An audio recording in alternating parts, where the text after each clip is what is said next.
Hello friends, we are Soul Fiction. Welcome to our channel.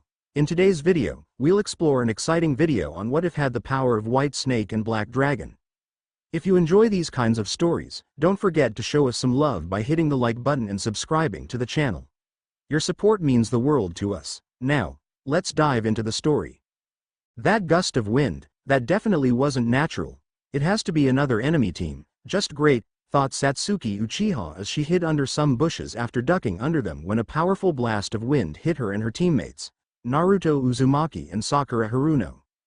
They haven't even been in the Forest of Death for even half a day and already they've been ambushed by an AIM ninja that disguised himself as Naruto. With Satsuki being able to see it wasn't the real Naruto given he had a scratch on his cheek from the second exam proctor, Anko Midarashi. Not to mention their holster was on their left leg rather than their right, making it easy to see it wasn't the real Naruto.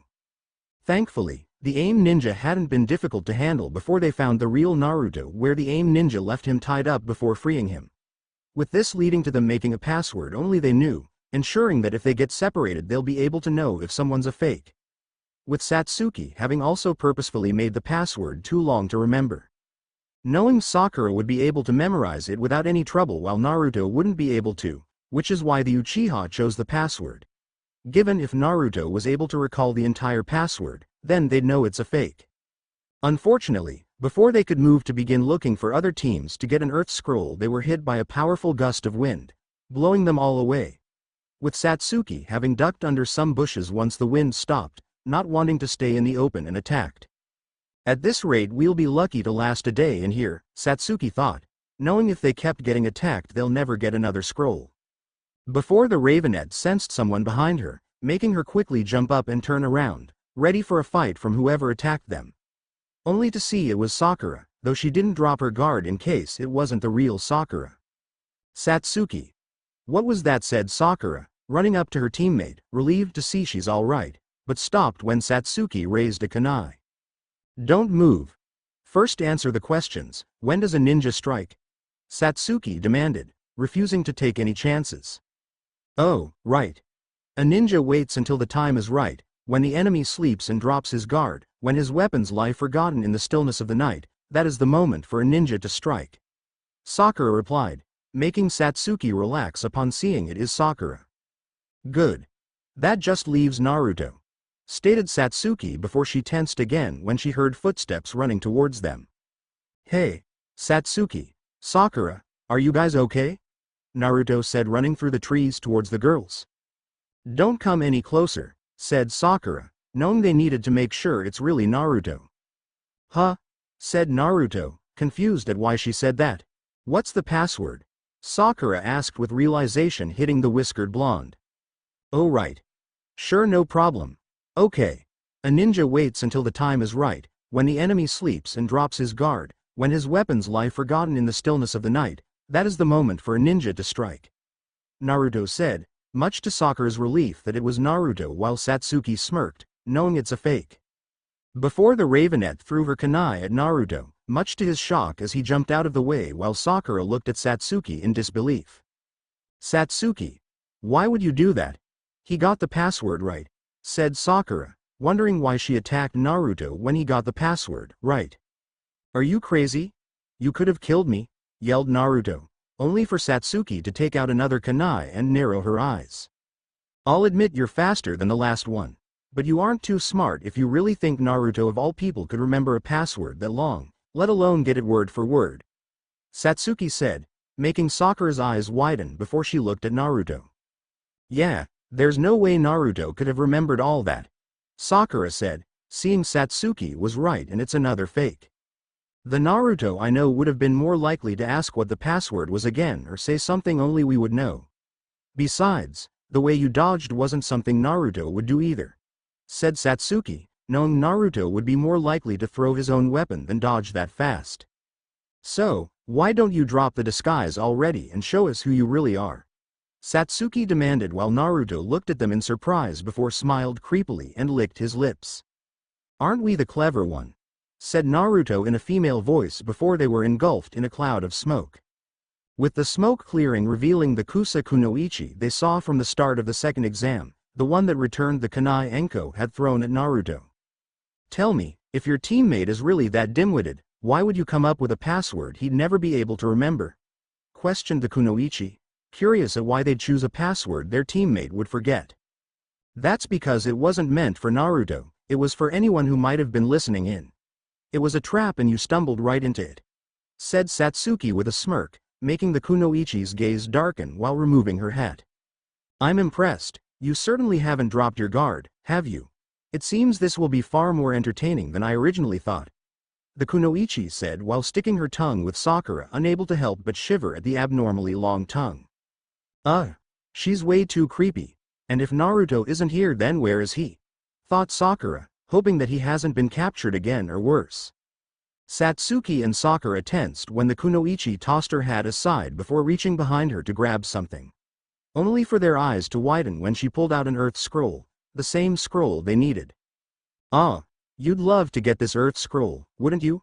It'd go so nicely with your heaven scroll, said the Kunoichi, holding the scroll up before to the Genin's shock she opened her mouth and wrapped her tongue around it, swallowing it whole. What the hell, thought Satsuki in disbelief, not expecting her to eat the scroll like that. Well, when this all over, one of us will have both scrolls, the Kunoichi said, holding her hand up to face while Satsuki and Sakura tensed further as a feeling of unease began washing over them. And the other will be dead, said the Kunoichi, lowering her hand to stare at the two genin, causing them to gasp as they were hit by a feeling of pure malice and bloodlust. Neither of them could move as they were suddenly assaulted by visions of their own deaths, being able to just feel the wounds inflicted on them, seeing their own blood splatter before their eyes.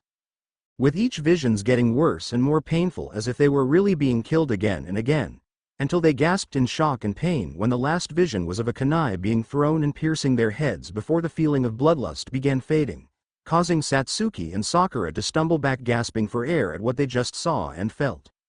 Is this genjutsu? Satsuki thought, wondering if the Kunoichi cast a genjutsu on them before she gagged and fell to her hands and knees, throwing up everything in her stomach. While the Kunoichi had yet to move from her spot, looking at both genin, feeling some disappointment at how extremely they reacted to her killing intent, mostly from Satsuki's reaction. No, it's more than that, it's just her thirst for blood, just like what happened with Zabuza, but so much worse. I didn't just want to die, I saw it, I saw every possible way she could kill us. Who? What is she? Thought Satsuki, not sure if human. Sakura, Satsuki said shakily as she looked at her teammate, knowing they need to get out of here and fast. Only to see the pinkhead was completely frozen and shaking on the ground, the Uchiha doubted she even heard her.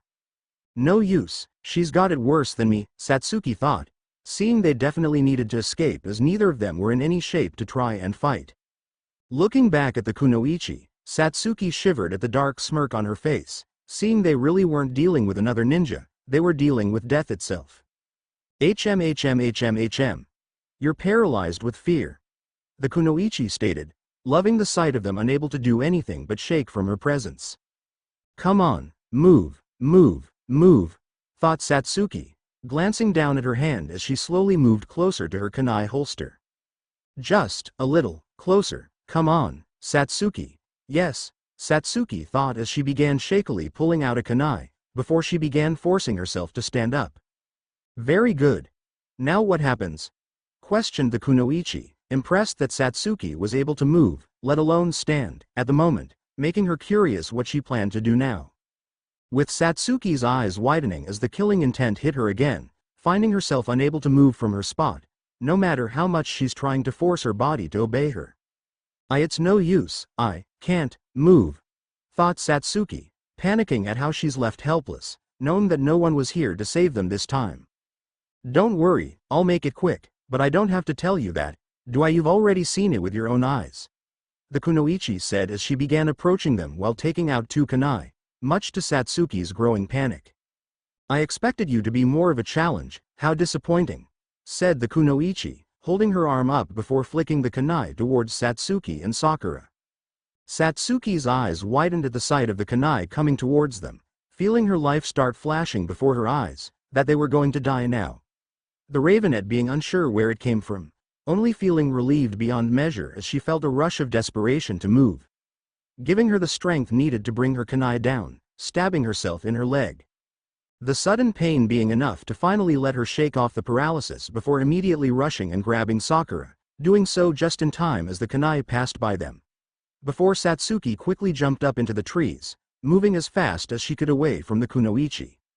While the kunoichi didn't move to stop their escape, instead looking at the blood on the ground and her kunai embedded in the tree behind where Satsuki and Sakura had been.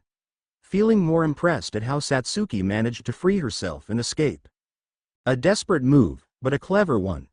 Overcoming the fear with pain.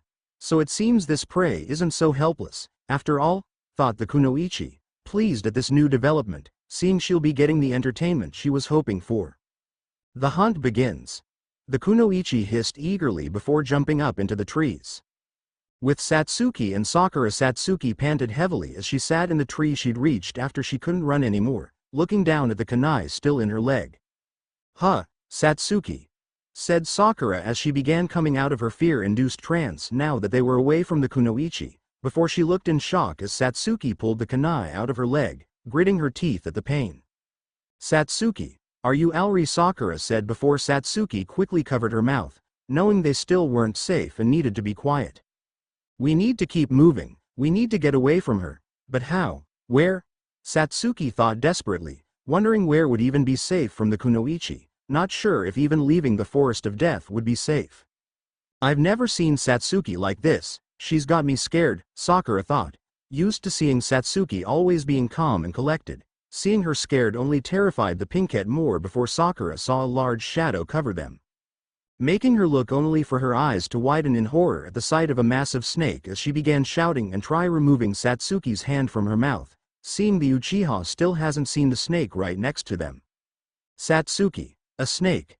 Sakura yelled after moving Satsuki's hand, causing Satsuki's head to snap in the snake's direction, her Sharingan instinctively activating at the sight just as the snake lunged at them.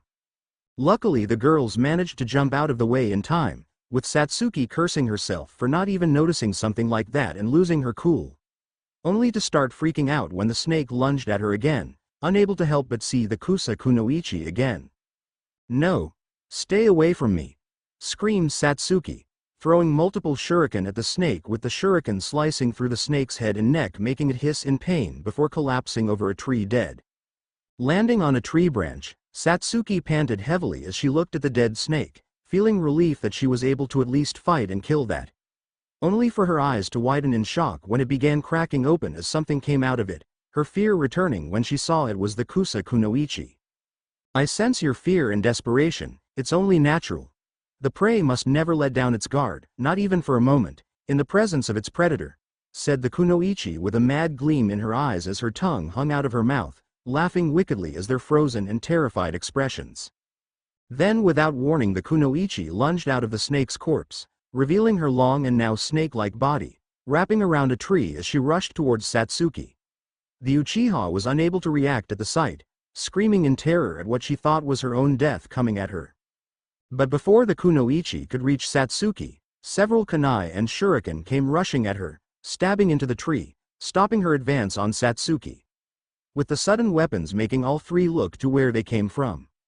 "Looks like I came just in time," someone said, with the three seeing Naruto standing in tree, much to Satsuki's and Sakura's relief. "Naruto," said Sakura, smiling in relief that he's safe and here now.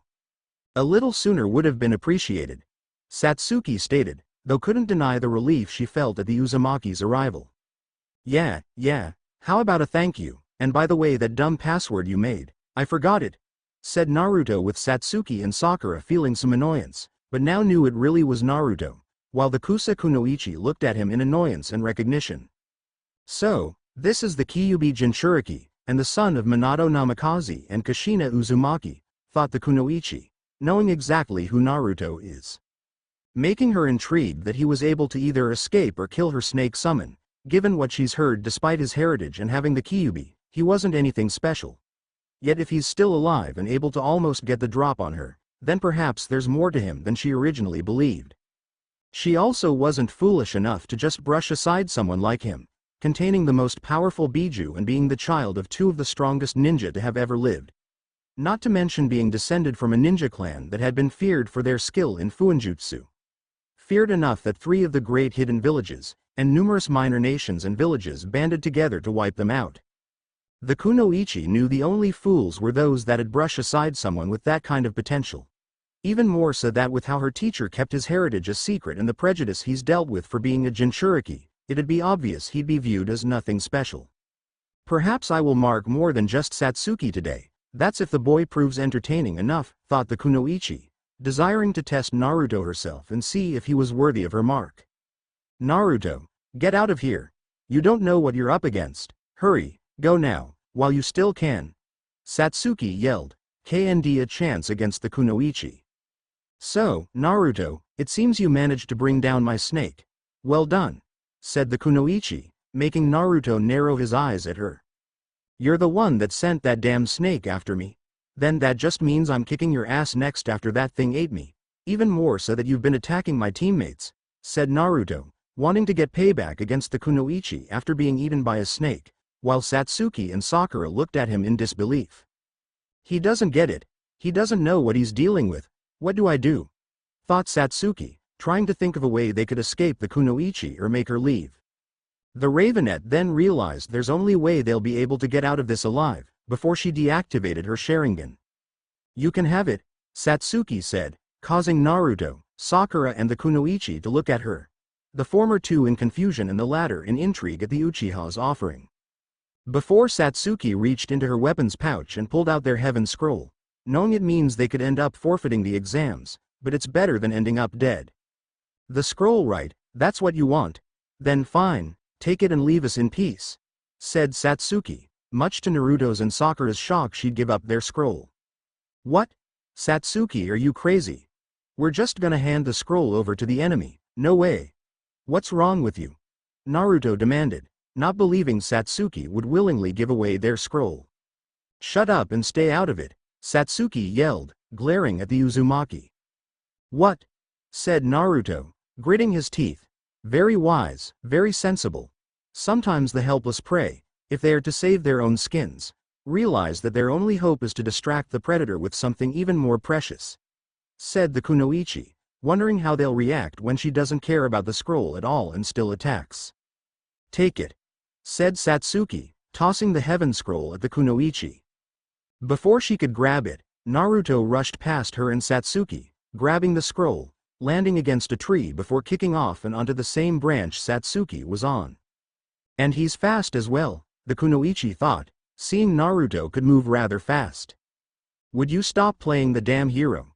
Just stay out of this and leave it to Satsuki said, getting angry at how Naruto kept getting in the way when she's trying to save their lives.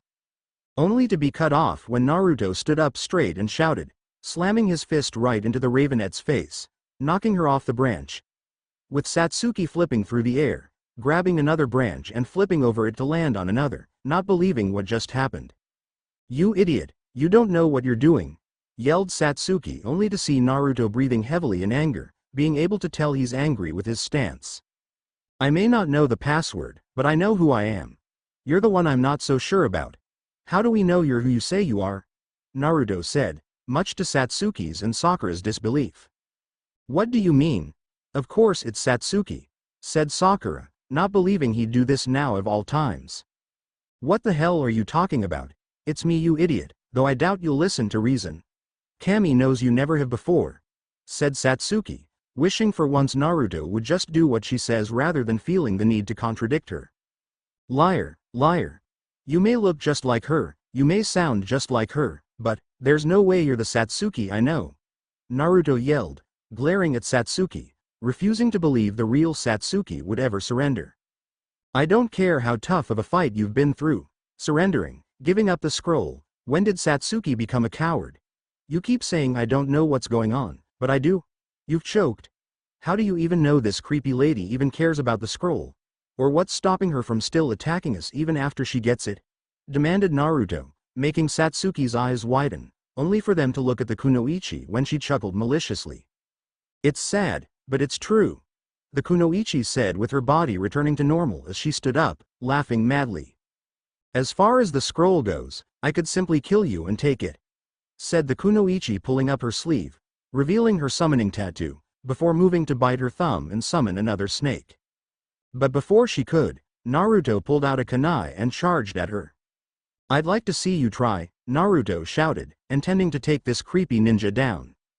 "No, don't, Naruto, run," yelled Satsuki, not wanting him to end up getting himself killed just to prove a point.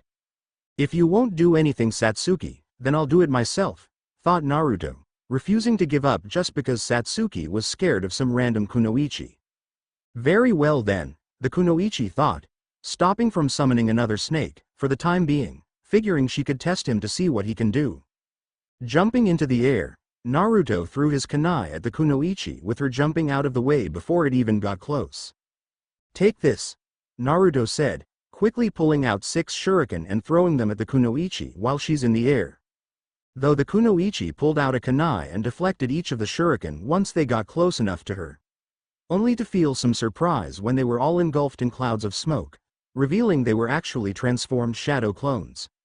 With 3 of the clones grabbing the other 3 and throwing them at the kunoichi. Seeing the clones coming at her, kunoichi grabbed one by the ankle when it tried slamming its foot into her head, using her momentum to flip over the clone. Before dispelling it with a kick to the head, with her then turning and throwing her kunai through the second clone's head, dispelling it as well.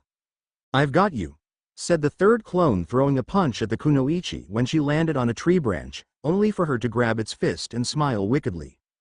"No, I've got you," said the kunoichi as she quickly pulled out an explosive tag and slapped it on the clone's chest before kicking them into the remaining 3 clones, destroying all of them as the explosive tag detonated.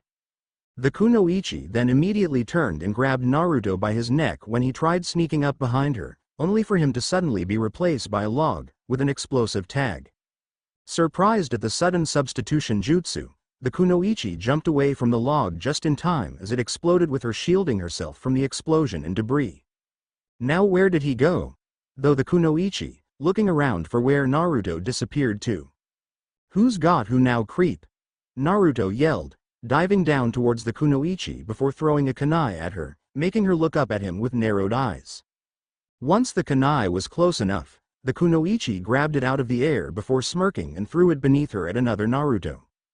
"Clearly not you, still," said the kunoichi, having sensed the Uzumaki below her, knowing the one above her was just a clone and the real one was waiting to attack from below. Only for the kunoichi to be surprised when Naruto burst into a cloud of smoke when the kunai impaled him, revealing it was just a clone, before she grunted when the Naruto above her smashed his fist into her head, knocking her towards the ground. "The real one was above me," thought the kunoichi, surprised at the misdirection, before flipping in the air and landing on her feet. "Guess again," said Naruto with a smirk while Satsuki and Sakura were shocked that he actually succeeded in hitting the kunoichi. He actually hit her, thought Satsuki, not believing Naruto landed a hit. My, that was certainly surprising. I truly thought the real you was down below while the shadow clone was meant to distract me. I'm sure your parents must be quite impressed with you," the kunoichi said, smirking when she saw Naruto flinch before he launched himself at her. "I don't need to impress anyone, I just need to take you down," Naruto said, throwing a punch at the kunoichi, only F. "Strike a nerve, did I? Isn't that why you became a ninja, to impress someone, to feel validated in your accomplishments?" said the kunoichi, ducking under a kick from the Uzumaki before delivering a spin kick to his chest, sending Naruto crashing against a tree only for him to disperse in a cloud of smoke. With the kunoichi turning a blocking a punch from Naruto, only for the whiskered blonde to grab her arm and spin around to slam his foot into her head. But the kunoichi raised her other arm, blocking the kick and grabbing the Uzumaki's leg, before she spun around and threw him up into the air, jumping up after him. "You do seem like the type. Always seeking attention, always wanting everyone to look at you. It makes for a rather poor ninja, someone constantly putting themselves on display," the kunoichi said, making Naruto grit his teeth and twist around in the air to slam his fist into her face, only for her to grab his hand. "Shut it. You don't know anything about me. I became a ninja so that I can become Hokage and protect my precious people," Naruto retorted as he flipped around to slam his foot into the kunoichi's chin. The kunoichi simply bent her body in an abnormal way, dodging the kick before kicking Naruto against a tree while she landed on a branch, with the Uzumaki managing to flip and stick to the tree with his feet, glaring at the kunoichi. "You become Hokage?" Don't make me laugh. From what I've seen, you would be a rather poor leader of anything. That display you put on before the first exam did little more than paint a large target on your back. Then doing the same thing before the second exam. And what precious people do you even have? After all, you don't seem to have a family or friends, you're all alone, with no one to care about you. Taunted the kunoichi, making the Uzumaki grit his teeth as his eyes flashed red. Shut up! Yelled Naruto, lunging at the kunoichi with surprising speed, though she still managed to jump out of the way of his attack. Not stopping there, Naruto turned in the air and threw a kunai at the kunoichi, which dodged by ducking down. Only for the kunai to be enveloped in smoke, before the kunoichi grabbed Naruto's fist when he tried punching her. Before her eyes widened when she saw an explosive tag on his chest, which soon exploded, sending her flying off the tree she was standing on. I do have precious people. I have Satsuki, Sakura, Kakashi-sensei, Old Man Hokage, and all my friends, and I'll do anything to protect them, because that's my ninja way, Naruto said, jumping at the kunoichi to smash his foot into her head. Only for the kunoichi to grab his foot, pulling the whiskered blonde in close and slamming her fist right into his face, sending Naruto flying back and crashing against a tree, grunting as he fell to a branch. Your ninja way. How pathetic, is that the same sensei who entered you three into the exams, sending you all straight to me and your deaths. Yes, how caring of him to enter three rookie, and clearly unprepared, genin into a tournament where you could die. And the Hokage, you're a fool if you think he cares. The only thing every ninja in this village is to him are tools. Tools to be tossed aside when they're broken. But not you, I suppose. You are rather valuable. After all, why else would the Hokage look after a no-name orphan unless they're useful? If you weren't, he wouldn't even waste his breath on you. The kunoichi said, making Naruto growl as he got up and glared at her. Shut up, Naruto said through gritted teeth. Why, do you not like hearing the truth? After all, you are alone. So very alone. It must hurt, knowing you're only valuable for what you have inside you, not what you can do yourself. After all, without that beast, you wouldn't have anything, no one to care and only yourself for company, said the kunoichi, her smirk growing as Naruto flinched at her words. While her intrigue grew as she saw red chakra begin emitting off of his body with his nails lengthening into claws, his canines growing into fangs, with his whisker marks becoming darker and more jagged. Before his head snapped towards her, his eyes now being blood red with slit pupils filled with bloodlust and murderous intent. With Satsuki and Sakura looking in shock at his sudden transformation and the red chakra coming off of him. What is this? This pure hatred coming from Naruto, the bloodlust and malevolence. Is this the power he used against that hunter nin in the Land of Waves? Satsuki thought, shocked that Naruto could possess a power like this. What is that red chakra? And where is it coming from? Thought Sakura, shaking at the sight of the dark look in Naruto's eyes. I'm gonna kill you, growled Naruto, which only made the kunoichi's smirk grow further before she bit her thumb and spread it across her summoning tattoo. Then perhaps it's time I finished this, said the kunoichi, going through hands while Naruto roared and leapt at her intent to rip her head off. Summoning jutsu. The kunoichi said, summoning another giant snake, creating powerful winds from its sudden appearance, throwing Naruto back before he could reach the kunoichi. With the snake hissing and lunged at Naruto, only for the whiskered blonde to vanish in a burst of speed, reappearing under the snake's head and slammed his fist into it. The force of the blow actually managing to lift the entire snake off the ground, crashing through several tree branches above it. Before Naruto vanished and reappeared on top of the snake, running at the kunoichi on all fours. It seems the fox might be in control now, or at least he's being controlled by his baser instincts, thought kunoichi, ducking down just in time as Naruto swiped his claws at her. Before being forced to raise her arms, blocking Naruto's axe kick when he spun around and tried smashing his foot into her head, with the Uzumaki immediately backflipping away before she could try countering him. Landing on the snake's back, Naruto rushed the kunoichi again, with her now being ready and jumping over him to strike at his back. Only for her eyes to widen when Naruto's hand shot up and grabbed her ankle, slamming the kunoichi back down onto the snake before spinning around and sending her crashing through a tree, making the kunoichi grunt as she skidded along a branch. while Naruto jumped off the snake as it began thrashing around to throw him off, with him flipping and landing on a tree before kicking off it back towards the snake. "Eat this," said Naruto, slamming his fist into the snake's nose, knocking its head back against a tree, making the summon hiss in pain from the strike, with Naruto continuing his assault and rapidly punching it, knocking the snake through several trees and branches. Perhaps he hasn't lost control, but how in control is he at the moment? Let's find out, thought the Kunoichi, turning towards Satsuki. "Kill the girl," ordered the Kunoichi, directing the snake to attack Satsuki. With the snake's eyes snapping open and hissing loudly before swinging its tail and smacking Naruto away when he tried attacking again, sending the whiskered blonde crashing through a few branches. Before the snake then lunged at Satsuki, making the Ravenette's eyes widen as she tried jumping out of the way, only to find herself frozen in place. No, not again, Satsuki thought, trying her hardest to make her body move, but couldn't do anything but watch as the snake grew closer. "Satsuki!" Sakura cried out in horror that her teammate was going to be killed. But before the snake could devour the Uchiha, Naruto suddenly appeared right in front of her, stabbing two kunai into the snake's head and actually holding it back.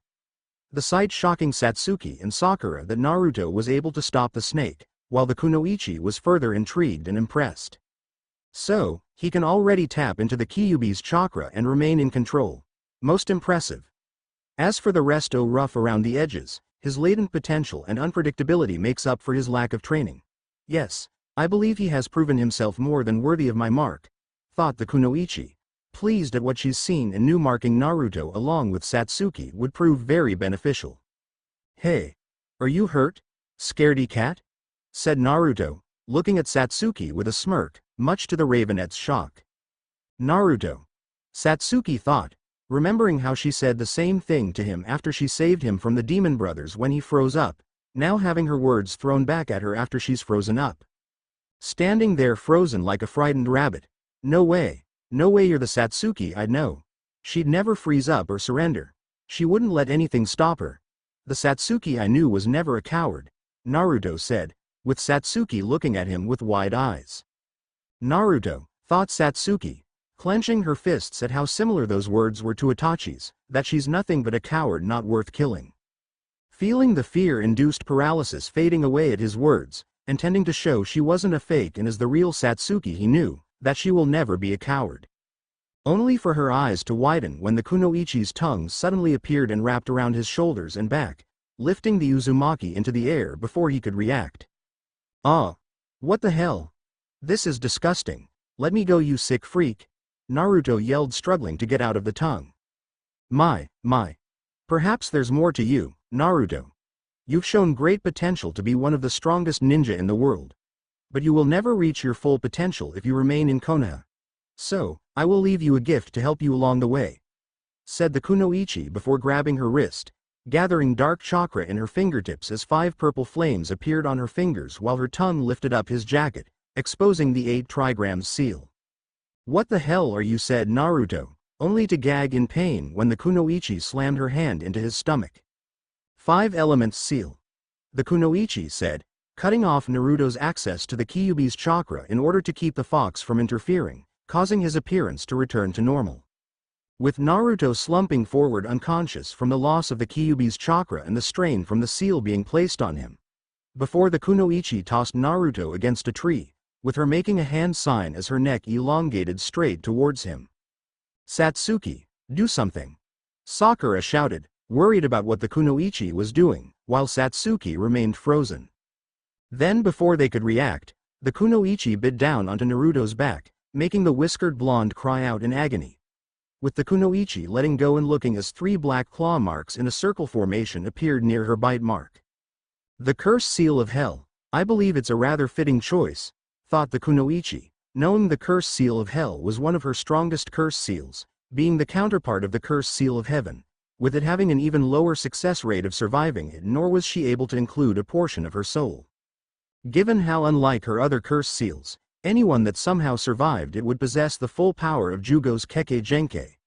As well as the fact she had included Biju Chakra and the chakra of the 5 Genryu she managed to acquire within the seal as a means to further boost its power. But so far no one has survived being branded with it, leaving what it could truly do a mystery even to her. Though I believe even without the Kyuubi's chakra, Naruto will survive it. Especially with his heritage.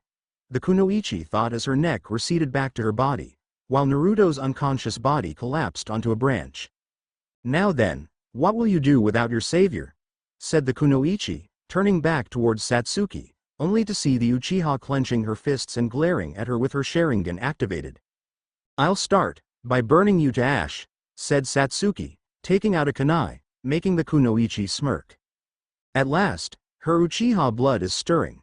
Now I can finally see what she is capable of, the kunoichi, pleased at this development before dismissing her snake, knowing she wouldn't need it for this fight. While Satsuki rushed the kunoichi, jumping up high into the air before throwing several kunai at the kunoichi with her merely sidestepping the projectiles. While the Ravenet flipped over her, landing on a tree before kicking off towards the kunoichi. Giving a shout, Satsuki slammed her foot into the kunoichi's arm when she raised it to block her attack. Not stopping there, Satsuki gave another kick before jumping over the kunoichi, avoiding her leg when she kicked it up at her. Landing on the branch, Satsuki backflipped away to keep some distance between them while the kunoichi rushed towards her. Running at her as well, Satsuki jumped and flipped delivering an axe kick which the kunoichi blocked and pushed her away. The Ravenet hopped back, avoiding the sweeping kick from the kunoichi before throwing a punch at her which was blocked, before throwing another that was blocked as well. Satsuki then spun around and kicked her leg up at the kunoichi, only for her to move back avoiding it. With the kunoichi then lifting her leg and tried stomping down at Satsuki, which the Uchiha avoided. Ducking under another kick, Satsuki blocked the following punch before ducking again from another punch. Moving to the side to avoid the next kick, Satsuki spun around delivering a spin kick to the kunoichi only for her to jump into the air, dodging it. The kunoichi then landed behind Satsuki only to vanish in a burst of speed, making it hard for Satsuki to follow her movements. Satsuki's eyes widening as despite her speed, she could still see where the kunoichi was running and slithering across the branches. I can see, thought Satsuki before jumping back and avoiding the kunoichi crashing down on top of her. I can see, Satsuki thought, making a hand sign, knowing if she can see where the kunoichi will be, then she can kill her. Fire style. Grand Fireball Jutsu, said Satsuki, unleashing a large stream of fire at the Kusa kunoichi, engulfing her in a vortex of flames. Though when the flames vanished, Satsuki saw something burrowing within the branch before jumping back when the kunoichi emerged, dodging her attack. With the two not moving from their spots, waiting to see what the other will do next. She's good. She's able to anticipate my attacks and her aim is true. You can see my moves, can't you? Satsuki, thought the kunoichi, pleased that even though she only had 2 tomo in each eye, Satsuki's Sharingan was advanced enough to still track her movements and react accordingly. Satsuki then suddenly began jumping around the kunoichi, looking for an opening to strike her from, with the kunoichi following where Satsuki was moving before making a hand sign. Wind style. Great breakthrough, said the kunoichi, unleashing a powerful blast of wind towards Satsuki, only for the Ravenet to dodge it, with the wind destroying a tree. Before the Uchiha jumped up above the kunoichi, standing on the underside of a branch until she immediately leapt at her as fast as she could.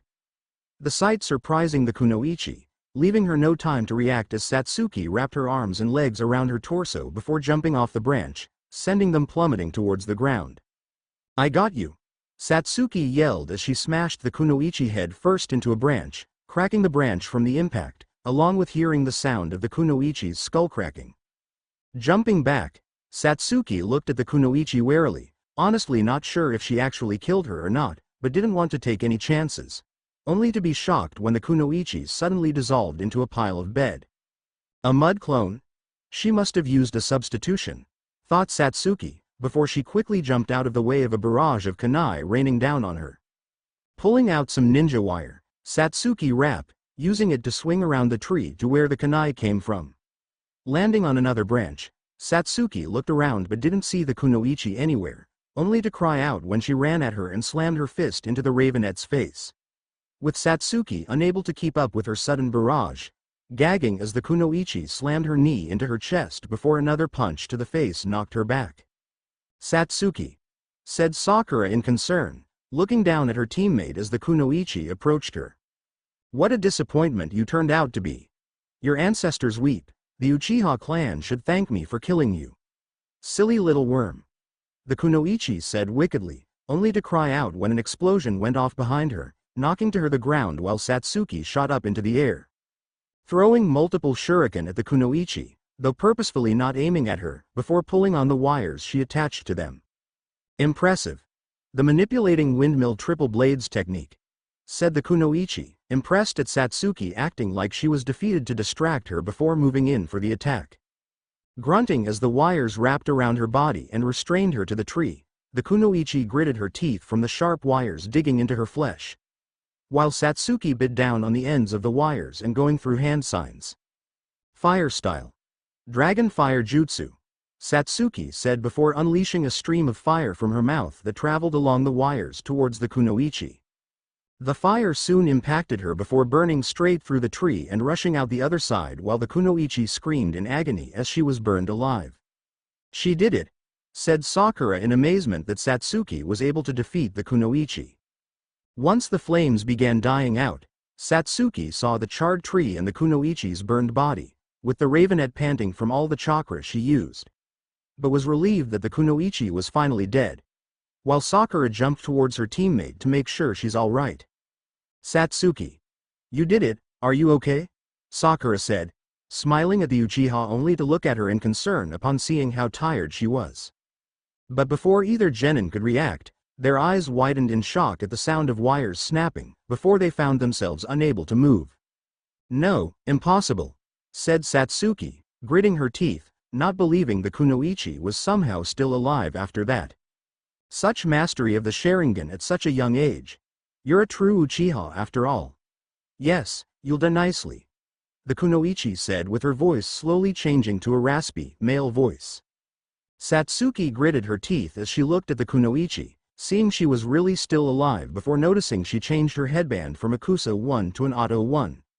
Along with seeing her face was partially melted, revealing another face underneath. A face with pale white skin and a golden eye with a slit pupil and purple markings around it. You're definitely his sister, if anything your eyes are even keener than Itachi's, said the kunoichi, much to Satsuki's shock that this person knew Itachi. Who are you? What do you want? Satsuki yelled, with the kunoichi merely smirking at him. What I want, that will have to wait until we meet again, until you finish this test. You and Naruto, the kunoichi said before she made a hand sign and her neck shot out towards Satsuki. The Uchiha unable to react in time as the kunoichi bit down on her neck like she did with Naruto, leaving behind 3 black tomos in a circle formation. And the curse seal of heaven, matching Naruto's curse seal of hell. Yes, these two will do great things, thought the kunoichi as she detached herself from Satsuki's neck, leaving her screaming in pain and clutching her neck, before falling to the ground unconscious. Satsuki, said Sakura in concern and horror before looking at the kunoichi. You, who are you? What did you do to Naruto and Satsuki? Demanded Sakura, with the kunoichi chuckling wickedly. Before to Sakura's horror, she grabbed her face and ripped it off, fully revealing the face underneath.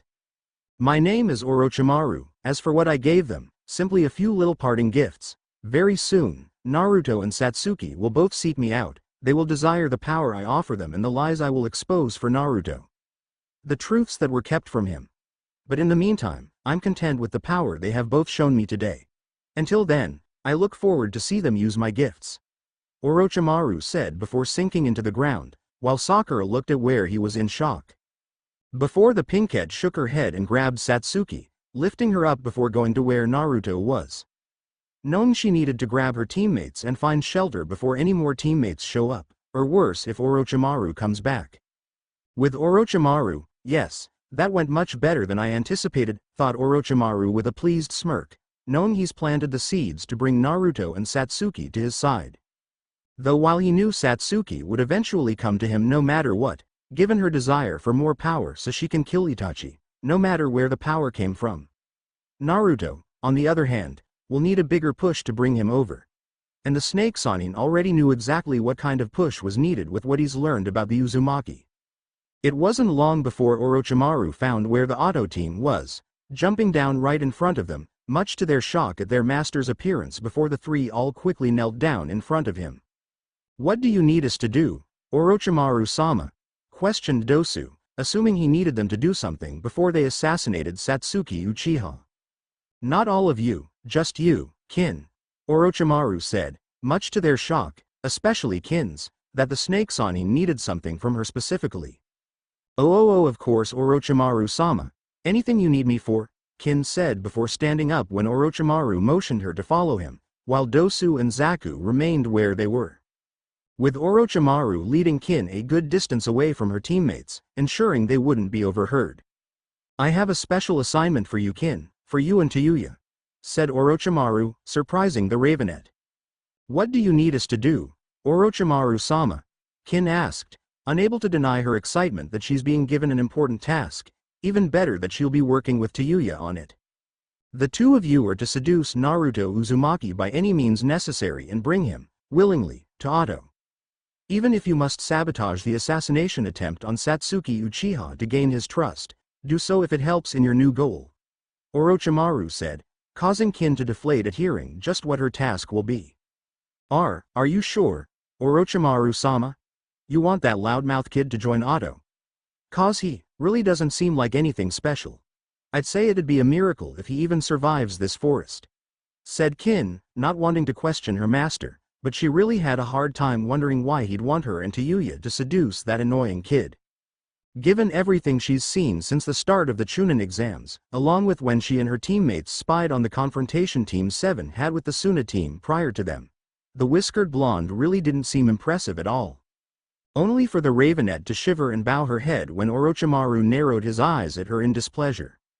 "It seems you need to be reminded on how foolish it is to judge one based simply on what's on the surface.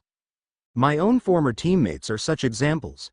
Tsunade has enough physical strength to destroy a building with a simply flick of her finger, despite currently being a shadow of what she once was, yet you wouldn't think that just by looking at her.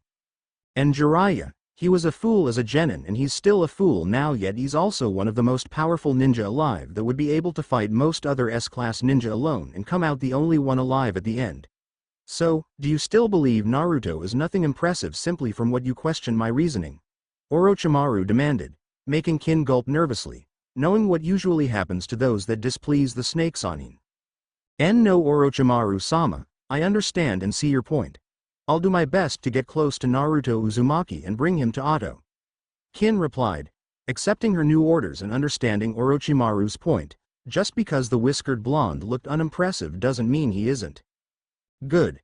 Now return to your team, but do not tell them anything of your assignment," said Orochimaru, knowing Dosu and Zaku will likely be killed when they confront Naruto and Satsuki, once they awaken and use their curse seals.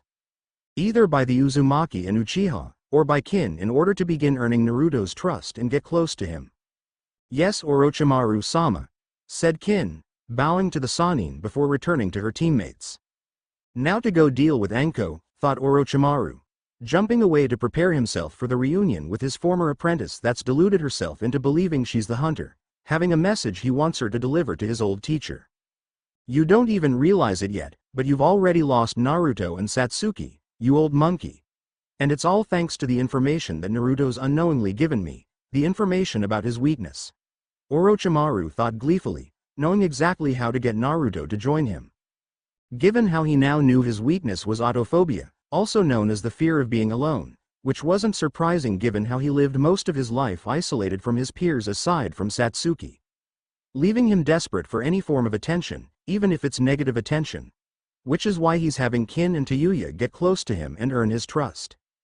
As the closer they get to Naruto and the more he trusts them, the less likely he is to go against them. Even after learning they're his subordinates, he'd be hesitant to fight either of them, not wanting to risk them abandoning and leaving him alone. Even more so since the Snake Sanin is having them seduce him, giving Naruto the affection he craves so much. Combine that with Satsuki being his only real friend and her eventually coming to him for power, with Naruto being her only real tie left to Konoha. Orochimaru will soon have both of them without much trouble, as where one goes the other will be sure to follow. "You could have done more to prevent that fear from taking root, Sarutobi-sensei. But now that weakness is how I will turn Naruto against you and Konoha, bringing him straight to me," thought Orochimaru, eager for what will soon be coming for Konoha, what he will soon create. In another part of the Forest of Death, Team 9 consisting of Hinata Hyuga, Shino Aburame and Kiba Inuzuka along with his Ninken partner, Akamaru, were quickly jumping through the trees. All three of them moving as fast as they can towards the tower. Hoping they'll run into another team along the way, but mostly wanting to put as much distance between them and the Suna team. Am I the only one still freaking out? That Sand Kid just killed that AIM team, even after they were going to hand over the scroll, said Kiba, still being able to smell the blood after they saw that Suna ninja, Gaara, crushed the AIM team with his sand. Akamaru barked in agreement with his partner, still terrified at Gaara's dark presence and the bloodlust radiating off of him. With Shino subtly tensing, knowing how close they nearly came to being killed while Hinata shivered at remembering the screams. It's obvious those Suna ninja are far above Genin level with that sand able to automatically react to any attack. It's unlikely anyone else participating in the exams would be able to so much as scratch Gaara. That's not counting what his brother and sister could be capable of, but if they're even half as strong as him then they're the biggest threat. Shino said, doubting any of the other Genin would stand a chance Gaara in a fight. Why yeah. I really hope we don't have to FF5 fight in any of them, said Hinata, worried at the chance any of them would end up having to fight the Suna team. No kidding. If the next round of exams involves any fighting, let's all agree to just forfeit if we end up matched against that Gaara guy. I'd rather lose than get crushed, Kiba said, with Shino and Hinata nodding in agreement, knowing forfeiting would be their only option against Gaara. Let's just hope we don't run into them. Wait, Shino said, stopping on a tree branch and looked around, making Kiba and Hinata stop as well. What is it, Shino? Hinata asked, wondering why he came to a stop, before Kiba sniffed the air and stiffened. There's another Tei, said Kiba, only to be cut off when multiple kunai were thrown at him, stabbing through his pants and jacket, pinning him to the tree. Kiba, Hinata said in worry at seeing her teammate be attacked, only for her eyes to widen when her cousin, Neji Hyuga, jumped down behind Shino. 8 trigrams 32 palms, Neji said before striking 2 of Shino's tenketsu. 2 palms, 4 palms, 8 palms, 16 palms. 8 trigrams 32 palms, said Neji, finishing the strikes with a final one that sent Shino flying off the branch and crashing into a tree. Enne Neji, said Hinata in disbelief that her cousin would attack her and her teammates, not expecting him to attack a fellow Konoha team. While Neji narrowed his eyes at his cousin, but felt pleased that he was able to locate them in the forest, unable to pass up the chance to take Hinata out of the exams. HMPH, save yourself any further embarrassment, Hinata-sama, and simply hand over your scroll. Fate has already decided that you aren't meant to go any further in the exams and I cannot promise your safety, if you decide to refuse, Neji said, making Kiba glare at him while Shino was struggling to get up after his tenketsu were sealed. Hey asshole. Why don't you try fighting someone that'll kick your ass? Kiba said while struggling to take out the kunai, which had buried themselves deep on the tree, refusing to let Neji get away with attack his teammate, knowing Hinata wouldn't be able to fight her own cousin. Only for the Inuzuka to freeze when Neji's teammate Tenten appeared, holding a kunai at his neck. Don't even think of escaping, warned Tenten while frowning at ambushing their own comrades. Well, hand over your scroll, now, Neji demanded, with Hinata looking between her cousin and her teammate being held back, unsure what to do. Since the Bluenet did want to continue on in the exams and prove she's strong, she also didn't want to risk either of her teammates getting hurt any more than they already have. Before Hinata tensed when she felt someone appear behind her, making her glance to see Neji's other teammates Rock Lee behind her. Please forgive our unyouthful ambush, but even here we are meant to collect both required scrolls to progress, even if it means taking one from our comrades, said Lee while frowning, since neither he nor Tenten wanted to take a scroll from another Konoha team. As despite it not mattering how or who they took a scroll from, they'd have preferred taking one from a foreign team rather than their comrades. Unfortunately, they knew Neji wouldn't miss the chance to take out his cousin's team with them assisting out of loyalty to their own teammate, as well as to make sure that Neji didn't take things too far. Hinata looked at her teammates, not wanting to end up disappointing them with her decision, but knew they were done for. Something Shino and Kiba understood too, with the Aburame heir nodding in resignation while Kiba glared at Neji, Tenten and Lee before lowering his head in acceptance. Oh okay, here. Hinata said in resignation while reaching into her weapons and pouch and pulling out their heaven scroll, having been the one to carry it given no one would suspect her due to her timidness. At least it wasn't for nothing, said Tenten as she stepped away from Kiba wave and scroll, with them now having both scrolls needed to pass, making them glad they didn't attack Team 8 for nothing. A wise choice, Hinata-sama. Perhaps now you will begin accepting the path fate has given you, Neji said before he and his teammates jumped away. I'm sorry, said Hinata while going over and freeing Kiba of the kunai, before they picked up Shino.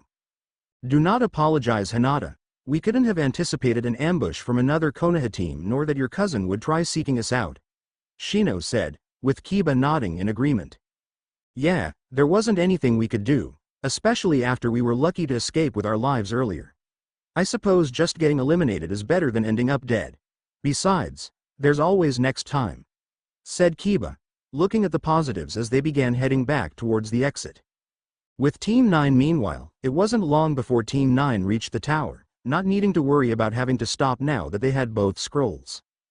Could we really not have gone after a different team, Neji? Tenten asked as they entered the tower, looking at the Hyuga with a frown.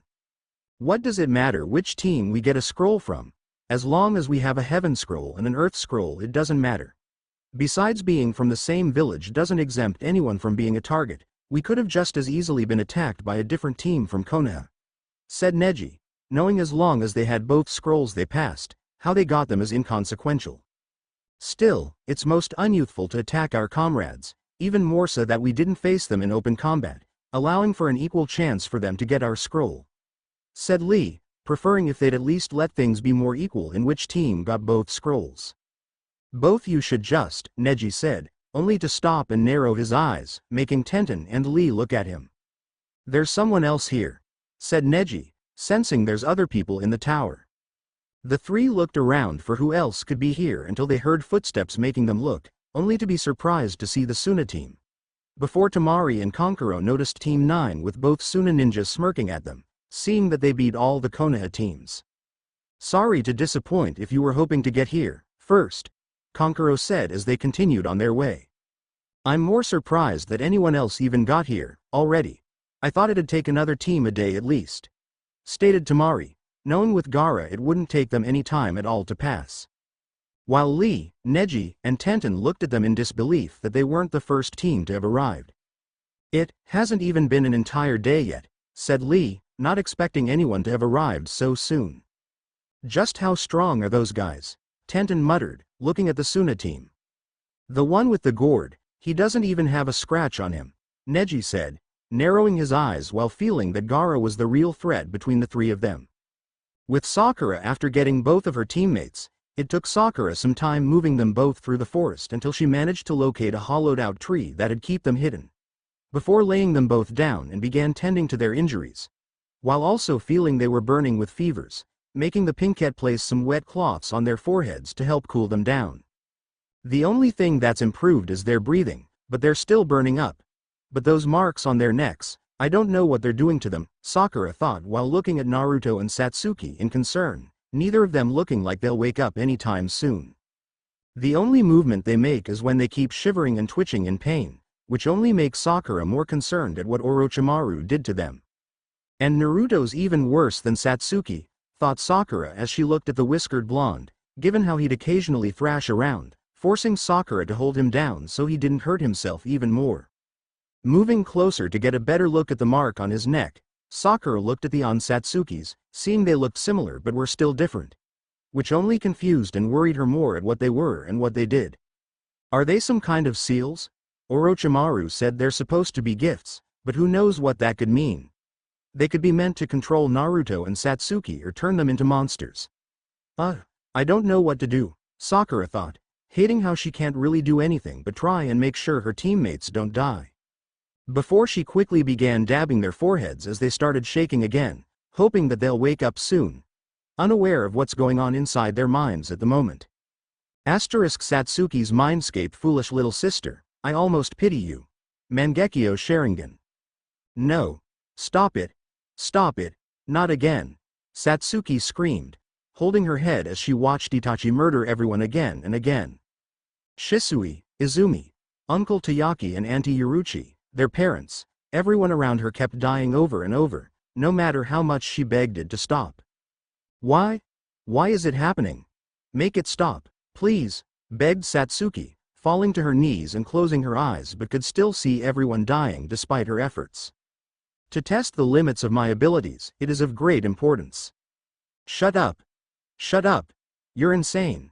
Satsuki yelled, trying to block out Itachi's voice, only to begin shaking when her eyes unwillingly opened and she saw Itachi standing right in front of her. The sight of her brother made Satsuki stumble back before she took off running out of the room crying in fear. Leave me alone. I don't want to die. I don't want to die, cried Satsuki, terrified that Itachi will kill her next. Before the Ravenet tripped, falling to her hands and knees when she saw Itachi appear in front of her, much to her horror. I have acted as the older brother you desired for one reason, because I wanted to discover how powerful you were. I needed to find a worthy opponent to test the limits of my own abilities. You have that unique potential. I'm not going to be test for you or anyone else, I'm going to kill you, Satsuki shouted, glaring at the older Uchiha. Now I've made you hate me. Now you have the desire to defeat me, which is exactly why I'm going to allow you to live. It's all for my own benefit. Like me, you may be one of the few who can use Mangekyo Sharingan. But there is a catch, you must take the life of your best friend. You must kill him, just as I did. No, I'll never be like you, I'll never kill someone I care about, said Satsuki, refusing to be anything like Itachi or even think of killing Naruto. Only to be horrified when Itachi drew his sword and Naruto appeared in front of him on his knees. Then you're still too weak to ever kill me, foolish little sister. No, Satsuki screamed, running to stop him, only for Itachi to bring his sword down and kill Naruto as well, much to her horror. The Ravenet's horror only growing as everything suddenly reset, finding herself back in the room where she found Itachi standing over their parents' bodies. With everything soon repeating as she was forced to watch everyone die all over again. Please stop, please make it stop, begged Satsuki, covering her ears and closing her eyes as she curled into a ball, desperate to not see it all again. Only for the Uchiha to be forced to watch it all, no matter how desperately she closed her eyes or tried looking away. She still saw Itachi slaughtering their entire clan before it started getting worse as she saw him killing Naruto, Sakura, Kakashi, everyone else she started caring about. Making it even worse that she's forced to see not only her clan be massacred again, but everyone else as well. You could have saved them. Satsuki shakily opened her eyes, only to be surprised at seeing her 7-year-old self, standing in front of her. You could have saved them, but you didn't. You did nothing as they were killed. Thad to save them, I tried fighting Itachi, but said Satsuki. But you still ran from him, like a coward. You'll still run when you see him again, because you're scared and he'll kill everyone again. No, he won't, I'm not afraid and I will kill Itachi when I find him, Satsuki yelled, shaking her head. No you won't. Because, you're weak, someone not even worth killing. That's all you'll ever be, weak and pathetic. Shut up. Shut up. Shut up. Shut up, shouted Satsuki, trying to block her out. You'll always be weak unless you have more power. Take the power, take it, accept it, become far stronger than you ever could in Konoha. Come to me, embrace what you claim to be, become an avenger. The Ravenet's eyes slowly opened and looked at her younger self, only to see her now smiling darkly with golden eyes with slit pupils and black flame markings slowly spreading across her body. Come, Satsuki. Accept the power I have given you. Become so much more, and you will kill Itachi. Naruto's mindscape look, it's that boy. He's the reason the Yondaime is dead. Don't go near him, that boy is dangerous. What are you doing here? You plague. What a nuisance. He's so unpleasant. Shut up. I'm not a nuisance or a plague. I'm Naruto Uzumaki. Naruto yelled as he tried running from the whispers and voices, only for them to keep following him. There you see him. It's that boy. I heard he's the only who failed. HMPH, well it serves him right. Just imagine what would happen if he became a ninja. I mean he's the boy who. Shish. We're not allowed to talk about that. Why? I didn't do anything, I didn't do anything, said Naruto, falling to his hands and knees, wiping his eyes as he felt himself becoming smaller. This is a waste of time, Naruto. Even though you're the one who screws up, we're the ones that pay for it. Honestly, are you trying to make us all hate you? Just return to your seat and we'll continue. This guy's such an idiot, it's pathetic, but still hilarious. All you're doing is interrupting our lesson. You're wasting the time of everyone here and becoming an annoyance. Don't bother with this kid. Naruto, you're annoying. Now leave me alone. Please, stop, Naruto said, only seeing shadowy figures all around him, turning their backs on him, leaving him alone. Hey, Naruto looked up in surprise at hearing his own voice, suddenly finding himself in his apartment, seeing a younger him and the Sandaime Hokage. Why don't I have a Ka-san and Tu-san? Did I tell you before? Although it was quite a long time ago. That's not what I want to hear. You're talking about when that beast called the Kyuubi attacked, right? Well, that's not what I'm asking about. I just want to know, who are my parents? What kind of people were they? There's no use asking about that. It won't bring the dead back. Old man, Naruto thought in shock, not believing the Sandaime had actually said something like that to him when all he wanted to was who his parents were, what they were like. But he wouldn't even give him that, only saying it wouldn't bring back the dead. Are you really surprised? When has that old monkey ever done anything to help us? Naruto blinked when he saw his younger self was now looking directly at him, only he now had solid red eyes and black sclera. He never told us why we were hated. It took a traitor for us to finally learn about the Kyuubi. He never helped us in the academy, even knowing about the Kyuubi and how the teachers hated us. While we failed 3 times for not being able to use the clone jutsu, someone that can't use ninjutsu or genjutsu at all can simply pass without any trouble. And our parents, the most we got is that they're dead and he wouldn't even tell us if they cared. We're just a tool to him and the rest of Konoha. Stop it, said Naruto, covering his ears, not wanting to hear any of this. Why? You know it's true. I know it's true, even that Kunoichi knows it's true. The Hokage doesn't care about us beyond how useful we are. Why should we care to do anything for him or this village, when they've never done anything for us? These people want to hate and fear us, then why not give them a reason to be scared? Show them all the monster they already see us as, become what they always feared we were, become a demon. The Uzumaki then saw his younger self smirk wickedly as black claw markings began spreading across his body. No, I won't, I'll prove everyone wrong, and then they'll see me as Naruto Uzumaki, not the Kyuubi, or a monster, or a demon, only me. Naruto yelled, shaking his head, refusing to become what the villagers already saw him as. But you know I'm right, which is why you won't stop this.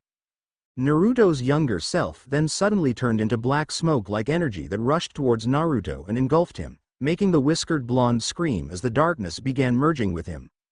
Real-world Sakura moved to wipe Naruto's and Satsuki's foreheads, growing more worried when she felt how much warmer they were getting.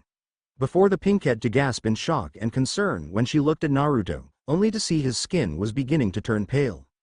No, no, no, no, no, please don't be dead or dying, Sakura thought, panicking that Naruto could potentially be dying right now.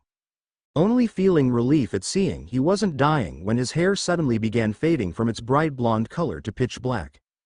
With Sakura also being confused at why Naruto's hair color had changed before she looked at the cursed seal of hell. What are these things? Sakura thought while moving to get a closer look at it, trying to figure out just what it is and what it's doing to the Uzumaki. Though unknown to Sakura, she was currently being watched by Team Dosu up in a tree, the 3 auto ninja hiding in the branches and leaves to avoid being spotted. We finally found you, Dosu said, pleased that they were able to find Satsuki. All right, just as Orochimaru-sama ordered, we'll attack at daybreak, said Dosu, making Zaku scoff in annoyance. I don't know why we have to wait, we could just kill her right now while they're asleep, Zaku said, believing they could take the Uchiha out right now. And risk springing any traps they set up while they sleep. Or what if they're expecting an ambush in the middle of the night? No, it'll be safer to strike when they're waking up. Their guards won't be up and we won't have to worry about any traps or surprises. And don't forget, the Uchiha is our only target, the others are inconsequential, said Dosu. Knowing they'll be in trouble just for killing Konoha's last Uchiha, they didn't need to deal with the pressure of killing their genin. But we can still kill them if they get in our way, right? Said Zaku eagerly, hoping for the chance to kill more than just Satsuki and show how powerful Otobakure really is. Of course, if they get in our way then they'll be dealt with, Dosu said, given they won't let anything get in the way of their objective, even if it means killing more than just Satsuki. While her teammates were discussing on how they should go about completing their mission to kill Satsuki, Kin was thinking of how to complete her own mission. There's no way I can let them kill Satsuki or even attack those three. It'll blow any chance I have of earning that kid's trust and get close to him. I also can't just turn on them if they attack. It'd look suspicious as to why I'd suddenly turn on my teammates to help an enemy team. And I can't say anything about my missions as they'll probably blow it for me. What I need to do is find a way to get close to him, without him or his teammates worrying about me planning to attack and steal their scroll, thought Kin before glancing at Dosu and Zaku, realizing what she needs to do to ensure they don't try attacking or killing Satsuki while also making sure Team 7 didn't see her as a threat. Orochimaru-sama slows to that Naruto kid by any means necessary, so, sorry, not sorry, Kin thought while slowly moving behind Zaku and Dosu as she pulled out some of her bell-less senbon to avoid them hearing anything. Not feeling any remorse or guilt for what she's about to do. Given the only reason they were a team at all is because they were put together for the sake of their mission to kill Satsuki and the upcoming invasion. And now that the mission is no longer her concern, neither as if she has to kill them to fulfill her new orders. Before the Ravenet immediately began throwing multiple senbon into the back of their heads and the base of their necks, ensuring that if they didn't instantly die, they wouldn't be able to stop her from finishing them off. With Kin only stopping once Zaku and Dosu both collapsed onto the branch unmoving, before she cut their throats just to be on the safe side. Now, how do I go about approaching them?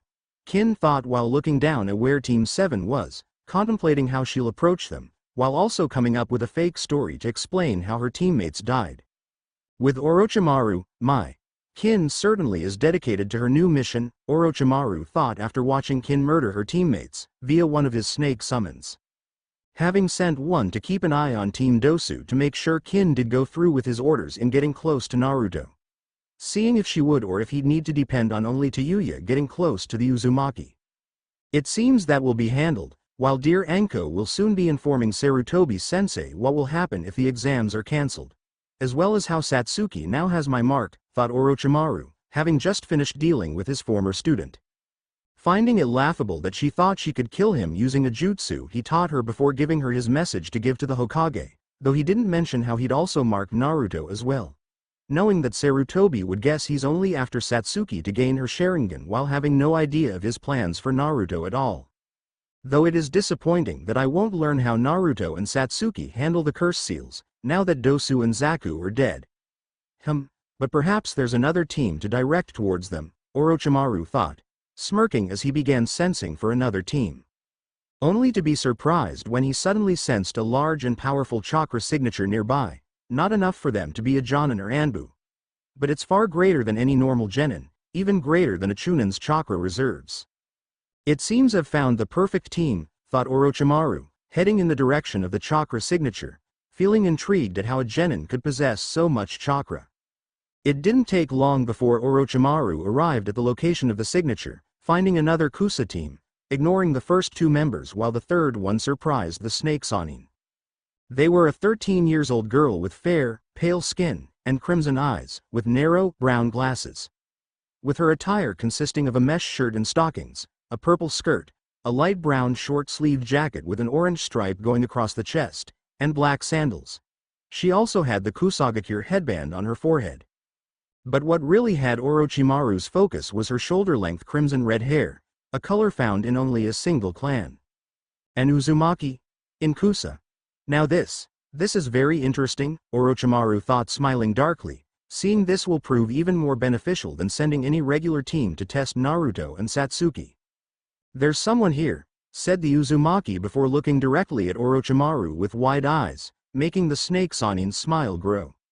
And she's a sensor as well, a rather powerful one if she can still sense me even while suppressing my chakra, thought Orochimaru before jumping down in front of the Kusa team.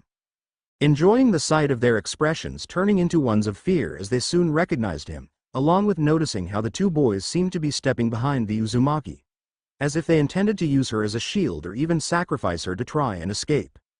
Well now, what do we have here?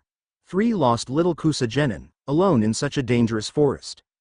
What a shame if something terrible were to happen to you 3, said Orochimaru, smiling wickedly at them, only increasing the Genin's fear before one of them drew their sword. Ba, back off, said the Genin, pointing his sword at Orochimaru, which only amused the Sannin. Oh, are you brave enough to try and fight one of the Sannin? Then are you prepared to be killed by a Sannin? Orochimaru asked as his eyes widened with a mad gleam as he began releasing his killing intent, causing the Genin to become paralyzed in fear. I've already killed one Kusa team. I believe their leader was named Shior. Yes, they died screaming as I took their face for myself.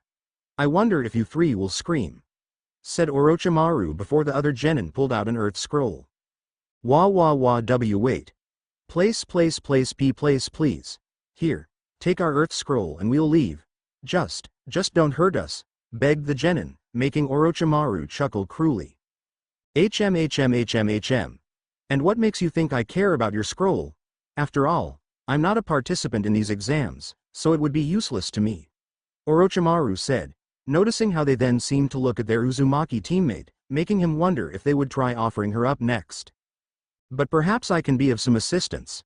While there's no doubt you 3 will fail the exams, that doesn't mean you need to return to your village in disgrace, said Orochimaru, making them regard him warily. WHWH, why would you help us? Questioned the sword-wielding Genin. Why does anyone do anything? Boredom, entertainment, for fun. It could be for any number of reasons. What you should be asking is, are you interested in what I have to say? Orochimaru asked with a smirk, while the 2 male Genin looked at each other. The Uzumaki didn't take her eyes off the Sannin. Smart girl. She's the only one not looking away, thought Orochimaru, knowing how foolish it is to take your eyes off a dangerous enemy.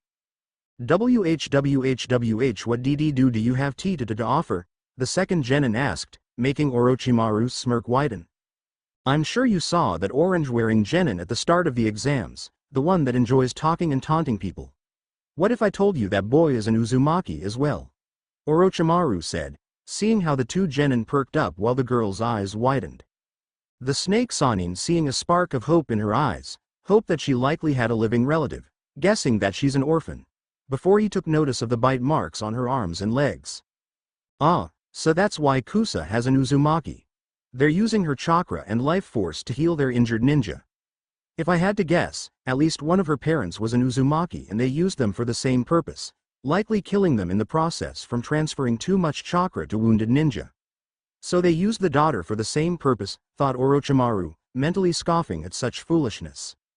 They had 2 of the last remaining Uzumaki in the world only to kill one of them and will more than likely end up killing the second one as well. Ignoring how living Uzumaki was far more valuable beyond just being used as a chakra battery to heal injuries. But it seems they only see the immediate benefits, ignoring the use she could have in the long run. They'd likely do the same thing to Naruto as well, Orochimaru thought, feeling morbidly curious of the reaction anyone that bites him would have from absorbing the Kyuubi's chakra.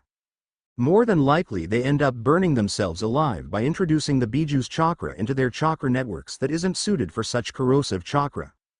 But more than that, one of his teammates is one of the last Uchiha in the world. And at the moment, both of them are too injured to so much as defend themselves. Imagine bringing such a second Uzumaki and an Uchiha with the Sharingan awakened. You would be hailed as heroes for bringing such assets to your village, said Orochimaru, knowing he had them by the greedy and excited looks on the 2 Genin's faces. Where are they? The second Genin said, eager for the chance to bring such prizes back to Kusa, knowing they'll be promoted to Chunin for sure. They're currently hiding in a hollowed-out tree in that direction. You'll know it when you see it, Orochimaru said, pointing towards where Team 7 currently was. Right. Bakamaru. Karen, let's go now. We have better prizes to win, said the Genin, motioning the 2 to follow him. Shigeri, are you sure we should trust him? What if it's just a Karen said, not really trusting what Orochimaru was telling them, sensing that while he's telling the truth, he's not telling them everything.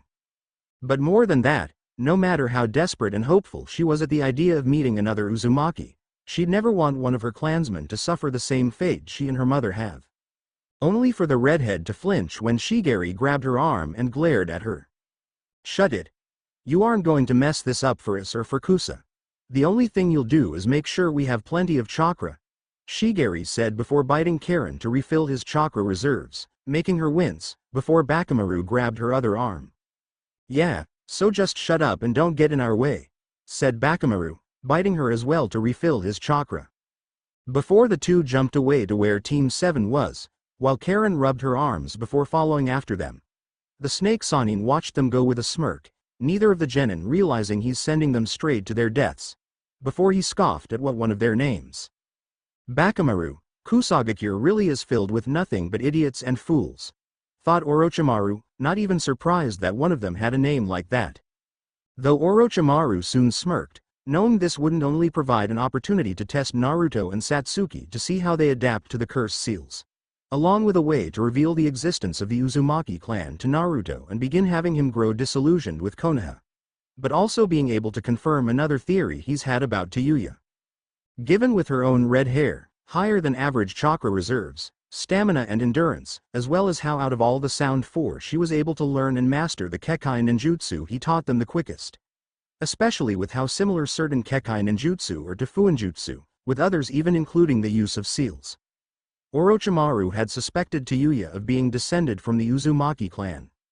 Something he's suspected since she joined Otogakure after he recruited her from the Shin clan. Having been famous within the Land of Rice before Orochimaru took over and renamed it the Land of Sound.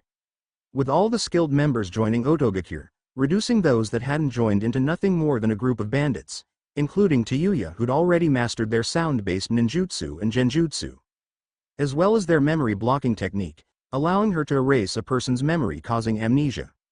It was due to her already being a talented ninja and his suspicions of her being descended from the Uzumaki clan that lead Orochimaru to giving her a cursed seal and a place as one of his bodyguards. Unfortunately, he hasn't gotten around to really confirming if she's an Uzumaki or not. But now he'll be able to confirm it once he sends her to get close to Naruto, seeing how she compares to him and Karen, two confirmed Uzumaki. This is truly turning out more beneficial than I originally anticipated, thought Orochimaru, smirking wickedly as he sunk into the ground, eager to see how things will begin unfolding. Later with Sakura yawned as she rubbed her eyes, feeling tired after staying up all night, but she couldn't risk going to sleep. Not when she needed to look after Naruto and Satsuki. Not to mention, making sure that they wouldn't be left defenseless. Otherwise all of them will end up dead if another team shows up or anything else in the forest that'd want to kill them. It doesn't look like anything's changed. But at least it looks like their fevers are going down, so that's good at least, thought Sakura after checking her teammates, seeing they weren't burning up anymore, much to her relief. Unfortunately, they still seemed to be shaking and in pain from those marks, which still concerned her at what was happening to them. Huh? What kind of lookout is this? Just some stupid girl, someone said, making Sakura tense as her eyes widened before she quickly turned around and pulled out a kunai. Seeing Shigeri, Bakamaru and Karen standing across from the hollowed-out tree, making the Pinkette scowl at seeing more Kusa ninja. Are they working with Orochimaru? Sakura thought, not sure if they knew Orochimaru had been disguised as a Kusa ninja and were working with him or not. Let's just hurry up and kill her. The sooner we get those two back to Kusa the better, said Bakamaru, smirking eagerly as he drew his sword while Sakura's eyes widened. They're going to try kidnapping Naruto and Satsuki, thought Sakura, angry that they would try kidnapping her teammates, something she refused to let happen. Wait, Shigeri said, stopping Bakamaru before he could move forward. You're not only a pathetic excuse for a lookout, but you can't even hide a trap right. The color of the dirt shows it's been recently dug up and this grass doesn't grow in a place like this. I'd say next time you set a trap, actually try hiding it. But there won't be a next time, Pinky, said Shigeri before he and Bakamaru jumped into the air over Sakura's trap. HMPH, who said that was the real one?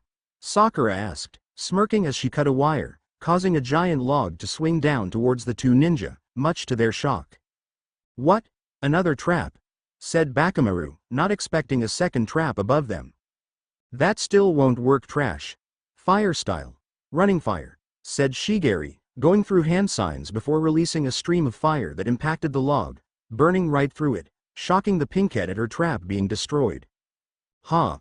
Like we'd fall for something that basic. Now time to die, you worthless excuse for a ninja. Bakamaru said, raising his sword to bring it down on Sakura, much to her fear that she was going to die. But before either of them could attack Sakura, they heard the sound of bells ringing before crying out when several senbons suddenly impaled them. With both ninja then dropping to the ground and holding their ears, feeling their heads ringing from the bells. Don't ever ask for whom the bell tolls, because it tolls for thee, said Kin, jumping down in front of Sakura with a smirk, shocking the Pinkette further. You? Sakura said, scowling at the sight of one of the auto ninja, though was confused at why she's here and helping them. Why the hell are you helping an enemy? Demanded Shigeri, glaring at Kin before gritting his teeth when she rang her bells again, causing him and Bakamaru to begin hallucinating several copies of her. What can I say? I really hate trash that likes to think they're tough. It's so much fun showing them how weak they really are, said Kin, pulling out more senbon and throwing them at the ninja, only for them to use a substitution jutsu to escape. Hey, why are you helping us? Is this some kind of game Orochimaru is playing? And what are those marks he put on Naruto's and Satsuki's necks? Demanded Sakura, glaring at Kin suspiciously, only for the Ravenet to raise a brow at her. What the hell are you talking about? Why would I know anything about a Sannin? Kin asked, playing dumb at knowing anything about Orochimaru. Don't act like you don't know. He was wearing an auto headband before he bit Satsuki, so I know he's connected to your village. In fact, I wouldn't be surprised if he's your village's leader. So what's he planning? Sakura-sai, have no idea what you're talking about. I've never even seen, let alone met, Otto's leader. The closest me or my teammates have gotten is meeting their guards, who give out their orders, that's it. As for whatever marks are on your teammates, I don't know anything about that, replied Kin while subtly channeling chakra into her voice, casting a sound-based genjutsu to help make Sakura believe her. Though she was genuinely confused about whatever marks Orochimaru put on them, having no idea what they were, but figured they were part of Orochimaru's plan. While Sakura frowned at her words, seeing the Ravenet did look confused at what she's talking about and didn't hear any sign of deceit on her voice either. She really doesn't seem to know anything, and she says she's never seen or met Otto's leader, only their bodyguards giving out their orders. Does that mean Orochimaru's a shadow leader in Otto, hiding behind someone else? Sakura thought, unsure what to think before she quickly shook her head, knowing now wasn't the time to think about it. Fine, but don't think this means I trust you, Sakura said, making Kin scoff. I don't really care if you trust me or not, but how about a thank you for saving your life? Unless you were more worried about your makeup getting ruined, said Kin, much to the Pinkette's annoyance. I don't wear makeup, said Sakura, only for Kin to look her up and down. Could have fooled me, you barely even look like a kunoichi. I bet you spend more time looking in the mirror making sure you look so pretty and perfect than you do training yourself, Kin said, being able to tell just by looking at Sakura she focused a lot on her appearance, even just looking at her hair she could see the Pinkette took great care of it. I train just as much as anyone else, Sakura retorted, taking incentive to her words. Sure you do, said Kin, rolling her eyes, annoying the Pinkette further. I think both of you are pathetic kunoichi if you can't even focus on a fight. Earth style. Earth flow spears. Shigeri shouted, slamming his hands on the ground, causing multiple stone spikes to shoot up towards Sakura and Kin, forcing both kunoichi to jump out of the way. Oh, I was focused. I just don't see a reason to worry about such weaklings, Kin said, smirking as she threw several senbon at Shigeri, with the Kusa ninja gritting his teeth at the sound of the bells before quickly jumping out of the way. Let's see you hit me when you're stupid enough to screamed Shigeri when several senbon stabbed into his body, having not expected them when he didn't hear any bells. You were saying trash? Kin questioned mockingly as she threw more senbon at him, much to Shigeri's anger. I'm gonna enjoy killing you, bitch, wind style. Breakthrough, Shigeri said, going through hand signs before unleashing a gust of wind that blew away the senbon, while Kin quickly channeled chakra to her feet to avoid being blown away. Ooh, I'm so scared of someone that's being turned into a pincushion, Kin said with a taunting smirk before pulling on the wire attached to her bells, casting her genjutsu, making Shigeri cry out and cover his ears. Meanwhile, Sakura had landed on the ground after avoiding the stone spikes before her eyes widened when she sensed Bakamaru behind her. I've got you now, you stupid bitch, Bakamaru said wickedly as he brought his sword down, slicing right through Sakura, only to scowl when the pinkette was replaced by a log. Over here, Sakura said, charging at Bakamaru before throwing a kunai at him, making the Kusa ninja scoff before deflecting it with his sword. I'd say do better, but I wouldn't expect anything better from such a weakling, Bakamaru said, rushing towards Sakura, while the pinkette went through hand signs. Clone jutsu, said Sakura, creating two clones that ran alongside her, which only annoyed Bakamaru. Cheap illusions won't work on me, said Bakamaru, throwing two kunai through the clones, causing them to fade away.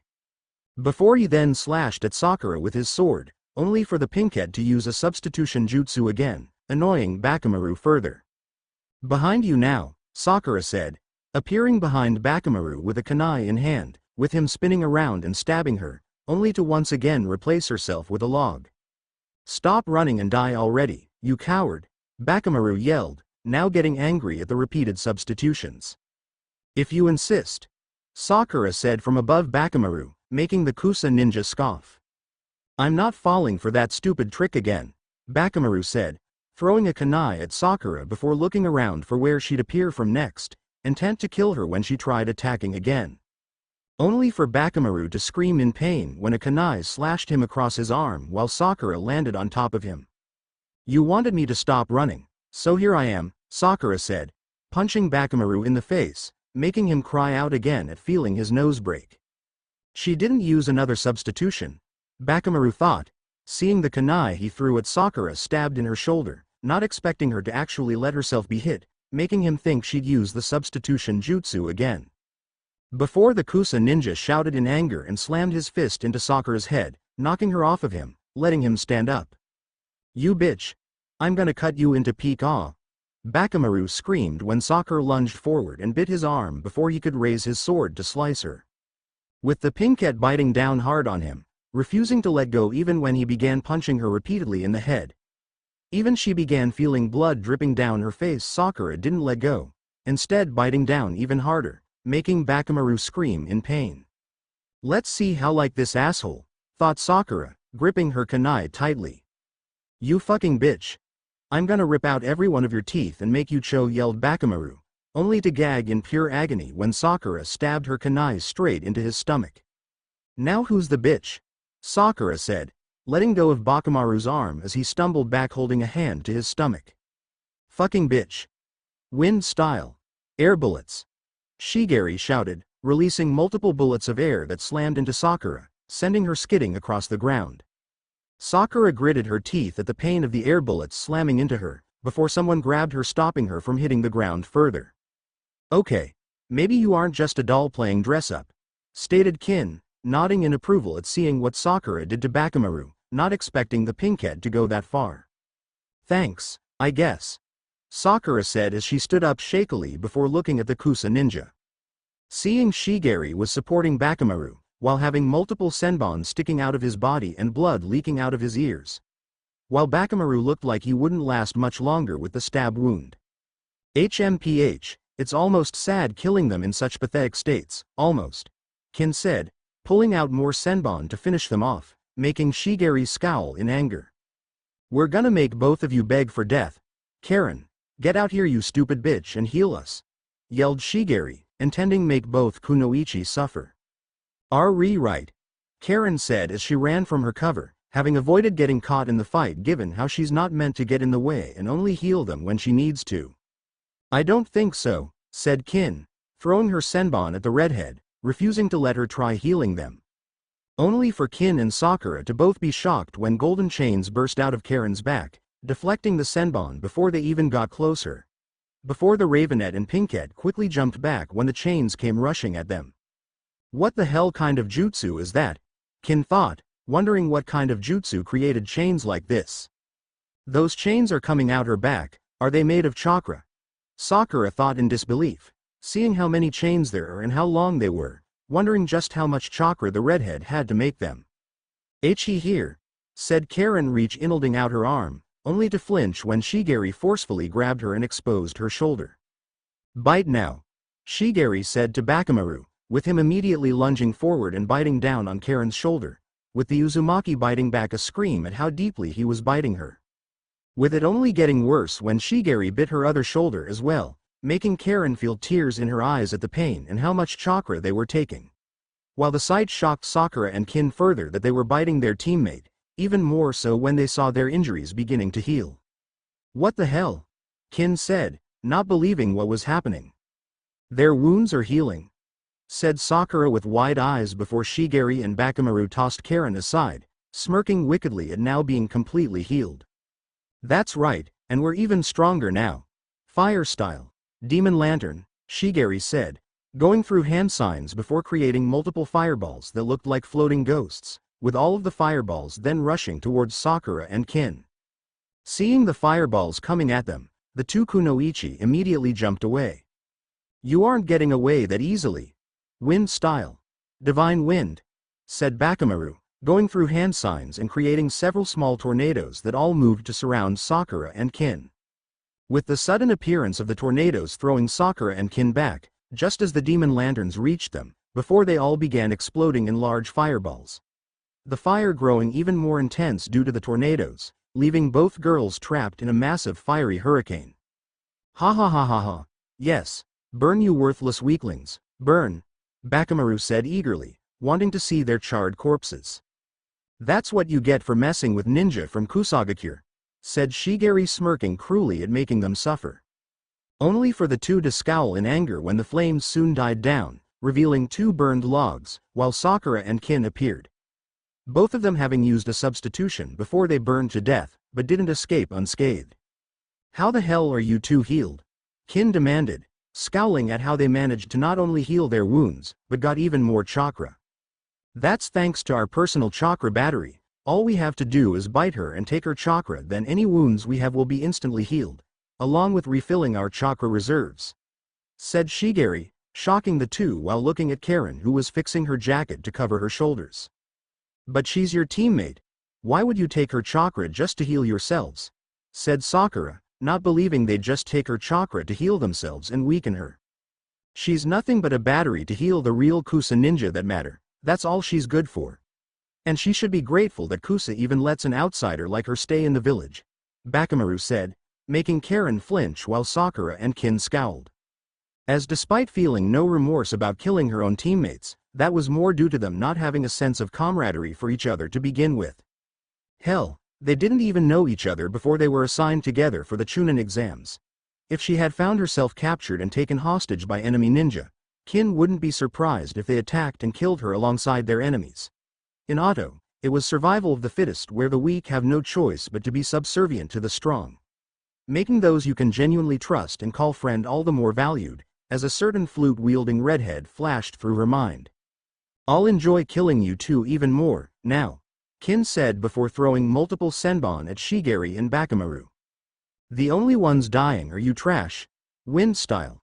Flower scattering dance," Shigeri said, going through hand signs as he created a large cyclone of flower petals, directing it at the two kunoichi while blowing away the senbon. Seeing the cyclone coming at them, Sakura and Kin quickly jumped away only to cry out in pain when Bakamaru rushed behind them, slicing both of them across the back with his sword. "What did you say before? Now who's the bitch? Why don't you start begging like one?" said Bakamaru before slamming his foot into Sakura's head, sending the pinkhead crashing into Kin. Before the two were then sent flying by the petal cyclone, sending them crashing into a tree, grunting in pain when they fell to the ground. "Earth style. Earth flow wave," said Shigeri, making a hand sign as he created a wave of earth and rode it towards Sakura and Kin. "Earth style.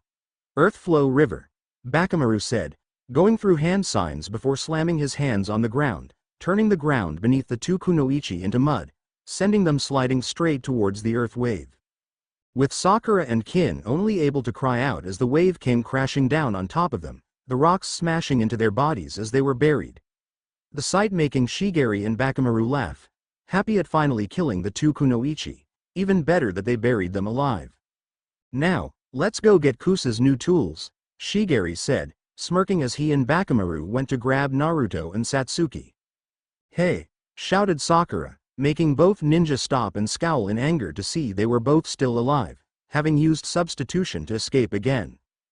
Though Sakura and Kin were panting heavily and were covered in wounds and blood, having just barely escaped being crushed by the rocks. Feeling that while they escaped, they could feel some bones were cracked, if not broken, from the impact of the rocks. "You aren't getting near Naruto or Satsuki," Sakura said, refusing to let them take her teammates, even if she could barely stand at the moment. "Yeah, don't think a few rocks are enough to kill us. Unless you're scared, knowing we could still kick your asses," taunted Kin, hoping that she could at least get them close enough for her to cast a genjutsu, leaving them open to finish. Their words only angered Shigeri and Bakamaru further, not only with how they refused to die but believed they could insult them when they were stronger. "We won't even need to try to kill weaklings, like you," said Bakamaru, wanting to simply cut them into pieces. "But if neither of you are willing to just die, then maybe we'll just find something else to do with you," Shigeri said with a sick smirk, making Bakamaru stop and soon smirk as well. While Sakura's and Kin's eyes widened at his words, with it not being hard to realize what he meant and what they intended to do. "Try it and I'll feed you your own eyes," Kin said, glaring murderously at them. "Wind style. Breakthrough," said Shigeri, unleashing a powerful gust of wind that sent Sakura and Kin flying through the air and crashing into a tree. The two grunted at the impact before they tried getting up, only to scream in pain when Shigeri and Bakamaru ran over and began kicking them repeatedly. "You won't do anything but lie there and take it. That's all trash like you is good for anyway. Learning your places under real ninja," Shigeri said cruelly, slamming his foot into the back of Kin's head, smashing her face into the ground. "GGU guys. AARARAR aren't you going a little far? They're beaten, we can just G," said Karen, only to scream when Bakamaru backhanded her. "Shut it or you'll join them. At least then you'll have another use to give Kusa more batteries to use and heal us," Bakamaru sneered, with the redhead shaking in fear at the idea. "Now to take our rewards," said Shigeri as they went to tear off their clothes, much to Sakura's and even Kin's fear at what they were about to do. Luckily for the Kunoichi, before either ninja could even touch them, all of them froze at a sudden dark and overwhelming pressure washing over them, with Karen shaking even further at being able to sense the chakra filled with nothing but darkness. What kind of chakra is this?" Karen thought, terrified at feeling chakra so dark. Before everyone looked for the source of the pressure only to see something happening to Naruto and Satsuki. With dark purple chakra off her body, while the Uzumaki was surrounded by crimson red and pure black chakra. What's happening?" Sakura thought, worried at what's happening to her teammates. This power, is this from those marks Orochimaru-sama gave them?" thought Kin, looking at the two with wide eyes, feeling like she's standing before the snake Sannin with how wicked the chakra felt. "What is this? What's happening?" demanded Shigeri while glaring at Sakura and Kin, wanting to know what's going on. Only to be silenced when Naruto and Satsuki began getting up, with the chakra becoming more intense and swirling around them. The five soon seeing the glowing markings spreading over their bodies, with flame-like markings covering the left half of Satsuki's body, while spiraling claw markings covered the right side of Naruto's body. Satsuki's Sharingan was also activated, while Naruto's eyes were blood red with slit pupils while his sclera was now pitch black color. The two stepped out of the hollowed-out tree, looking around before spotting Sakura on the ground beside Kin with Shigeri and Bakamaru standing over them. "And Naruto saw Satsuki," Sakura said in disbelief, relieved to see they're awake, but worried about what's happened to them. "Sakura, who did this to you?" questioned Satsuki, wanting to know who hurt their teammate. What's happened to you?" said Sakura, with Naruto and Satsuki looking at themselves and markings now covering their bodies. "Don't worry, we're all right. In fact, I've never felt better," Naruto replied with a dark, fanged smirk, having never felt stronger than he did right now. "Yeah, I can feel power flowing through me, it's more than I could ever imagine. That man, he gave us this power, this gift," Satsuki said, finally understanding what she is with this power. She's an Avenger, a path she needs power to walk, no matter what that power was, even if it meant being consumed by evil. "Now Sakura, tell us, which one of these trash did this?" said Satsuki, feeling eager to test her new power on whoever hurt the Pinkette. "That'd be us," Bakamaru said, smirking cruelly, shaking off the earlier shock at their sudden awakening, the feeling they were giving off. Only for the Kusa ninja to unconsciously step back when Satsuki's eyes snapped towards him and Shigeri. "You too, you hurt Sakura?" demanded Naruto lowly before narrowing his eyes at Karen, noticing the bite marks on her body, including the fresh ones on her shoulders. "And what about her?" Naruto said, wanting to know why it looked like their own teammate was the only one injured. "What about her? She's only here to make sure we get healed and have plenty of chakra, and after what we took from her, we have plenty to deal with you too," said Shigeri, confident they can handle them with the chakra they took from Karen. This made Naruto and Satsuki narrow their eyes, seeing they hadn't just hurt their teammate, but have abused their own as well. With the curse seal markings glowing a fiery orange as they spread further over their bodies, making the chakras swirling around them intensify.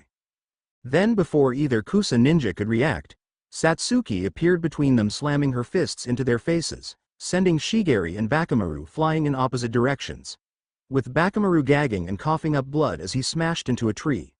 Before suddenly Naruto appeared in front of him, grabbing his jaw tightly and holding him in the air. "Let's see you try biting anything now," said Naruto, smiling darkly before yanking Bakamaru's jaw down, tearing away the skin and muscle until it was simply hanging by one joint. Bakamaru could only let out a muffled scream of pure agony at feeling his jaw hanging limply from his head, before he doubled over when Naruto slamming his fist into his gut, causing the Kusa ninja to begin puking up blood, feeling several of his ribs shatter from the punch. What's happening? Naruto would never do something like that, Sakura thought in horror at what the Uzumaki just did. Her horror only growing when Naruto forced Bakamaru to stand up, before viciously smashing his foot into knees, snapping both of his legs in half, with the bones sticking out behind his legs. Before she then looked at Satsuki when she heard Shigeri crying out in pain, only to see the Uchiha had forced Shigeri down to his knees and was pulling his arms back behind him. "You put your hands on my teammate and your own, I think it's only fair that I should relieve you of them," said Satsuki, smiling cruelly as she began squeezing Shigeri's wrists tightly before bending them, the boy crying out in complete pain as his wrists were snapped.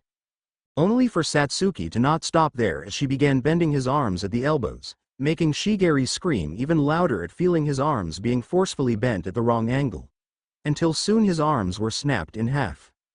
"Please stop, let me go, please, leave, just let me go," Shigeri cried in horror and fear at what's already happened to his teammate and what's happened to him. "Let you go? Very poor choice of words," Satsuki said before she began pulling Shigeri's arms, causing his eyes to widen in horror. "No, no, no, no, no, Dua," begged Shigeri, only to soon scream in complete and utter agony when Satsuki cruelly ripped his arms right off his body, letting him fall to the ground. "There, I let you go," said Satsuki, dropping his severed arms while Shigeri cried at the pain and loss of his arms.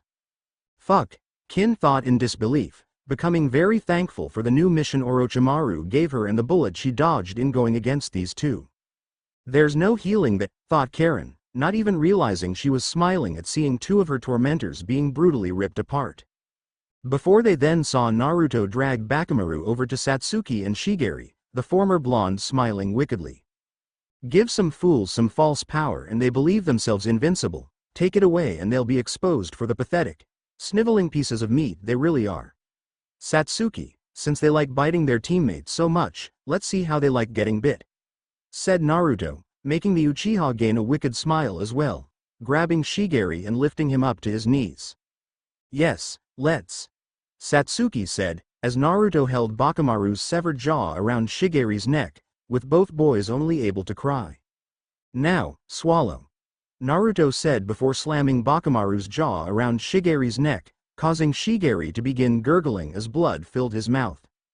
The Uzumaki pressed Bakamaru's jaw down tightly as he began tearing through Shigeri's neck, before he then ripped Bakamaru away, ripping away a large part of Shigeri's throat in the process, with Satsuki letting his body fall to the ground, with Naruto then stabbing his hand right through Bakamaru's chest, bursting out the other side with his heart in his hand. "I don't think they liked it very much," Satsuki stated as Naruto pulled his hand out of Bakamaru's body, letting it fall to the ground. "I guess not. Probably because they taste disgusting," said Naruto, smirking while tossing the heart aside as the female Ravenet laughed. This isn't like Naruto or Satsuki, they're not like this, Sakura thought, refusing to believe these were her teammates. Naruto. Satsuki. Please stop. Just stop, it's over, please, please no more, just, please stop, begged Sakura with tears in her eyes, causing Naruto's and Satsuki's heads to snap towards her. Only to freeze at the sight of the Pinkette looking at them pleadingly, tears streaming down her face at the sight of them. With the marks slowly receding from their bodies and back into their cursed seals, taking away the strength they gave them, causing Naruto and Satsuki to collapse to the ground, panting heavily. What did we just do? Naruto said, looking at the bodies of Shigeri and Bakamaru in shock and disbelief, along with Fila-hair actions. You just killed two assholes that were going to kill us, then take both of you to Kusagakure for their own benefit. I don't see any reason to be guilty, said Kin as she and Sakura shakily stood up, the adrenaline from the fight leaving them while their injuries and exhaustion fully hit them. Here. Karen said, holding out her arm for them, only for the two Kunoichi to shake their heads. No, we aren't biting you. Not after they already did, said Sakura, refusing to bite someone just to heal herself. Yeah, you probably don't have much chakra left anyway, so don't worry about it, Kin said, not wanting to be like those two and take the redhead's chakra just to heal herself. Don't worry, I have plenty of chakra to spare. Besides, this is the first time I'm choosing to let someone bite me, so just, let me help, said Karen, wanting to help after what her now dead teammates did. Looking at the redhead and seeing how serious she was, Sakura and Kin reluctantly nodded before they bit her arm, with them immediately feeling the effects as their wounds began healing and their exhaustion faded away, while their chakra reserves were refilled. Thank you, Sakura said once they let go, grateful for the help, with Kin nodding in agreement. With Naruto and Satsuki being shocked at the sight of how quickly they were healed, before turning towards Kin, recognizing her as part of the auto team they saw at the start of the exams. You're that auto ninja from before the first exam. What are you doing here? And where's your teammates? Satsuki asked warily, wondering why she wasn't with her teammates, unless this was a trap. Dead. We were ambushed by an AIM team. Zaku and Dosu were killed while I barely managed to escape, only being able to hold them off with my genjutsu long enough to get away. I was heading back to the gates since I clearly can't continue on, when I saw those Kusa assholes attacking your teammate. So I figured I might as well try helping, replied Kin, surprising Naruto and Satsuki. You'd help another team not from your village? Why? Questioned Satsuki, suspicious as to why she'd help an enemy team. They were assholes, needing to attack a single genin who barely looked she could stay awake. So I decided to even the odds. Besides, it couldn't hurt to try and make a good impression by helping save another team, Kin said with a shrug. Satsuki and Sakura still looked at her suspiciously, given Orochimaru's ties to Otto made it difficult to tell if she's being sincere or it's a ploy. But they figured they could at least give her the benefit of the doubt since she did save their lives. Then we really owe you one for helping to protect Sakura and us. Thanks, said Naruto, smiling at the Ravenet, only to stop when he realized he didn't know her name. It's Kin Suchi. Kin introduced, making Naruto smile again and shake her hand. It's nice to meet you, Kin. I'm Naruto Uzumaki. These are Satsuki Uchiha and Sakura Haruno. And really, thanks for the help, Naruto replied, with the corners of Kin's mouth twitching up. He's way too trusting, Kin thought, knowing that'll make her mission easier. No problem, I'm glad I could lend a hand, said Kin, only to grow worried when Naruto frowned at her. Yeah. But I'm still angry at how your team attacked Kabuto before, said Naruto, still remembering how they attacked Kabuto just before the first stage began. Well, how else were we supposed to react? He insulted our village just because it's a new one and a small one. Wouldn't you be upset if someone just casually insulted Konoha without caring, like that? Kin asked, making the whiskered Ravenet frown. Yeah, I guess that makes sense, Naruto muttered, knowing if anyone insulted Konoha he'd try attacking them too. Your hair looks good by the way. I think black suits you better than blonde, said Kin, admitting the black hair did look good. This made Naruto blink in confusion before touching his hair, his eyes widening when some of it fell in front of his eyes, seeing his hair was now black. What happened to my hair? Naruto said in shock at the sudden change in his hair color. It just suddenly changed while you were knocked out. I think that mark caused it, said Sakura, making Naruto look at her before touching his neck where the curse seal was, with Satsuki doing the same to her own. It does look good, I guess, Satsuki said, agreeing with Kin that Naruto did look good with black hair. Yeah, it helps give you a mysterious vibe. Plus, girls do like the mysterious bad boys. It also helps the whiskers are pretty cute, Kin said, winking at the whiskered Ravenet, causing him to blush slightly. Thanks, said Naruto, not expecting the compliment. What about you? Who are you? Questioned Satsuki, looking at Karen, burying her annoyance at Kin's seemingly flirtatious words. Oh, I'm Karen Uzumaki. Karen introduced, much to Team 7's shock. You Uzumaki? Naruto asked in shock and hope, wondering if it's possible they're related if they have the same last name. Why yeah. It's really nice to meet you. I've never been able to meet another Uzumaki besides my mother. So I'm really happy to meet another, said Karen, smiling at Naruto, happy she's really meeting another Uzumaki. It's really nice to meet you too, Karen, Naruto said as he began smiling, feeling overjoyed at learning he had a relative and getting to meet them. Another Uzumaki? You mean there are more? Sakura asked in disbelief, with Naruto feeling more hope at the chance there were other Uzumaki he could meet. There used to be a lot, an entire village of them. But, the Uzumaki clan was wiped out during the Second Great Ninja War. I don't even know if there are any others, Karen said sadly, only to see the shocked looks on Team 7's and Kin's faces.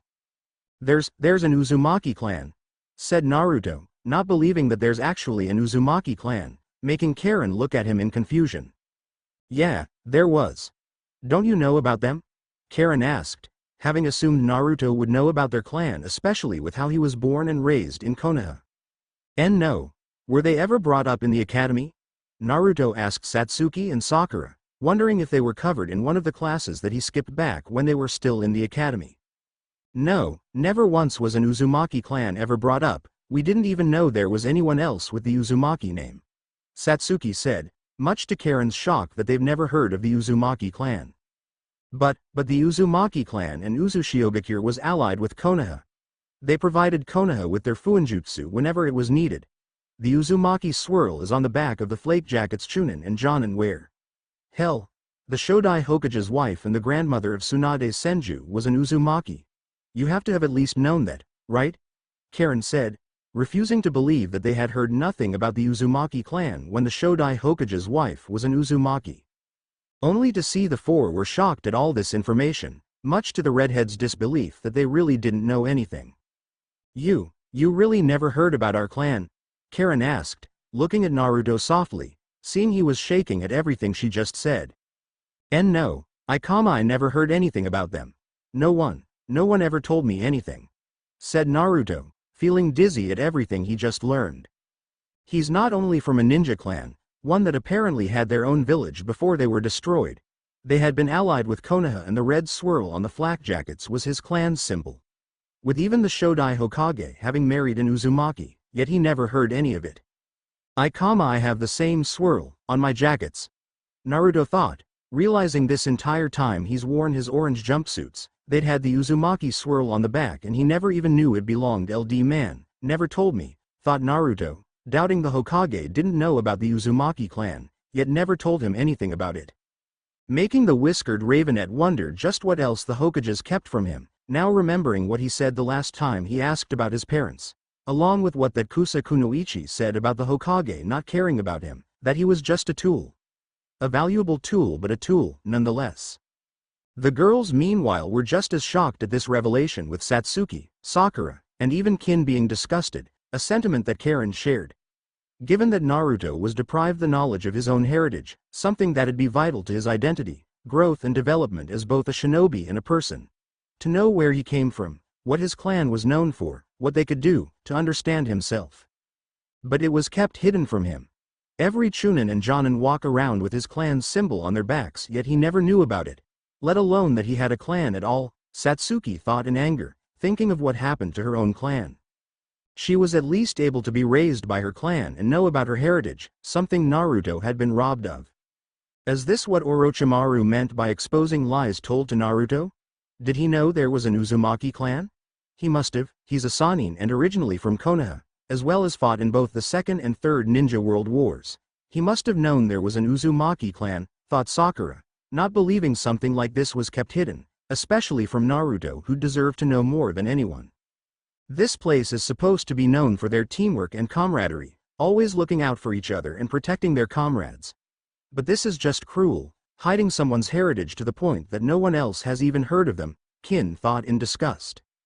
While she's not from a clan herself, Otogakure was filled with plenty of Kekkei Genkai users and clans that were all aware of where they come from and their heritage. Even Kimimaro, who only cared about serving Orochimaru, took the time to learn about the Kagaya clan and better understand his abilities. He might be the only family I have left and he doesn't even know about our clan. What kind of village is this? Thought Karen, angry and disgusted at how Naruto had been kept ignorant of their clan and family, being reminded of her treatment Kusa where she was only seen as an asset.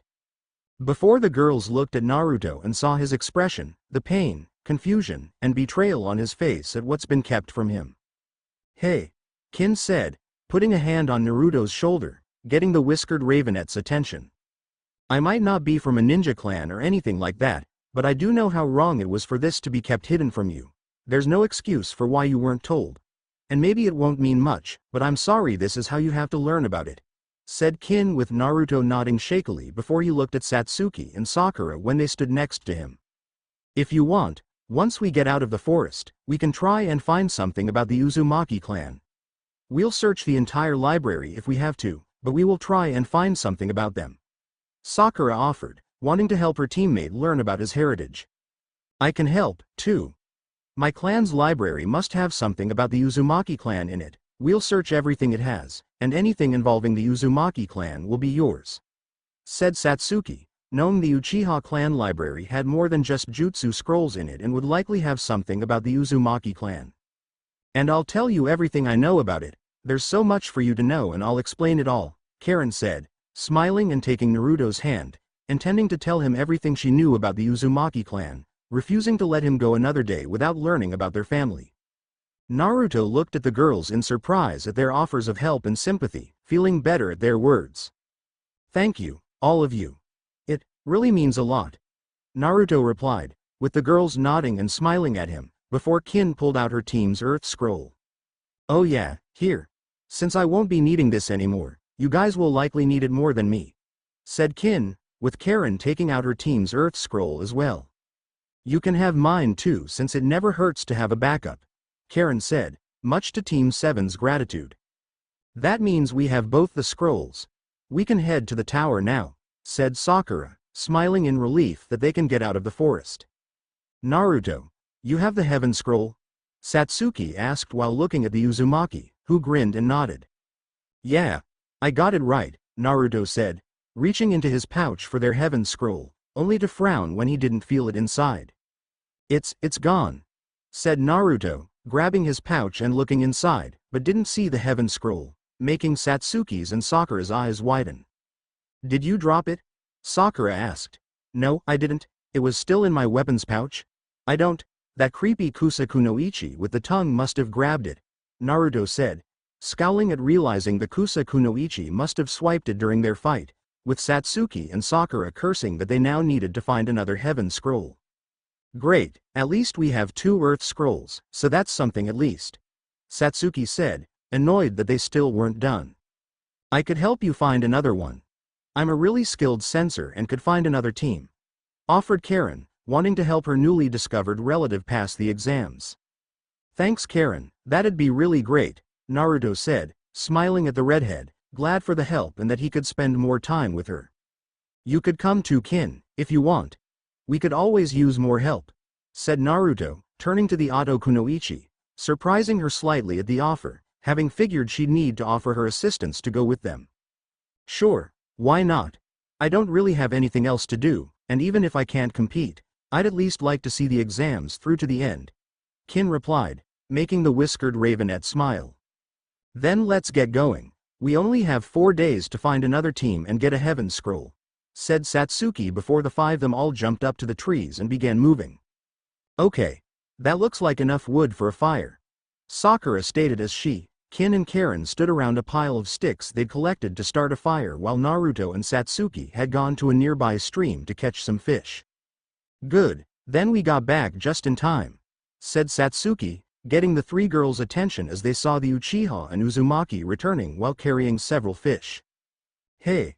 Look at all the fish we caught, seems we're finally getting some good luck in this forest, Naruto said with a grin, pleased at all the fish they were able to catch. Great job you two, Karen said, smiling at her cousin and Satsuki before she helped them skewer the fish and set them around the fire once it was lit.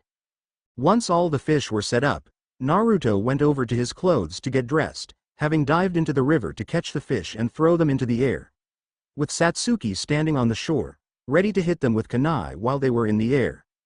Though before he could grab them, the whiskered ravenette looked at Kin when she grabbed his shoulder and pulled him back. You can't wear that jumpsuit anymore, Kin said, making Naruto look at her in confusion. What are you talking about? Sure, it's gotten dirty and a little ripped from the fighting and moving through the forest, but I can still wear it, said Naruto, not seeing why he couldn't put it back on. No, you can't. Maybe the orange worked with your blonde hair and the light tan you had before, but now that you have black hair and pale skin you might as well be a walking target. The colors just clash too much to effectively blend together, said Kin as Naruto frowned at this. I still don't see the problem. Narutoing if his clothes didn't suit his new appearance, only for Sakura to hold out a pile of clothes for him. The problem is that having bright clothes like that with pale skin and dark hair makes you stick out too much. It blended better before since you also had a bright appearance, now you don't. So you need new clothes that match your new look. Karen, Kin and I were able to pick out some clothes that'd suit you from the spare clothes their teammates had on them, Sakura said, knowing that Naruto wouldn't be able to keep wearing his orange jumpsuits with his new looks. The Uzumaki's frown deepened as he took the new clothes, only to find that all of them were completely black, the only color being the silver zipper on the shirt. But these are all black, said Naruto, not wanting to wear, at least to him, boring-looking clothes without any color. You could at least try them on Naruto to see how they fit and if you would like them. I think you'd look really good in them, especially with your new looks, said Karen, smiling at Naruto, making him waver and not want to say no. Satsuki? Naruto said while turning to the Uchiha, hoping she'd say something so he could keep his clothes, doubting she'd really care about what he wore. Only for the Uchiha to look at him with a raised brow. You really can't wear orange anymore, Naruto, you'll only end up looking ridiculous. So stop complaining and just put on the new clothes, Satsuki said, agreeing with the others that he couldn't keep wearing orange. See? Even she agrees with us. And how about this? Wear them at least for the rest of the test and once we're out of the forest, if you don't like them then we'll go shopping for different clothes as long as they don't make you stand out like a sore thumb, said Kin, offering a compromise, making Naruto grumble before reluctantly nodding in acceptance. Fine, I'll wear them, said Naruto before he began putting on the new clothes, with the girls watching to see how he looked in them. With Naruto now wearing a black collared, long-sleeved shirt with a silver zipper, black pants, and black ninja sandals. Yeah, the darker colors look way better on you, Kin stated with a smirk while Satsuki, Sakura and Karen nodded in agreement. You really do look good in them, Naruto, added Karen, smiling at her cousin.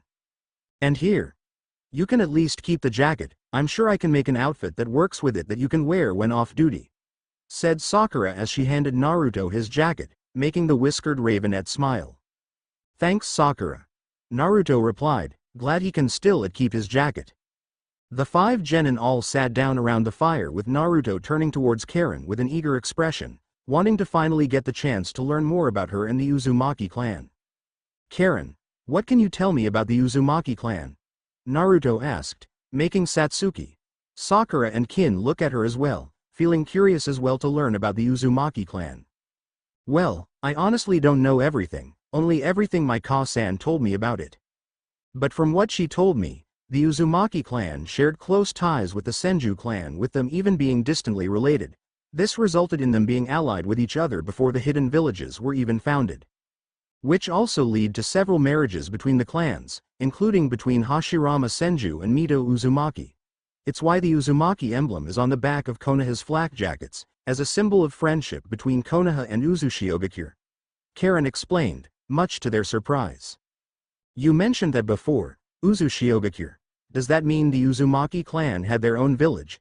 Questioned Sakura in amazement that a single clan had their own village, while Naruto grinned at the idea of his clan having their own village. That's right. Uzushiogakure was founded by the Uzumaki clan in the Land of Whirlpools on a group of islands just off the coast of the Land of Fire. The largest island is where the village was built, with a smaller settlement being located in the very center where the Uzumaki clan first settled down before spreading out and building Uzushio, along with several smaller islands connected with bridges, said Karen, proud of how her clan formed their own village. That sounds awesome. I bet it would have been really great to see it, Naruto said, imagining what Uzushiogakure would have looked like, only to remember how Karen said it had been destroyed during the Second Great Ninja War. Satsuki placed her hand over Naruto's, giving it a comforting squeeze, understanding the sadness he's likely feeling. Though figured it's even worse, given he's just learned he's come from a ninja clan only to learn they were wiped out decades ago. The whiskered Ravenette smiled slightly in thanks at the Uchiha, which she returned before they looked back at Karen. Did the Uzumaki clan have any special jutsu or Kekkei Genkai? Since if they were able to form their own village without any help, they must have been really strong, said Satsuki, with Karen nodding in response. They were. From what Ka-san told me, the Uzumaki clan were renowned for their skill in Fuinjutsu. Even the most skilled and talented Fuinjutsu masters can't compare to an Uzumaki Fuinjutsu master, with only a very rare few having a talent to rival a member of the Uzumaki clan. We also possess incredibly powerful life force, making it so we have much longer lifespans and age slower. This also gives us powerful healing abilities, allowing us to survive injuries that'd normally cripple or even kill anyone else, replied Karen, much to their shock. Damn. Kin muttered, with Satsuki and Sakura unable to do anything but nod in agreement, knowing that sums up their thoughts perfectly, while Naruto grinned to learn how strong his clan is.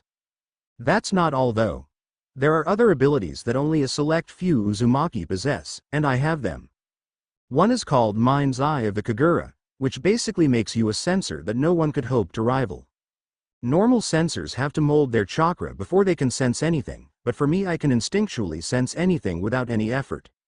I can detect the presence of others, being able to zero in on a specific individual, even being able to discern their species all from a greater distance than you'd expect, which lets me easily track a target. I can tell the size of a person's chakra reserves, even being able to tell when someone's lying since their emotions cause their chakra to fluctuate when they lie. I'm even able to sense when someone's under the influence of genjutsu, including myself. This also lets me completely conceal my chakra from anyone, but when I do this I can't use my chakra for anything else, leaving me vulnerable, Karen said, smiling proudly at her ability, while Team 7's and Kin's shock continued to grow. Though Kin also tensed slightly at hearing Karen can tell if someone's lying, making her panic if the redhead already knew she was lying before. Only remaining calm due to the fact that Karen hasn't said anything yet. I'll need to choose my words more carefully, Kin thought, knowing she'll need to be careful of what she says and make sure everything she says isn't technically a lie. Wow. That's really cool, Karen. You must be really strong, Naruto said, smiling at his cousin, which Karen returned. Thank you, Naruto, said Karen, happy at the praise for her abilities. I'm guessing that those golden chains you used before are another ability? Sakura asked rhetorically while making Naruto and Satsuki look at her, having not seen her chains. With Karen nodding before one of her chains emerged from her back, surprising Naruto and Satsuki at the sight of it. Is that made of chakra? Said Satsuki in disbelief. Yeah, these are my adamantine attacking chains. These are only accessed by a few Uzumaki that have a unique form of special chakra, allowing us to mold it into physical shapes like this. With them I can attack, sealing their chakra and leaving them helpless. But these are also just an incomplete version of a stronger form called adamantine sealing chains, which are far stronger. Though I don't know anyone that's unlocked them, from what Ka-san told me, they were strong enough to restrain the Biju, even the Kyuubi. Karen explained, much to their shock and amazement, while Naruto tensed at the mention of the Kyuubi. only to flinch and hold his head when he heard an enraged roar from within his mind, making the girls look at him. "Are you all right, Naruto?" Sakura asked in concern, wondering if the curse seal was acting up. "Why yeah, I'm fine, just a headache. What else do you know about the Uzumaki clan?" said Naruto, quickly changing the subject, making the girls frown, being able to tell he wasn't being honest with Karen, not even needing to sense his chakra to tell it's a lie. Though none of them said anything, for the moment, not wanting to push the issue.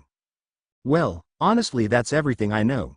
But one other thing Ka-san told me is that the Uzumaki clan were also known for their bright red hair." Karen replied, getting confused looks from the other genin. "They were known for their hair?" Kin asked with a raised brow while mentally wondering if Tayuya could be an Uzumaki given her own red hair. "Yeah. While you might see other people in the world that have red hair, in the Uzumaki clan practically everyone had it, making it easy to tell if someone's an Uzumaki just from whether or not they had red hair.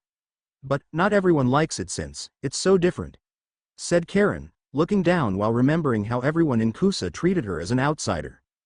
"Well that's stupid. I think your hair looks really pretty, Karen," Naruto stated, making the redhead look up in surprise. "Are really?" Karen asked, not expecting that, with Naruto nodding and smiling at her. "Yeah, I think it's really cool and beautiful. It makes me wish I had red hair like yours, instead," replied Naruto, imagining what he'd look like with smooth red hair, while Satsuki and Sakura also imagined what he'd look like if he had red hair, instead of the blonde hair he had before. "Th thank y yo yo yo you," said Karen while blushing at the compliment, unconsciously grabbing a strand of her hair. "Karen, if you don't mind me asking, but what was it like in Kusa for you?" Sakura asked, still remembering how her teammates treated her and what they said, worried about what her life was like in Kusa itself. Her worry only growing when Karen's expression immediately fell, something that worried Naruto as well, wondering what it was like in Kusa for her. "Karen?" said Naruto, making her look at him as he saw the concern and worry in his eyes. It was terrible, my own personal hell the moment me and Ka-san went there," said Karen before shakily holding her arms out, displaying the bite marks on her arms. "Another ability the Uzumaki clan has, is that because we have such powerful chakra and life force, anyone that bites us and absorbs our chakra will be instantly healed of any injuries and restore any lost chakra.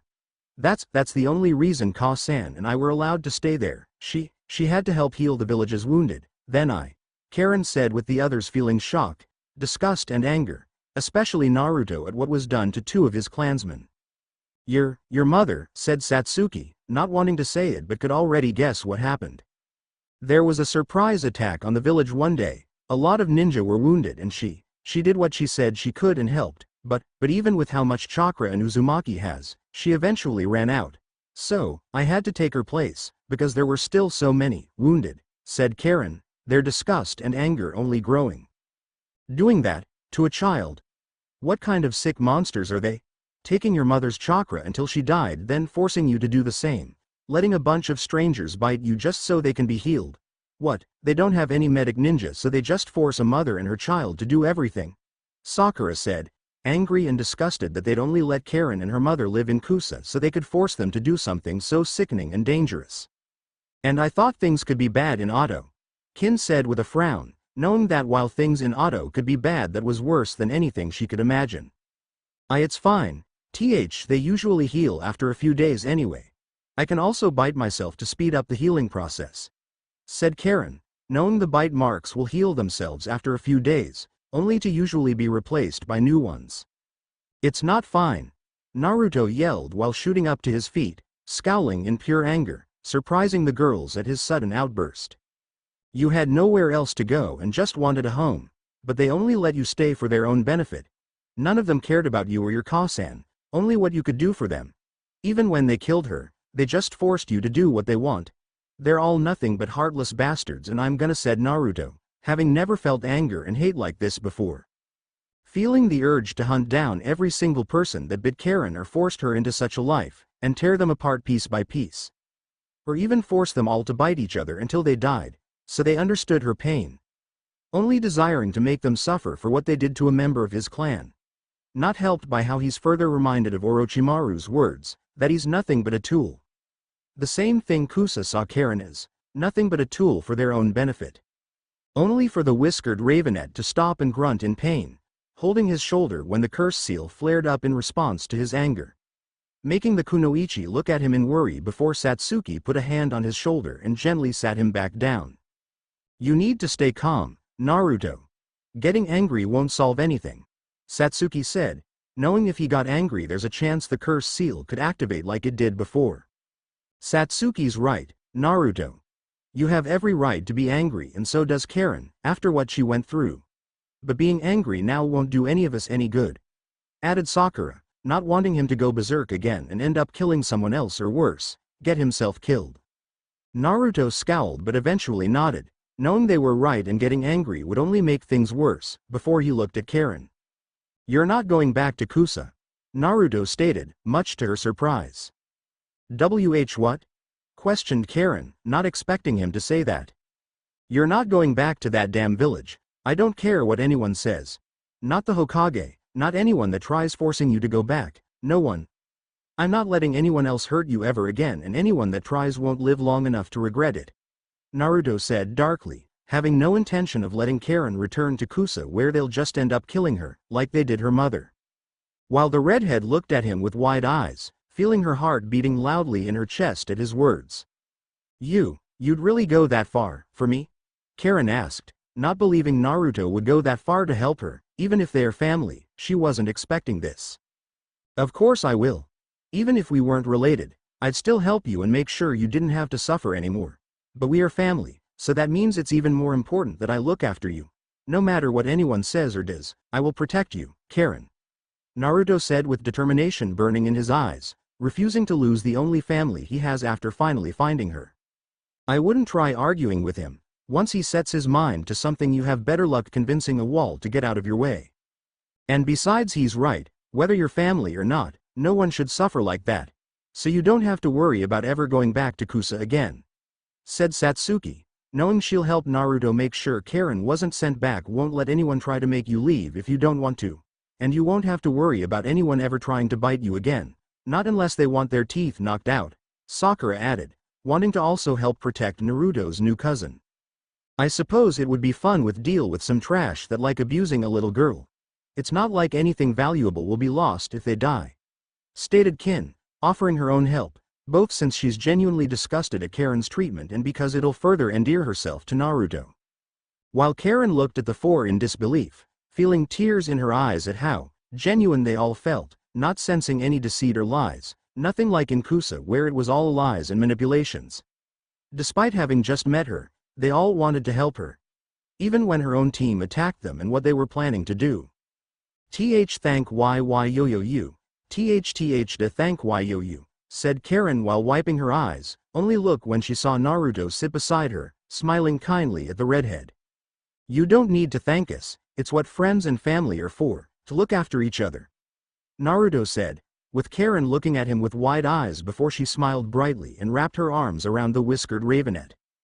Thank you, Naruto, for being so warm, thought Karen, enjoying the warmth she felt coming from Naruto's chakra.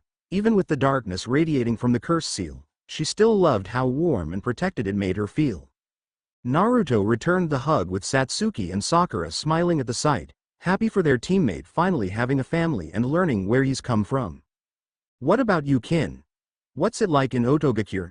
Naruto asked once he and Karen pulled apart, looking at the Oto Kunoichi, curious of what it was like in Oto.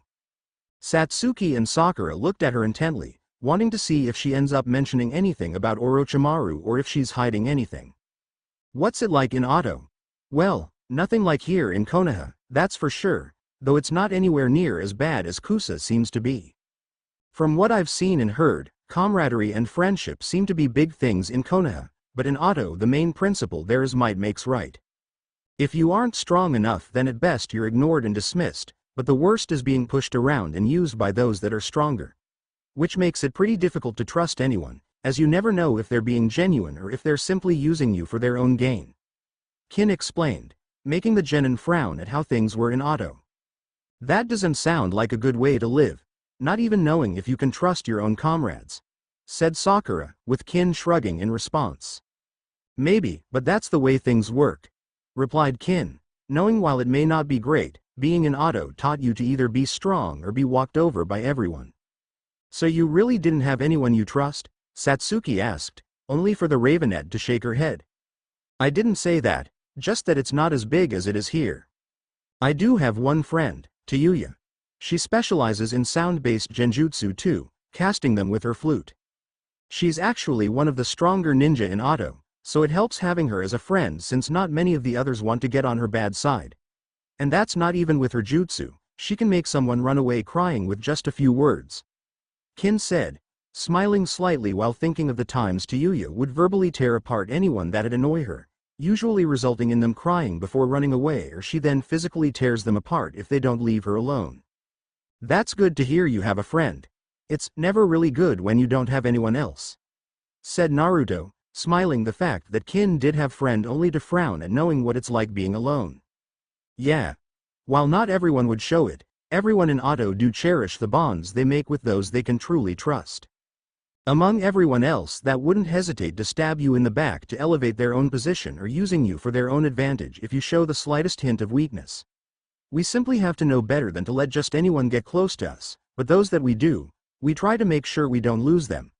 Kin replied, making Naruto and Karen to look at her in sympathy with even Satsuki and Sakura, despite their suspicions, feeling bad for her.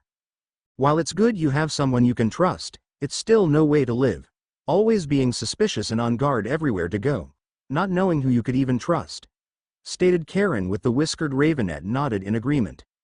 I guess so, but it is a good motivator for us to train and improve, ensuring that you're always the strongest or at least stronger than everyone else around you, said Kin, something the others had to relent to, admitting that would be a good motivator. By the way, here's something you two might be interested in knowing.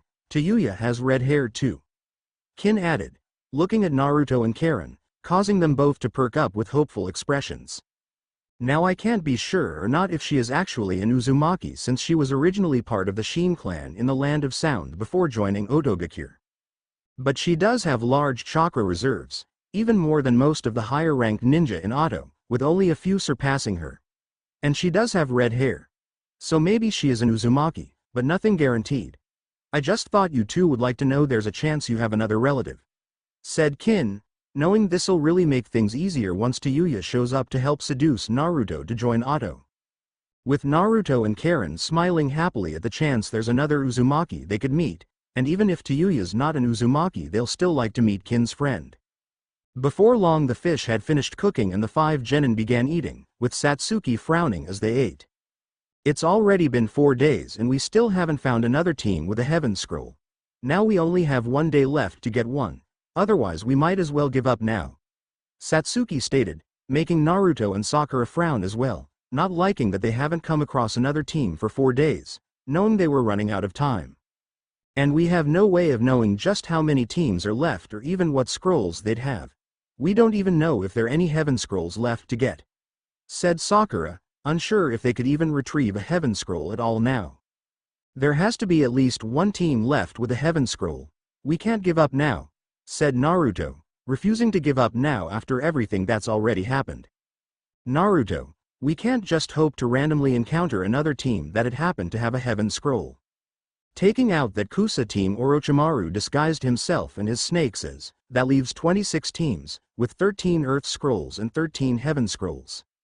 Orochimaru swallowed the Earth Scroll he had and stole our Heaven Scroll, that takes away 1 set of scrolls already. Now we have 2 Earth Scrolls from Karen's and Kin's teams. So at most, 12 teams could pass the second exam, 10 if no one manages to take the Earth Scrolls we have. And then there are the teams who'd be taken out even if they had the same scroll as their attackers, lowering the number of teams that could pass even further, Sakura said, with Naruto's and Satsuki's frowns deepening. There is actually still a possibility of one team having a Heaven Scroll. Like you said, 1 pair is gone with Orochimaru, you now have mine and Kin's scrolls, giving half of 2 pairs. That leaves 10 complete pairs of scrolls, and 2 Heaven Scrolls that'd go with your 2 Earth Scrolls. So, right now if we assume no one's at the tower yet, there are 12 Heaven Scrolls, 2 teams of which are likely desperate to find Earth Scrolls. And there's also the teams that would have both scrolls but haven't gone to the tower yet, said Karen, making Team 7 look at her. If a team has both, just head to the tower? Naruto asked, confused as to why any team wouldn't immediately want to pass the moment they got both scrolls. To help weed out the competition. While the main goal is make sure you have a set of scrolls, you only pass if you reach the tower in the center of the forest.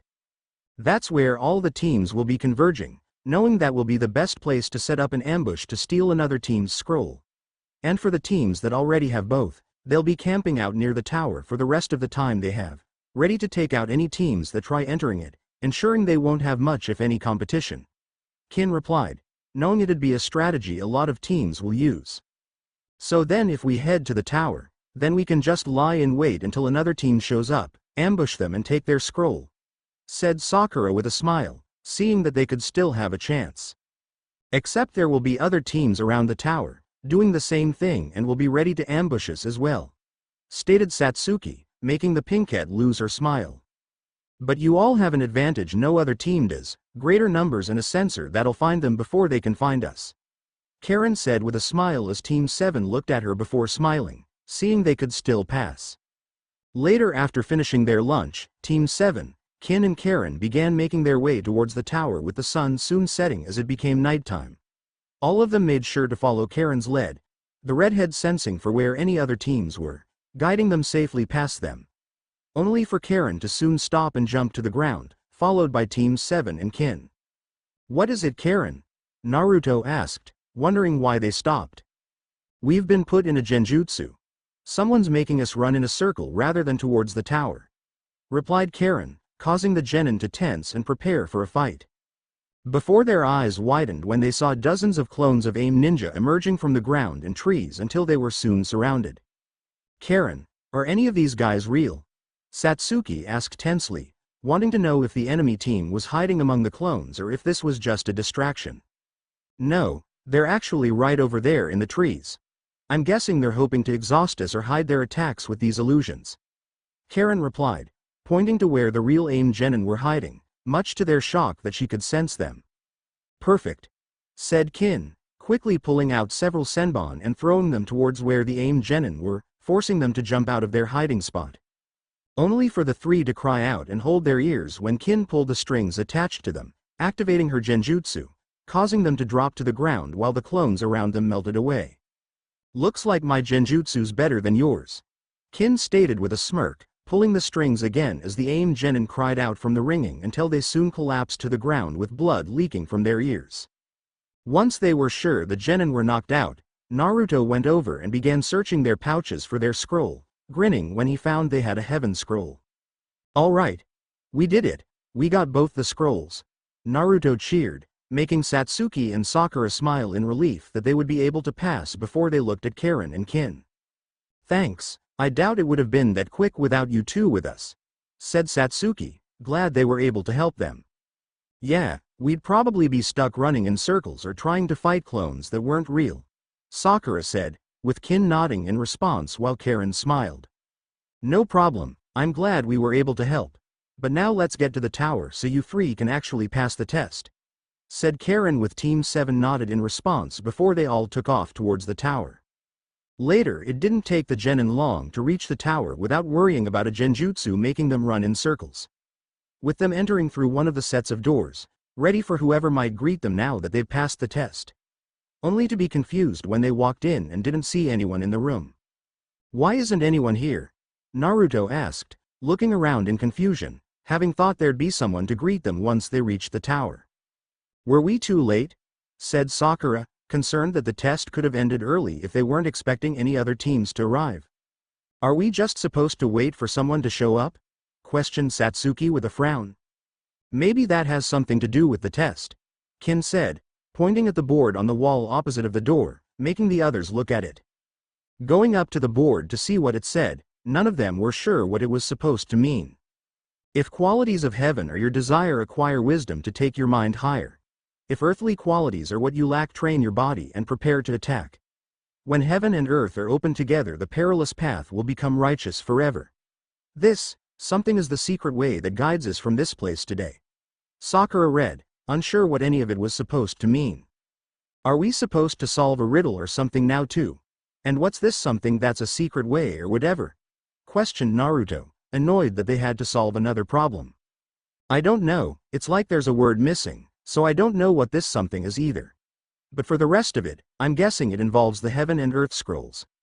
I think we're meant to open them now, said Sakura, believing that they were now meant to open and read the scrolls. Are you sure?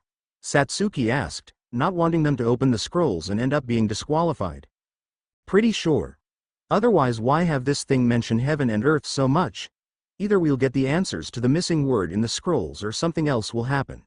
Whatever's inside, we need to open them now. Sakura replied, with the Uchiha frowning but nodded in agreement. Taking out the scrolls from his weapons pouch, Naruto handed Sakura the heaven scroll while he had one of the earth scrolls.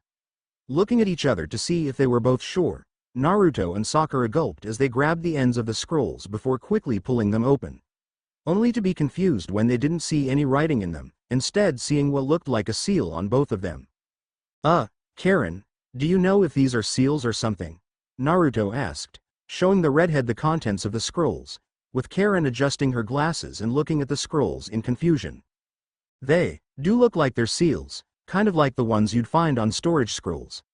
But not exactly the same, more like, replied Karen before her eyes widened in realization.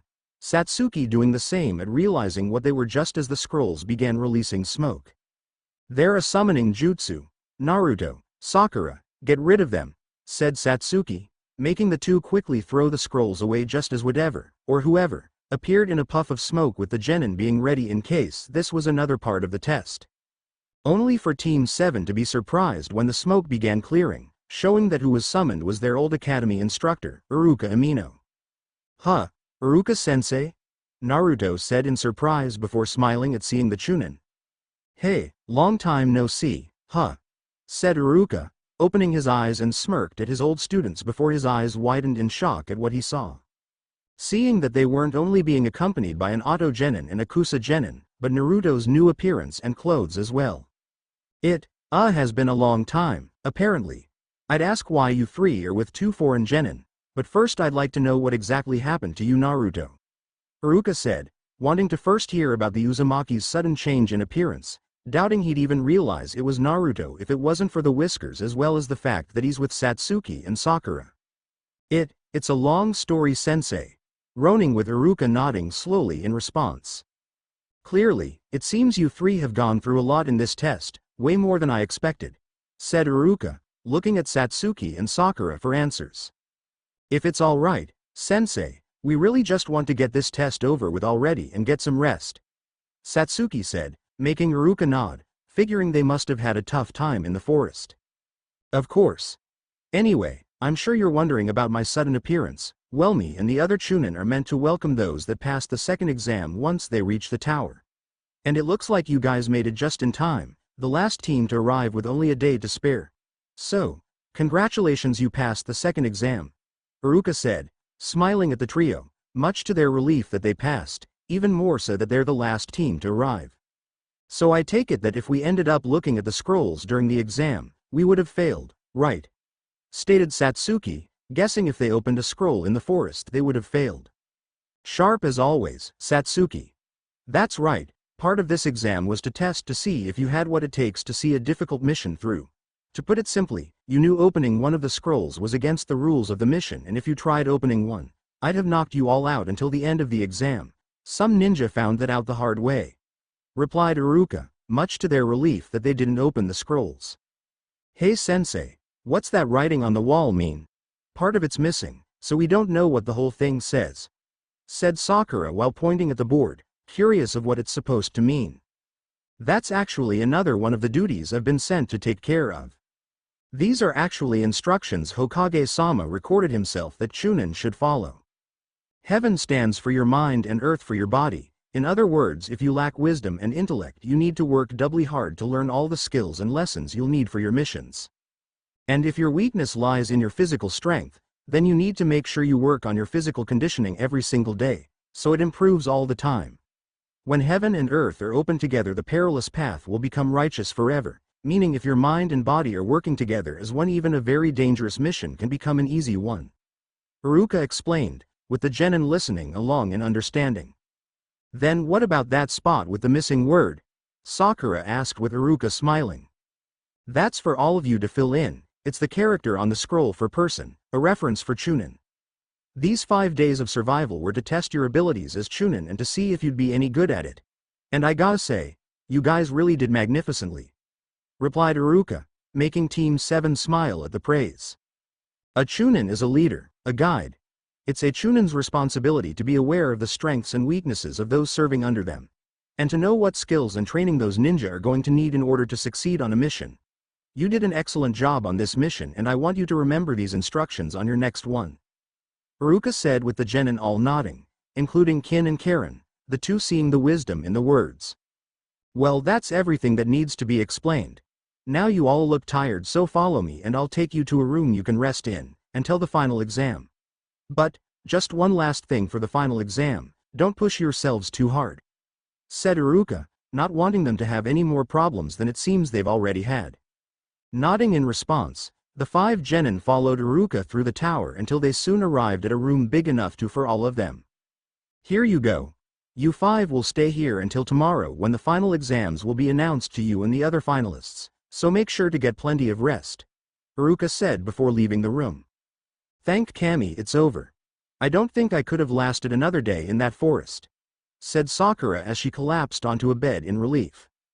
No kidding. I feel like I could sleep for a week, Naruto said, falling onto another bed as well. It's not over yet, we'll still have to get up tomorrow to learn what the final exam will be.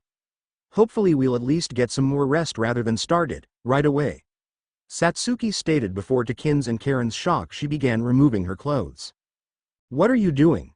Kin said, not expecting the Uchiha to suddenly start stripping, with Satsuki looking at her with a raised brow while removing her shirt, exposing her black bra. Undressing, said Satsuki, not seeing a problem as she removed her sandals and then her shorts, leaving her in just her black panties and bra. WWEW can say CTHTH that. Why are you undressing, said Karen while blushing brightly before she stopped when Satsuki removed her bra and panties as well, leaving the Ravenette completely naked.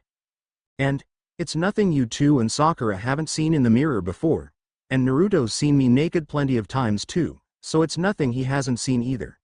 Besides, I want to change into some fresh clothes after getting cleaned up, Satsuki said as she headed into the bathroom, much to their growing shock before they looked at Naruto and Sakura, who didn't seem fazed at Satsuki stripping, though they did blush lightly at the sight. How close are you 3 exactly? Kin asked, wondering if the 3 were already in a relationship or something, with Sakura's blush growing as well at the implication. It's not what you think, Satsuki just doesn't really have a sense of shame. Naruto and we had to learn it the hard way, the first day we all started living together, revealed Sakura, which only shocked them further. You 3 live together? Questioned Karen with the pinkette nodding in response. Yeah. It's something our sensei did not long after we became a team, buying us a house and having the 3 of us live in it together as a means to promote team building. And Satsuki doesn't exactly stay dressed while there, Sakura replied, remembering how when they first moved Satsuki just took her clothes off, not caring her and Naruto were still in the room watching. And ever since Satsuki would walk around the house either be in just her underwear or completely naked, with them having just gotten used to it. And nothing's happened at all? Kin asked, having a hard time believe 3 preteens, especially 1 boy and 2 girls, were living together and nothing happened, even more so if Satsuki walks around naked all the time. No, said Sakura while looking at the ceiling in fascination. Telling the truth that nothing's happened with any of them together, but the pinkette couldn't say the same when they were alone. You 2 could even live there with us. We still have plenty of room since it's just the 3 of us, Naruto offered, smiling at the idea of Karen and Kin living with them. Really? Karen said in surprise, with Kin looking at him in disbelief. Yeah. Since there's no way you're going back to Kusa, you'll need a place to stay, and I'd really like it if you stayed with us. And you're welcome to stay too, Kin.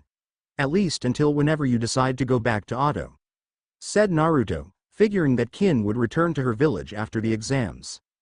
Yes. I'd really love living with you, Karen said immediately, smiling happily at getting to live with her cousin and new friends. Sure, why not? If you're offering, It beats finding some other place for the rest of the exams. Kin said with a shrug while mentally shaking her head in disbelief. He's honestly making this too easy, thought Kin, not believing how she's barely done anything to earn Naruto's trust, yet here he is already offering to let her move in with him. The most she's done is show them a small bit of kindness, yet he's acting like they've been friends for years ago they were enemies. With Karen it's at least understandable why he's so friendly, given they both come from the same clan. Is this why Orochimaru-sama chose me for this mission? Did he know I wouldn't even need to try to get close to Naruto? Kin thought, starting to wonder if she was actually chosen for her abilities or just because the mission would be laughably easy. Before she quickly shook off that line of thought, deciding to simply focus on completing her mission than why she was chosen. Hey, this bath is way bigger than normal, even bigger than the one we have at home. We could bathe together to save some time, Satsuki said from the bathroom, making Sakura, Karen and Kin look at each other. It would be nice to relax in a hot bath after spending 4 days in that forest, said Sakura getting up, liking the idea of taking a hot bath. Agreed. After everything, it'll be great to relax without worry of any sudden attacks or anything, Karen said, having always enjoyed the chance to relax in hot water, especially after the long days she's forced to help at the hospital. No argument here, I could use some relaxation, said Kin before she, Sakura and Karen headed for the bathroom, eager to enjoy a chance to relax. Though before she went in, Kin stopped as Sakura and Karen walked in, with the Ravenette smirking as she turned back towards Naruto, seeing a chance to get him even more interested in her. Aren't you joining us? Kin asked, making the whiskered Ravenette shoot up from the bed with wide eyes. What? Said Naruto, not expecting her to ask that. Yeah, Satsuki did say we could bathe together, I didn't hear her say anything about just the girls. So I'm sure you're free to join, said Kin with a sly smirk, causing Naruto to blush brightly at the idea of bathing with 4 girls. Though he also knew Kin had a point, given that even at home Satsuki had managed to convince him and Sakura that they should all bathe together. Since they all live together and are teammates, she figured it'd make sense they should bathe together as well, much to their embarrassment. Though they did at least wear towels, at least he and Sakura wore towels, while Satsuki stayed naked. I'm fine w waiting. Naruto stuttered since bathing with Sakura and Satsuki was one thing, but having Kin and Karen as well, he wasn't sure he could handle it. You sure? Most guys would love the idea of being around 4 naked and hot girls. Aren't you just a little bit tempted? Kin asked while seeing Naruto's face turn even more red as he gulped nervously. I'm sure, said Naruto, making the Oto Kunoichi sigh in mock disappointment before she smirked again. Oh well. But, just so you know the offer will be open, said Kin before she unzipped her vest, showing her purple bra underneath, much to Naruto's shock and embarrassment. Just something for you to think about it, if you're curious to see more, Kin said with a wink before entering the bathroom, leaving the frozen Uzumaki behind. Once she was in the bathroom, Kin saw that Sakura and Karen were already halfway dressed before they along with Satsuki looked at her, seeing her vest already unzipped. What were you doing? Sakura asked with a suspicious frown, wondering what kept her and why she already unzipped her vest. I invited Naruto to join us, Kin said casually, with the pinkhead and redhead immediately blushing. WHWHWH what? WHWHWWHYWWOWOU would YYUDDUDTH that? Said Karen, blushing brightly at the idea of Naruto bathing with them. Oh relax, he said no besides I was just doing it to tease him, it's so cute when he gets all flustered. Kin replied while removing her vest and scarf before taking off her sandals and pants. Hang on, I'll go get him, Satsuki said before heading for the door much to the girls' shock, including Kin, that she's actually getting Naruto to bathe with them. What? I said I was just kidding, said Kin, having not been serious about having Naruto bathe with them since she didn't want to end up coming on as too forward and risk messing things up. Satsuki. This isn't at home, we can't just have baths together when there are other people around, Sakura said, only for her blush to intensify when Karen and Kin looked at her in shock. You 3 have baths together? Karen said with her entire face now matching her hair, not expecting to hear that. Yeah, we do. It makes sense if we're all living together, That way we can bond more as a team and make sure all three of us are ready to leave rather than waiting for each other to finish getting ready," said Satsuki with a shrug before exiting the bathroom to get Naruto. "You're sure nothing's happened?" questioned Kin with the Pinkette's face only turning more red. "Later, see? No problems with all five-us together," Satsuki said while sitting in the large bath, with Naruto, Sakura, Karen, and Kin all being with her. Though while the Uchiha was content with not wearing anything, Naruto had a towel wrapped around his waist with Sakura, Karen and Kin having towels around their bodies to hide their modesty. The four being thankful the steam from the water helped further hide them. "Yeah, no problems," said Sakura, blushing brightly and squeezing her legs together. "The only problems are these damn towels blocking the view," Inner Sakura shouted, making the Pinkette's blush intensify while mentally cursing her own thoughts. "It is rather nice, I suppose," Karen stated, feeling less embarrassment the longer they were together, with her also taking a few quick peeks Naruto as she did so. "I'm honestly still surprised you three do this all the time and nothing's happened," said Kin, feeling the least embarrassment after the initial shock wore off, knowing this'll just help her even more. "Great. Glad that we're all fine now. Naruto, could you help me with my back?" Satsuki said, standing up and moving her hair out of the way, much Kin's and Karen's disbelief that she'd ask Naruto rather than one of the three other girls. "Su sure saw Satsuki," replied Naruto, blushing as he made his way over to Satsuki, taking the soap from her. Lathering his hands up, Naruto gulped as he began washing Satsuki's back while doing his best to keep himself calm as well. That's really good. But could you do it a little harder?" said Satsuki, wanting to work out any kinks in her back. Sure," Naruto said with his blush growing brighter as he pressed his hands harder against the Ravenette's back. "Do it harder," Karen thought, blushing at the Uchiha's words. "She has to know what she's doing," thought Kin, refusing to believe Satsuki could say that and not know the affect it'd have. "Damn it, Satsuki," Sakura thought, hating it when her teammate says something like that. "I wish he'd do me as hard as he wants, make me scream for everyone to hear," said Inner Sakura, much to Sakura's mortification. "No, I'm not some perverted creep. Naruto's just my teammate, no matter how good it would fey. No, I'm not thinking that," Sakura thought while shaking her head.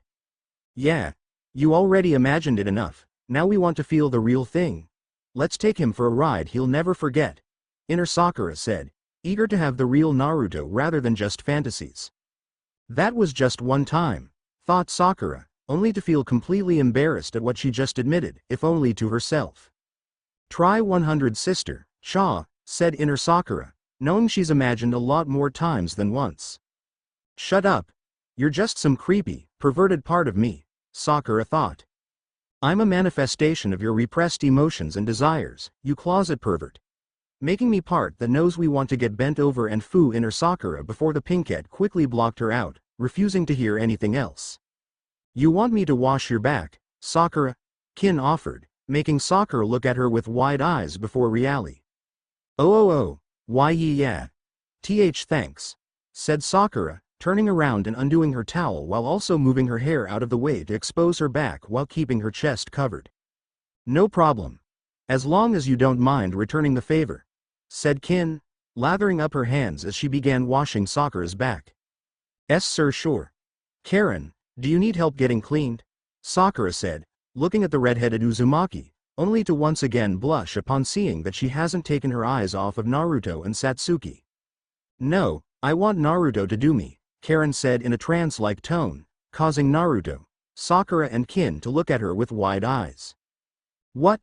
Naruto said, not believing what Karen just said, with Karen's eyes widening at realizing what she said. "My back. I meant my back. I'm waiting until Naruto's done helping Satsuki so he could help me next," Karen said quickly. "He could do us together, I don't mind if you join us," Satsuki said, figuring Naruto could use both his hands to wash them together. Together, with Naruto and Satsuki, Karen thought, getting a glazed-over look in her eyes. "Tell me she knows what she's saying. She has to know what she's doing, right?"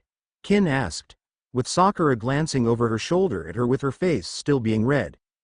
"It's honestly hard to tell with Satsuki," Sometimes you know exactly when she's teasing you, and other times, Sakura said, knowing they can't always tell when Satsuki's purposefully teasing or not, realizing the double meaning behind words at times.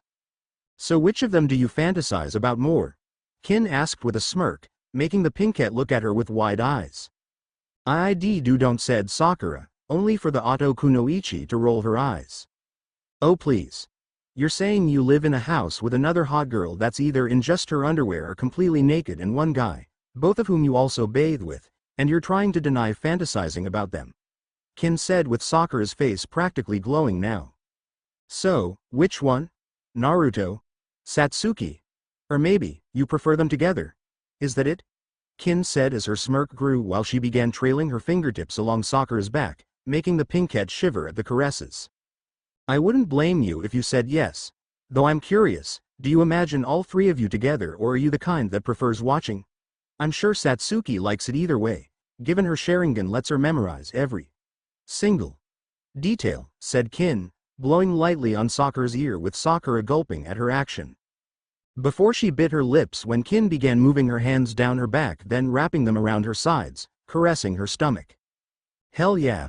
I don't care what she's planning, she gets it. Now let's show her what we really want to do, inner Sakura yelled, much to Sakura's growing embarrassment. After all, Naruto's likely fantasized about the both of you plenty of times, but something tells me he'll be thinking about us as well, later. Kin said, smirking while glancing at the whiskered Ravenet, causing Sakura's eyes to widen and look at him as well. Only to be completely mortified at seeing Naruto glancing at her and Kin while the Ravenet was basically groping her body. Even more so when she noticed Naruto wasn't really paying attention to washing Satsuki's back with his hands unconsciously going down towards her ass. With the pinkette's eyes also noticing something else when she looked lower. Oh, Kami, Sakura thought, seeing how Naruto's towel was sticking out. Fuck yes. Now that's a tent I want to be inside of, better yet, put it inside me, said inner Sakura, with Sakura not even able to deny her own thoughts.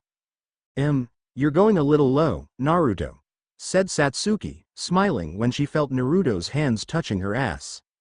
With her words snapping Naruto out of the trance he fell into after glancing at Sakura and Kin, seeing how close they were and the way Kin was touching the pinkette.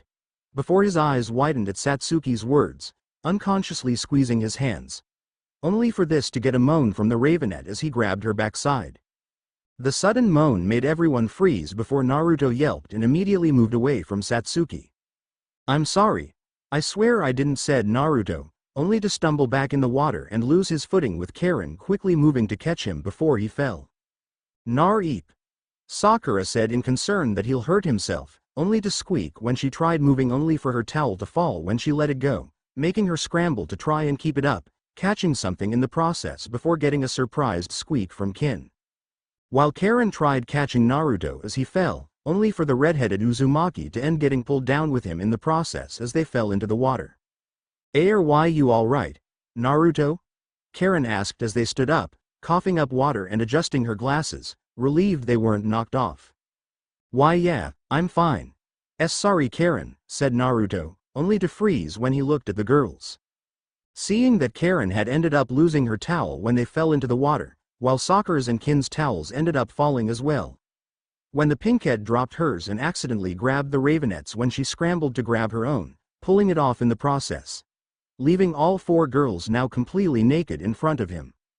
Oh, fuck, thought Naruto, blushing brightly as he looked at the girls up and down. Despite having seen her naked several times already, he still couldn't help but look at Satsuki's toned body. Finally, Sakura's body was the most smooth and soft looking, yet he could still see the results of her own training. With her down to her smooth and toned stomach that led to her own smooth snatch and long legs, while her ass was just as shapely, if not more so, as Satsuki's. The whiskered Ravenet could only stare at all four with wide eyes, unable to do anything but take in every single detail he could about their bodies. Though this helped snap Naruto out of his shock and quickly dived into the water while covering his crotch, which also helped snap the girls out of their shock as well. He's never wearing a towel while bathing, Agan. Satsuki thought while licking her lips, refusing to let Naruto ever cover that up again when they take baths. This mission just got so much more fun, thought Kin, blushing at the sight of how big Naruto is, now feeling eager to really start seducing him. Fuck, yes. That's what I'm talking about, no fantasy can compare to a sight like that. We need to jump him right Kami damn now and have him fuck us hard.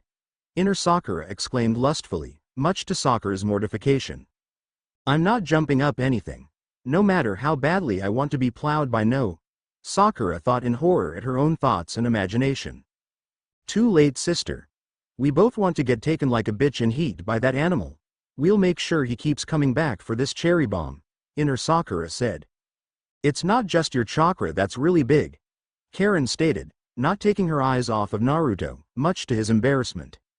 Karen, said Naruto, not believing his cousin would say something like that, only for the redhead to smile teasingly. No need to be embarrassed, Naruto. You really have nothing to be embarrassed or shy about. Besides, it's fair we both get to see each other naked. In fact, if you ever want to see more, just ask, said Karen, winking at the whiskered Ravenet, much to his and Sakura's surprise. You're related, Sakura said, looking at Karen with wide eyes that she's hitting on her own cousin, only for Satsuki, Karen and Kin to shrug. So, there isn't any problem with that. A lot of ninja clans intermarry with each other. Besides, when someone has an active chakra network, it nullifies the risks that come from inbreeding, Karen said, with Satsuki and Kin nodding in agreement. She's right. It was done in the Uchiha clan to help keep the bloodline pure. Hell, the Hyuga clan never, or ats outside of their clan to keep the Byakugan to themselves, added Satsuki, knowing a lot of ninja clans only married within their clan to keep their bloodline pure. The Land of Sound also has plenty of wandering ninja clans, some that prefer to isolate themselves, so they likely intermarry as well. And given the fact the Uzumaki clan settled down an island nation, they probably practiced it a lot too, said Kin, with Karen nodded along with this, knowing members of the Uzumaki clan did get married to each other. We do also have our powerful life force and healing abilities, which further helps to prevent any potential defects. Besides, even if that wasn't the case, we're likely distantly enough related to where it wouldn't be an issue. Since my Ka-san and I were in Kusa, while Naruto's mother or father ended up in Konoha. So, no worries if you want to do more than just look, Naruto.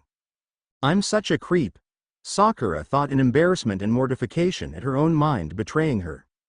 CCACACACA can WWWEJ Jujuju just F555 finish, place please, Naruto said pleadingly, not knowing how much more he can take. Yeah, let's just finish getting cleaned up. I'm sure there'll be more fun we can have later. Though don't be surprised if I ask for more besides looking, too, said Kin, smirking eagerly at the Uzumaki.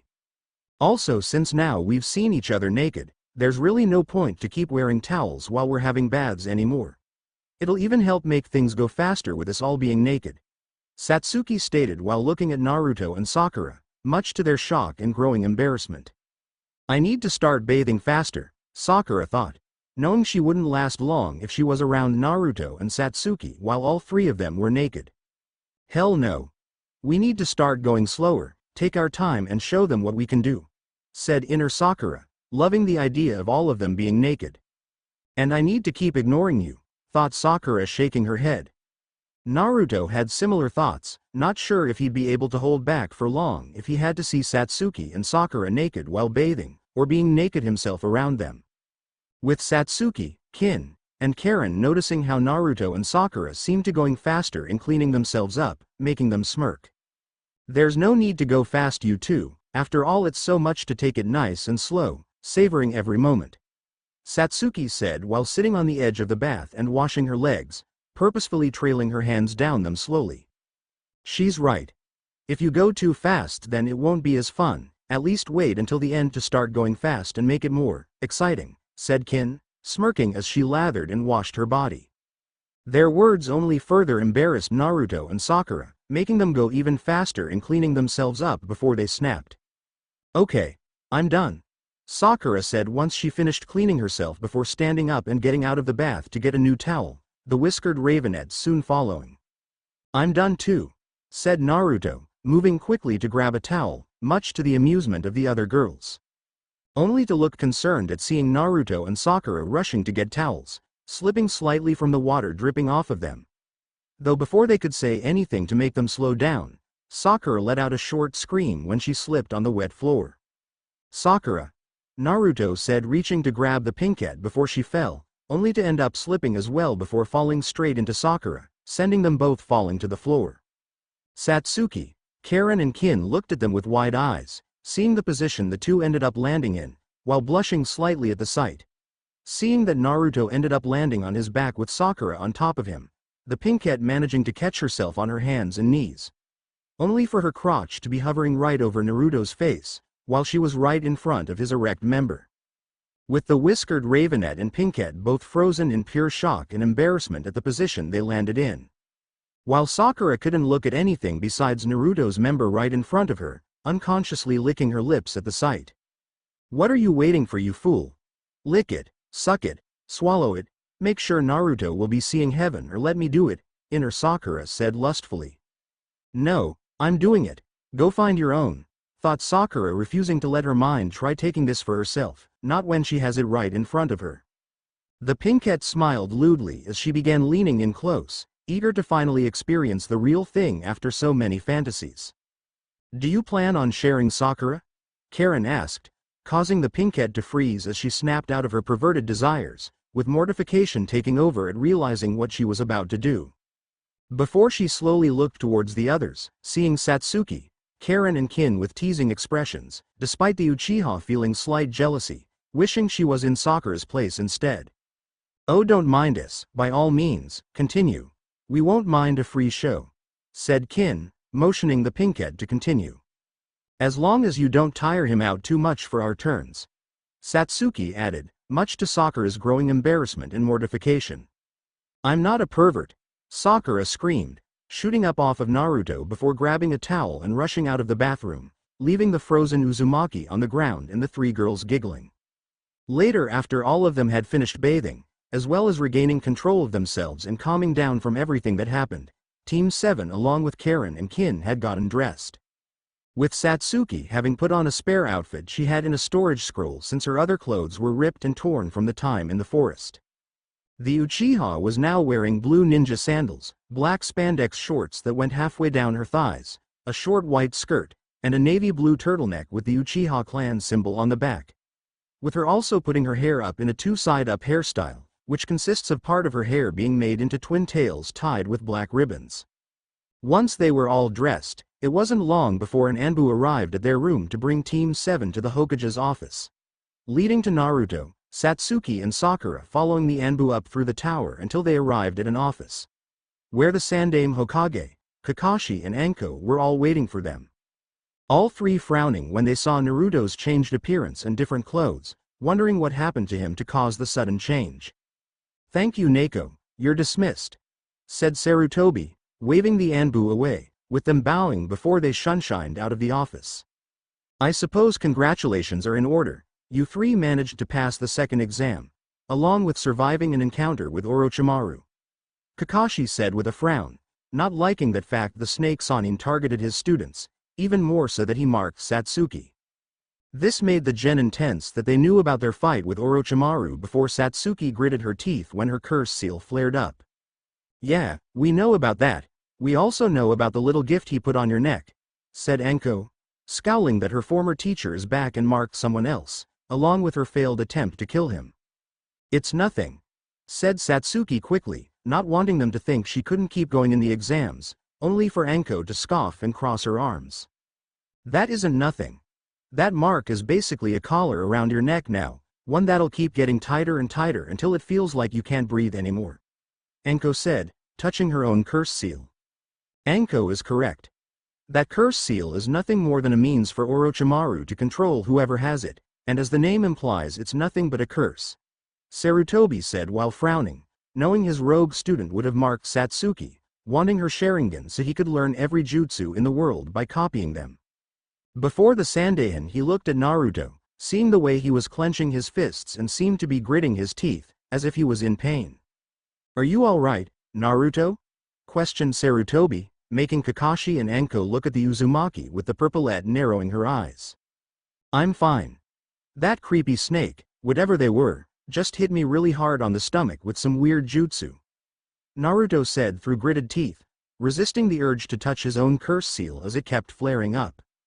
"You sure it doesn't have anything to do with this?" said Anko as she suddenly appeared behind Naruto, pulling down his collar, exposing the curse seal of hell that he had. "Hey, what's your problem with touching me, you crazy lady?" Naruto said, pulling away from Anko and covering his neck, only for Kakashi to move his hand. "Naruto, did Orochimaru put this here? Is that why you look different?" Kakashi asked, now really not liking that two of his students had been marked by Orochimaru. "So what? It's nothing, all right. He put a weird seal on me and Satsuki, big deal. We're both fine, aren't we?" said Naruto, pulling away again and covering his neck. "I'm afraid it's a very big deal, Naruto. Now I must ask that you two please show us the marks," Hiruzen said, wanting to see what kind of curse seals they were, knowing that Orochimaru has developed different versions. Frowning, Satsuki turned around and pulled down her turtleneck, showing the curse seal of heaven, making Anko scowl seeing it's the same one she has. While Naruto scowled before reluctantly showing his own as well, with the Hokage, Kakashi and Anko frowning and now getting a better look at it. "Do you recognize this one, Anko?" Kakashi asked, looking at the Tokubetsu Jonin only for her to shake her head. "Not a clue. The only ones I've really seen before are the curse seal of heaven that me and Girly have, as well as the curse seal of earth. Those two are supposed to be the strongest ones the bastard made. But this one, I've never even heard him mention it before, nor seen it either." "Hokage-sama?" said Anko with a frown, wondering if he knew anything about it from Jiraiya. "This one is a mystery to me as well. Jiraiya's sent me everything he's been able to find about Orochimaru's curse seals, yet this is one he's found nothing on," Sarutobi said, not liking how this curse seal is a complete mystery, as it means only Orochimaru himself truly knows what it is. "Can they be removed, Hokage-sama?" Sakura asked, hoping they could remove the seals. "If these things could be removed, I wouldn't still have it. When these things were made, they were made to be permanent," said Anko, with Kakashi and Hiruzen nodding in agreement. Anko's right, the curse seals aren't easily removed, even by a Fuinjutsu master. "The most that can be done is to seal them away so they can't influence you," said Kakashi, making Naruto and Satsuki frown that the seals can't be removed. "Indeed. Which is why Kakashi will take you both to have them sealed away, as well as seeing about whatever jutsu Orochimaru hit you with, Naruto, is removed," Hiruzen said with the genin nodding before Kakashi put his hands on their shoulders. "Sakura, head back to your room, I'll bring them back once we're finished," said Kakashi, looking at the pinkette. "Okay, sensei," Sakura replied before leaving the office while the Jonin shunshined away with the Uzumaki and Uchiha, leaving just the Hokage and Anko. "Well, this is fan-fucking-tastic. Bad enough he was able to sneak into the village, but now he's marked two brats," said Anko, the Sandaime sighing and nodded in agreement. "Yes. It's even more worrying as to why Orochimaru would mark Naruto as well," said the Hokage, worried at what Orochimaru's purpose for marking Naruto is. "Hokage-sama, I must ask that those two be pulled from the exams. Even with the seals Kakashi will put on them, the curse seals could still act up. There's no way to even know if the one on the whiskered brat can be sealed away. If they compete, something bad will happen," Anko said, knowing how bad it'd be if their curse seal activated during the final exam in front of everyone. "I understand your concern, Anko, but I can't pull Naruto or Satsuki from the exams," Hiruzen said, much to the Purplette's disbelief. "But Hokage-sama," said Anko, only to be cut off. "If we pull them from the exams, then what happens if Orochimaru retaliates? He marked them both for a reason and will likely wish to see how they progress. By pulling them out, we only risk provoking Orochimaru. Not only that, but Naruto and Satsuki are both very prideful individuals. They would never accept being removed from the exams no matter what the reasons are, and if I do, then it would only cause them to resent me. And right now that's something I can't risk," said Sarutobi, frowning deeply while Anko raised a brow. "Okay, I can understand the Uchiha brat since we know why Orochimaru wants her, but the Uzumaki brat, from what I've seen and heard, the kid doesn't seem to have a mean bone in him. Sure, he'd probably get angry, but I doubt he'd hold it against you," Anko said, only to see the grim expression on the Sandaime's face. "You and Kakashi may not have seen it, Anko, due to how both of you are emotionally impaired by the situation. Kakashi because his students faced a Sannin that could have easily killed them, only for two of them to be marked. Hiruzen said, along with knowing that given who Naruto and Satsuki are related to, it will serve to impair him even further. And you with the fact that it's your old sensei that's behind all of this and all the biases you have against him, something that I can tell has begun extending to Naruto and Satsuki now that they've been marked. Said Hiruzen, giving the purplet a look with Anko not saying anything though her body language spoke loudly enough. Neither of you saw it, but I did. Naruto didn't once say anything to me, not even so much as look directly at me. And if there's one thing I'm sure of, no matter how serious the situation, Naruto would never let anything stop himself from speaking his mind. I can't be sure what exactly happened in the forest, but whatever it was that happened, I know that Naruto no longer seems to trust me like he did before. Sarutobi said while wondering what exactly could have happened to cause such a change in Naruto, wondering if Orochimaru did more than just mark him. Alright, I get it. Both of them can't be removed without making things worse. Anko muttered in annoyance only for the Hokage to give her a look.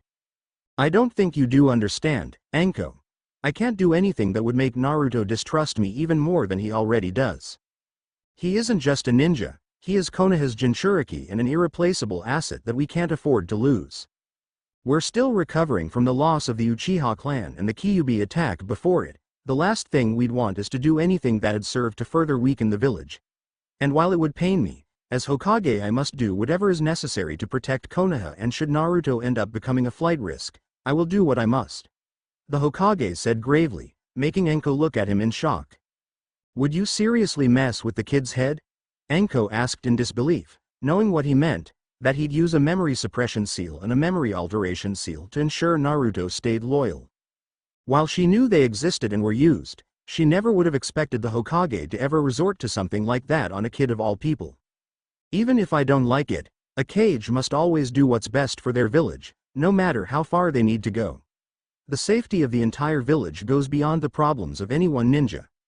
Hiruzen said with a frown, while the purplet still looked shocked before frowning and touching her curse seal. With Naruto, Satsuki, and Kakashi meanwhile, Kakashi had taken Naruto and Satsuki to a lower part of the tower and began setting their curse seals. Having them sit on the ground and remove their shirts so he could begin drawing the symbols over their bodies with his blood. Okay. This'll be over quickly. Are you both ready? Kakashi asked once he finished drawing the last of the symbols. How exactly will these seals work? Questioned Naruto with him and Satsuki looking at the Jonin, wondering how the seals will work. The technique I'm using is called the evil sealing method. It's used specifically for sealing away curse seals like this. But don't forget this sealing method is only as strong as you both are. It's powered your own will and desire to keep the curse seals sealed away. You need to want the seal to work for it to keep the curse seals suppressed. If you don't, then they'll continue to influence you, tempting you to use the power. Do you understand? You need to want the seals to work. Warned Kakashi, with Naruto and Satsuki nodding in response. Seeing they understood, Kakashi began going through hand signs before placing his hand over Satsuki's curse seal. Evil sealing method, Kakashi said, causing Satsuki to scream in pain as the symbols began moving up her body and wrapping around her curse seal, while Naruto looked at her in concern. It didn't take long before the process was finished, with Satsuki panting heavily from the strain before she soon collapsed to the ground unconscious. Satsuki, said Naruto in concern only for Kakashi to stop him from getting up. Don't worry, it's normal for someone to pass out from the strain, assured Kakashi before he repeated the process of sealing away Naruto's curse seal as well. With the Uzumaki crying out from the pain, even more so when it seemed like the curse seal of hell was actually trying to fight off the evil sealing method, making Kakashi grunt as he channeled more chakra into the sealing. Just what kind of curse seal is this? Thought Kakashi, not expecting it to try fighting off the technique. Only feeling relief when it was still completed and sealed away, with Naruto passing out beside Satsuki. Okay. Just one more thing to do, said Kakashi, turning Naruto over to see the 8 trigrams seal, frowning at seeing the 5 elements seal over it.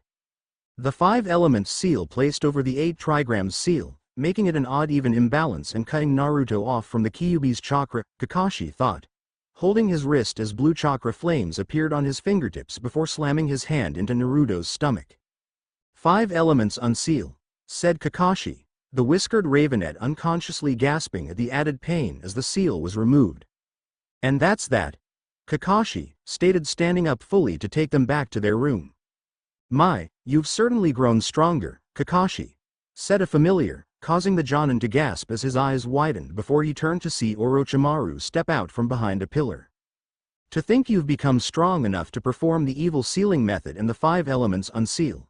I'm sure Minato and Kushina would be so proud to see you learning Fuinjutsu to such an extent, Orochimaru said with a mocking smirk, making Kakashi clench his fists and narrow his eyes at the Sannin. You, Orochimaru, said Kakashi, not believing the snake Sannin would be here even with the Hokage in the tower, while Orochimaru's smirk grew. Long time no see, Kakashi, Orochimaru said, the Jonin tensed in preparation for a fight while Orochimaru made no move to attack. No offense, Kakashi, but I didn't come to see you. My business is with young Naruto and Satsuki, said Orochimaru while looking behind Kakashi at the 2 genin, making Kakashi move to shield his students. What do you want with them? Kakashi demanded, wanting to know what his goal was in marking his students. The same thing you were fortunate enough to receive years ago. The Sharingan, the power of the Uchiha clan to copy any jutsu they see. And from our encounter, I believe Satsuki's Sharingan may one day surpass even Itachi's visual prowess. Why wouldn't I want that for myself? Orochimaru said, believing Satsuki's Sharingan would be an even greater prize than Itachi's. HMPH, that's it then, you and your mad ambition. Satsuki's just another one of your pawns, said Kakashi, only for the Sannin to chuckle lowly. No, not a pawn. She's a far more valuable piece than that, but I'm sure you'll be surprised to hear that my most valuable piece is Naruto himself, revealed Orochimaru before he began walking forward. Seeing this, Kakashi instantly reacted, pulling up his headband and going through hand signs, grabbing his arm as lightning flared to life in his hand. Stop. Don't take another step. Even if you're a Sannin, I'll make sure to bring you down with me before you get near any of my students, Kakashi said, refusing to stand by and do nothing, even against one of the Sannin. Seeing this, Orochimaru's smirk turned into a dark smile before he began chuckling as it soon grew into mad laughter, making Kakashi tense.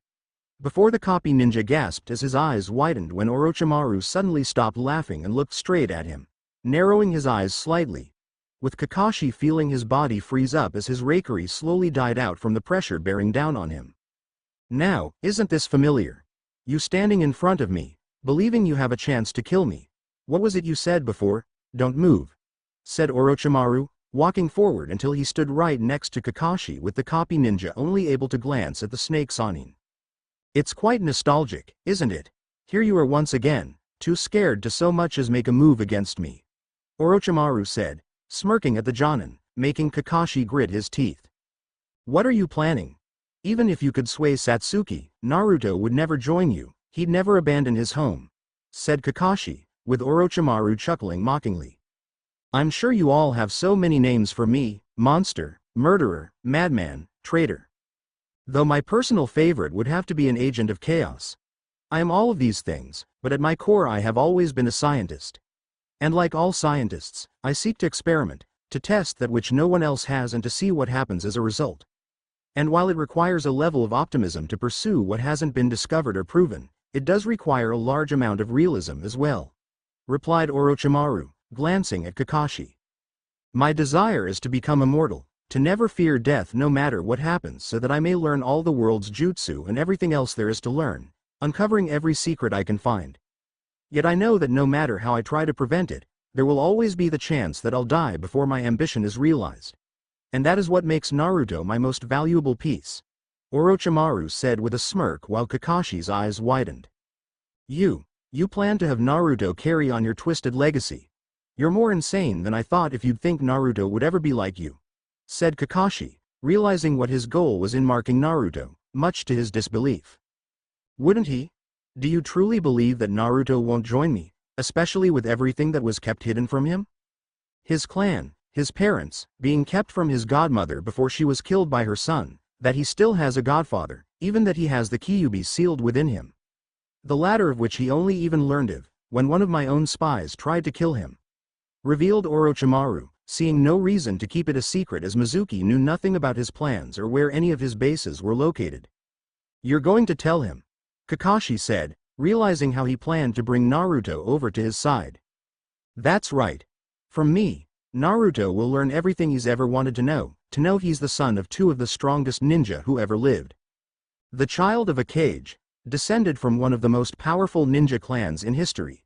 Everything Sarutobi-sensei hid and would never tell him, even now Wenki won't tell Naruto anything.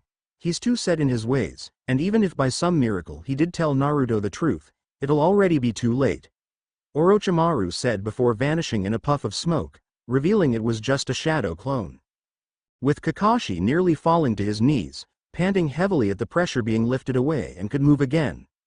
Though part of him wished he couldn't move, feeling shaken at what just happened, that once again he was left frozen by Orochimaru. That if the Snake Sannin wanted to, he'd be dead with Naruto and Satsuki in his clutches. "Damn it," thought Kakashi, looking at his unconscious students before lifting them both up and shunshined away. Team 7's room reappearing in their room. Kakashi froze when Sakura and Karen immediately ran over to them with the copy ninja only noticing Karen's bright red hair, knowing exactly who she is. Oh no, Kakashi thought, realizing that Orochimaru was right, even if the Hokage did tell Naruto the truth, it's too late, knowing it's likely the Whiskered Ravenet now knew about the Uzumaki clan. "Are they all right, Kakashi-sensei?" questioned Sakura in concern, taking Satsuki from the Jonin while Karen took Naruto. "They're both fine, just unconscious from the sealing process. They'll both be up soon enough," Kakashi replied.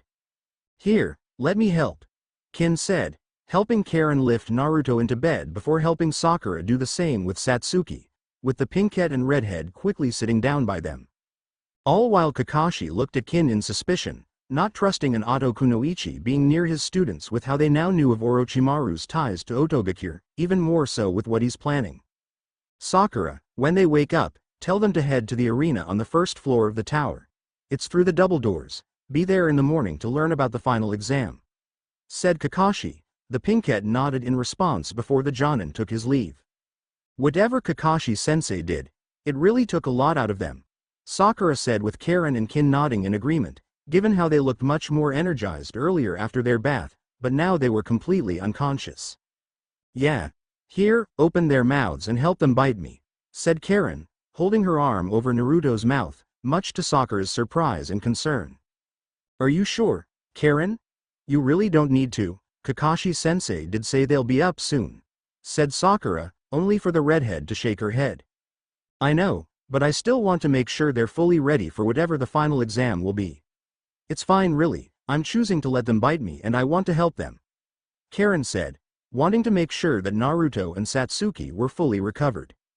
"If you're sure," said Kin, opening Naruto's mouth and letting Karen put her arm in it before having the Uzumaki bite down.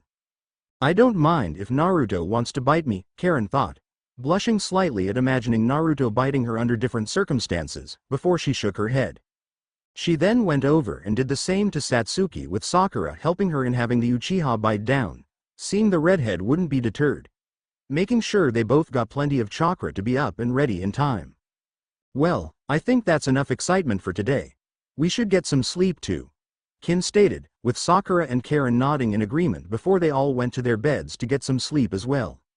It wasn't long before Sakura, Kin and Karen had fallen asleep along with Naruto and Satsuki with all 5 of the genin sleeping peacefully. Only for the Whiskered Ravenet to begin tossing and turning in his sleep, gritting his teeth as the cursed seal of hell began pulsing on his neck, before it began glowing a fiery orange as it started working to break free. Mindscape. While within Naruto's mindscape, the claw-like markings of the cursed seal began appearing and spreading out along the walls and pipes, with more of the markings covering the pipes as they started glowing with Naruto's chakra running through them, integrating themselves directly into the Uzumaki's chakra network. The markings kept moving until they reached a large chamber with equally large cage doors covering an entire wall opposite of the entrance of the chamber, with the marks not stopping as they spread along the walls and bars of the cage, going to the center where a sealing tag kept it closed, glowing as they began integrating themselves within the new seal. Within the cage, The Kyuubi's eyes opened after sensing the curse seal still activating and how it began spreading throughout the mindscape. The Biju felt intrigued when it saw how the curse seal was now beginning to integrate itself within the 8 trigrams seal. Strange, I've never seen a curse seal react in such a way. And before, when it was being sealed, it seemed like it was trying to fight off the sealing, when not even the damned Uchiha's mark reacted in such a way, thought Kyuubi, narrowing its eyes at how it seemed as if the curse seal was trying to adapt, trying to find ways to still influence its host. Though before Kyuubi could think on it further, it was shocked when it saw the markings began integrating itself further into the seal. With it now going through the openings meant for the key and where it was loosened when Naruto started using its chakra. What kind of curse seal is this? Kyuubi thought, not believing the way the curse seal was acting. Knowing that if it fully integrates itself within the 8 trigrams seal, then it'd begin merging with Naruto's chakra as well, just like it was doing with the fox's own power. Or is it trying to gain more power so that it can break the evil sealing method so it can continue influencing the Uzumaki? With it shocking the Biju that the curse seal would act in such a way, that it's not just passively influencing Naruto to use its power. It's actively evolving and adapting to move past anything that's trying to suppress, as if it was alive itself. This is no ordinary curse seal, it's something else. But what? Thought Kyuubi before growling and narrowing its eyes when the markings started moving through the inside of the cage. Allowing the fox to soon sense its own chakra within the curse seal, as well as chakra from the rest of its siblings as well. How did that snake get our chakra? Wait, Kyuubi thought, wanting to know how Orochimaru had been able to get its and its siblings' chakra, only to stop when it sensed more chakra in the seal. Though it wasn't chakra the Kyuubi recognized, it could sense 5 different chakra pieces within the curse seal, with all 5 of them feeling like the 5 elemental affinities. But more than that, the chakra seemed oddly similar to the Biju's chakra. Not in the sense it came from Biju, but that all 5 fragments felt as if they were part of something greater. That's enough, thought Kyuubi, seeing how the marks were still spreading out before it flared its chakra to push them back into the curse seal and purge it. Refusing to have the brat depending on any outside source of power other than its own, let alone power coming from a mark that could have killed them both. The Biju smirked as its chakra began forcing the marks back and out of the cage, knowing the curse seal will soon be dealt with. Only for the Kyuubi's eyes to widen when the marks suddenly stopped retreating and began glowing before it felt the mindscape start shaking.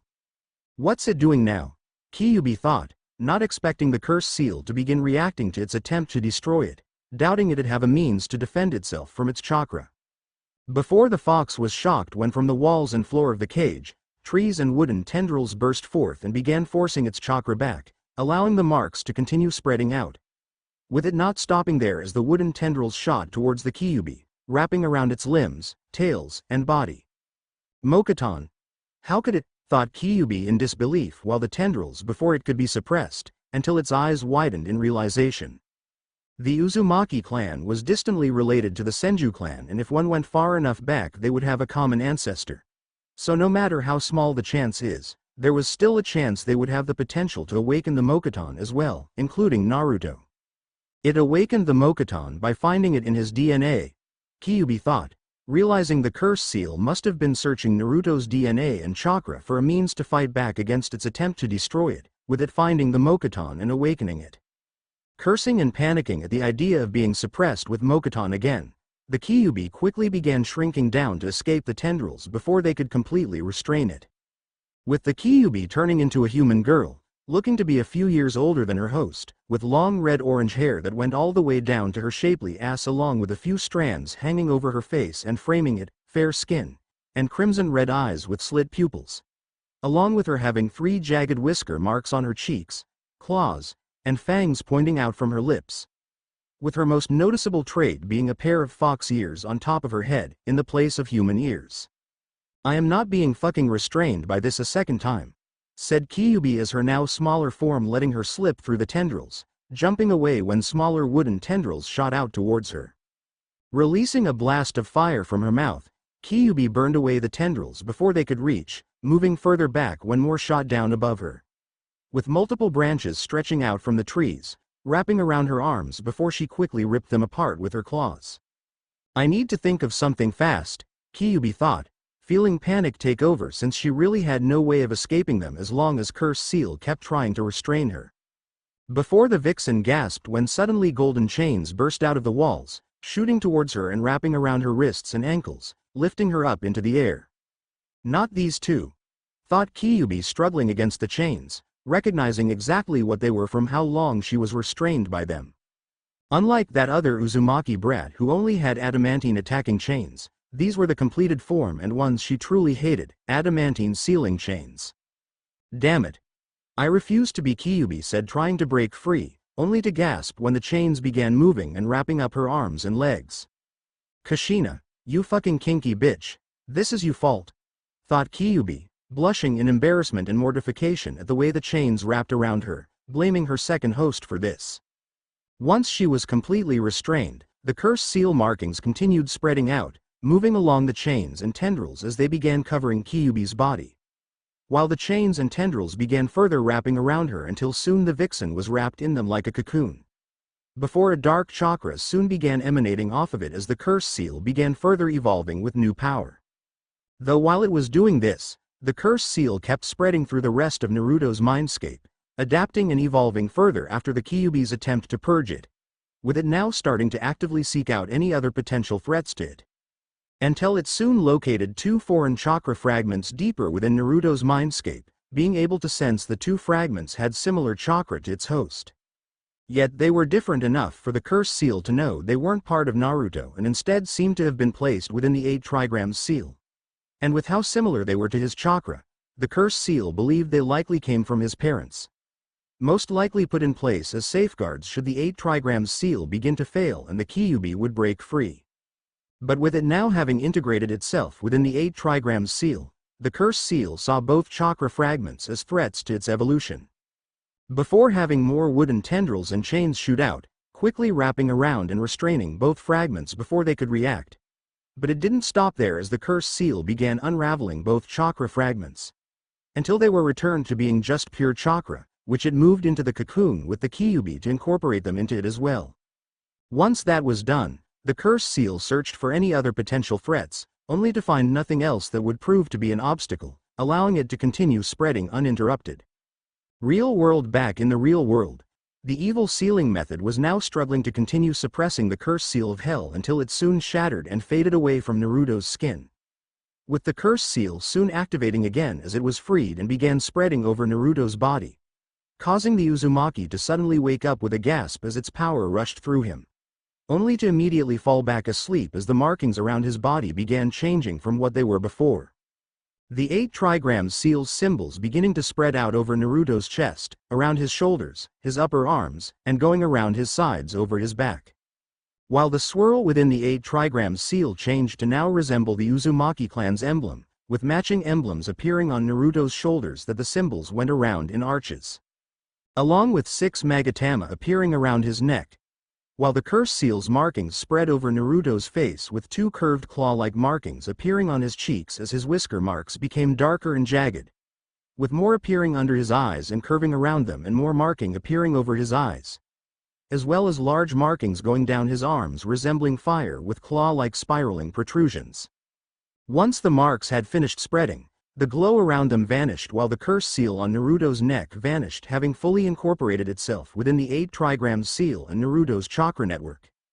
With Orochimaru meanwhile, after his clone had dispelled, Orochimaru had gone to his hidden lab within the Forest of Death, having set it up back when he was still a Konoha ninja, knowing it'd be safe from ever being found given that hardly anyone enters the Forest of Death, let alone try searching it for anything they wouldn't expect to be here. I take it your team failed, Kabuto, Orochimaru stated without looking up from his work, having sensed Kabuto the moment he got close to the lab, with the spy stepping out of the shadows. Afraid so, we lost our chance at locating a heaven scroll before time ran out, and it's such a shame, I was actually looking forward to final exam this time, said Kabuto with a smirk, not really disappointed he failed the exams again since he's only meant to gather data on all the genin that participate. That's likely for the best. One can only take the Chunin exams so many times only to forfeit after coming so far, before it begins looking suspicious. Especially now that my old sensei is aware of my presence in the village, said Orochimaru as Kabuto nodded in agreement, knowing someone would have eventually grown suspicious with how he kept forfeiting the exams at the third stage. True enough. But I take it you succeeded in your own goal, Orochimaru-sama, Kabuto said, though already knew the answer. That's right, Satsuki Uchiha has received the Curse Seal of Heaven and seems to have taken quite nicely to it. Even better, I've marked Naruto Uzumaki with the Curse Seal of Hell, and he survived. Orochimaru revealed, causing Kabuto's eyes to widen in shock. The Curse Seal of Hell? You gave it to Naruto, and he actually survived? Kabuto asked in disbelief. Indeed, and I'm certainly looking forward to seeing how it develops in its first host. Especially what will happen after Kakashi used the evil sealing method on it. From what my clone saw, it seems even while he was performing the sealing, the curse seal was trying to fight it off.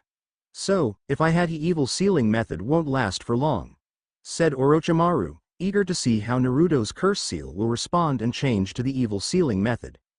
Interesting. I must admit that is rather intriguing to know someone's finally survived having that curse seal branded on them.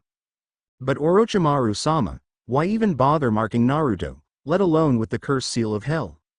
His academy records are abysmal. He's little more than a brawler when it comes to taijutsu. I doubt he'd even notice he's under the effects of a genjutsu unless someone told him. The only worthwhile ninjutsu he has is the Shadow Clone Jutsu, and even then he just uses them to overwhelm opponents. I'd honestly be surprised if he survived the weakest curse seal being branded onto him, said Kabuto while pushing his glasses up, having no idea why the Snake Sanin would bother marking someone as weak as the Whiskered Ravenet. This made Orochimaru stop what he was doing before sighing in disappointment as he turned towards the spy. You disappoint me, Kabuto. I may understand Kin's ignorance and the rest of my spies in Konoha being biased in his abilities, but I'd expect more from my second-in-command to look beyond what's right in front of you. Perhaps you've been in Konoha for too long if you're being blinded by the same idiocy as the rest of this village, Orochimaru said, making Kabuto frown. You believe that there's more to Naruto than what we see, Kabuto stated. I don't believe it, I know it. Perhaps everything you've said about Naruto is true, yet no one sees the potential in the boy. He has the most powerful Biju sealed within him. That alone makes it so he'll grow to be a powerful ninja should he master the fox's chakra. But even without that, his heritage makes it so if he had the right training, he could stand among even the most powerful ninja in history. With his father being Minato Namikaze, a ninja that was trained by Jiraiya and even the Yondaime Raikage believed was unmatched. Flee on-sight orders were given to enemy ninja that encountered him, he single-handedly wiping an army of 1,000 Iwa ninja, and if not for him, the Kyuubi would have reduced Konoha to rubble. Even I can't deny if Minato had lived, I would either be dead or still loyal to Konoha to avoid the risk of facing him. And then his mother, Kushina Uzumaki, a pure-blooded Uzumaki descended from a clan feared and revered enough that 3 villages banded together with several smaller nations just to wipe them out, with the only reason why Kumogakure wasn't involved in the attack was because they declared neutrality during the Second Shinobi World War. Kushina was also the Kyuubi Jinchuriki before Naruto and capable of wielding the fox's power as she liked, possessing enough chakra that she could fight for days on end and not even feel the least bit tired or exhausted. Having skill in kenjutsu that made even the 7 swordsmen hesitate to face her, while her adamantine sealing chains could restrain the Kyuubi, making anyone else child's play in comparison. And both of them were Fuinjutsu masters of unrivaled ability, not even Jiraiya's talent in the art reached their level, explained Orochimaru while Kabuto's eyes widened further with each word. Naruto has both the Kyuubi and a heritage that gives him potential beyond anyone else. Only a rare few could possess such an innate talent. I gave him the Curse Seal of Hell because if anyone could survive it, it would be him, Orochimaru said. The spy's eyes widened even more at this realization. Giving him the Curse Seal of Hell along with the power of the Kyuubi and the potential of his parents, he could very well be compared to Hashirama Senju and Madara Uchiha themselves. The closest someone could ever reach to rivaling the Sage of 6 Paths, said Kabuto in disbelief and amazement, unable to even imagine the kind of monster Naruto could become if he mastered that kind of power. Exactly. All that potential would be wasted if he remained in Konoha, which is why I want you to begin gathering any information you can find about Naruto as well as getting befriend the boy and his teammates to help in his turn. Kin is already in the process of getting close to him and Tayuya will be joining, soon enough. ordered Orochimaru with the medic Nin pushing his glasses up and smirking in realization. Understood. Orochimaru-sama. Though I think I'm understanding it now, you didn't mark Naruto just to use him as a potential vessel, nor are you trying to get him to join you just for the sake of helping him realize his full potential. You intend to have him be your successor should the worst happen, is that right? After all, on top of everything he'd be capable of in the future combined with learning everything you know, then there's no way that someone who could kill you could ever hope of standing against Naruto. So rather than eliminate him before he can become a threat, you want him to carry on your legacy to keep the windmill spinning as it were. Kabuto said, making the snake Sannin chuckle lowly. As always you guess correctly, Kabuto, Orochimaru said with a smirk. But if you truly intend to make Naruto your successor, then it's unlikely you'll be able to take Satsuki's body without turning Naruto against you. He may very well be the one that does kill you, if you try it. Said Kabuto, knowing that Naruto would never let Orochimaru take Satsuki as a vessel. I'm aware of the possibilities, but it won't truly matter either way. With my immortality jutsu, I'm more than capable of waiting a few centuries to take one of Naruto's and Satsuki's descendants as a vessel, giving me both the Sharingan and Uzumaki clan's powerful life force. And should my decision to have Naruto carry on my legacy be warranted, then I wouldn't be able to take Satsuki's body anyway, as I'll be dead. Either way, I will have succeeded in the end, replied Orochimaru, knowing that no matter what happens, his plan will have succeeded. It seems you've really thought of everything, Orochimaru-sama. I suppose that just leaves what we'll be expecting from the curse seal of hell on Naruto. Or at least what we can guess will happen, given he's the only one to have ever survived it being branded on him.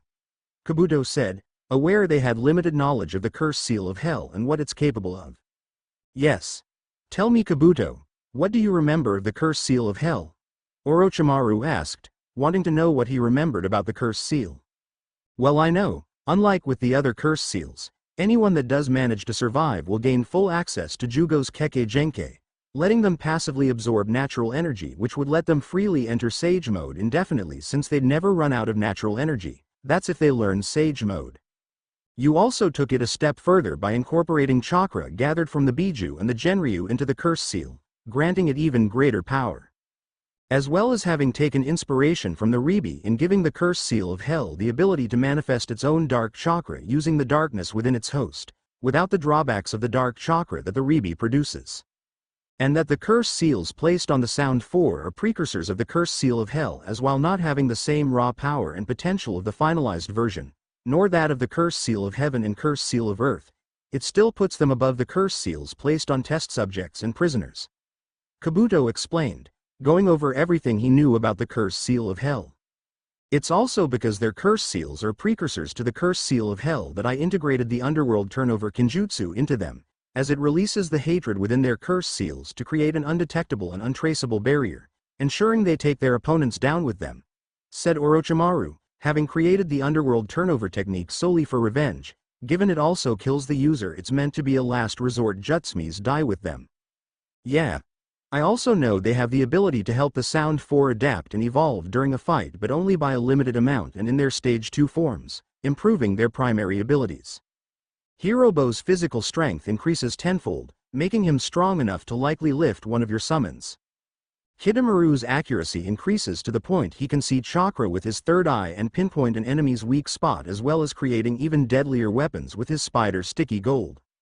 Saken and Yukon became able to fuse with other people and not just each other, letting them tear opponents' bodies apart on a cellular level. And Tayuya's chakra grows even stronger and potent, letting her cast even stronger genjutsu while allowing them be heard from longer distances. While all four of them can draw out more power from their curse seals when feeling intense hatred and rage. Said Kabuto, knowing while they weren't the strongest, the Sound 4's curse seals still weren't to be underestimated. Yes, while they still don't compare to the curse seal of hell, their own curse seals are still incredibly powerful. Unfortunately, they also aren't much of a basis to go off in terms of the curse seal of hell. Especially since, unlike all the other curse seals, I haven't placed part of my soul in the curse seal of hell, as it's simply too powerful and unstable. Orochimaru stated, not wanting to risk what could happen if he did integrate part of his soul into the curse seal of hell. Meaning that the only thing we really know is that the curse seal of hell is also capable of adapting and evolving as well, only it doesn't have a limit to how much it can evolve. Kabuto said with the snake Sani nodding in agreement. Correct again. But more than that, the host doesn't need to actively draw on its power for it to adapt and evolve, it will do so on its own as if it was a living being. Though not truly sentient, instead only acting on instinct, reacting to any threats and working to overcome them and if possible incorporate them into the cursed seal.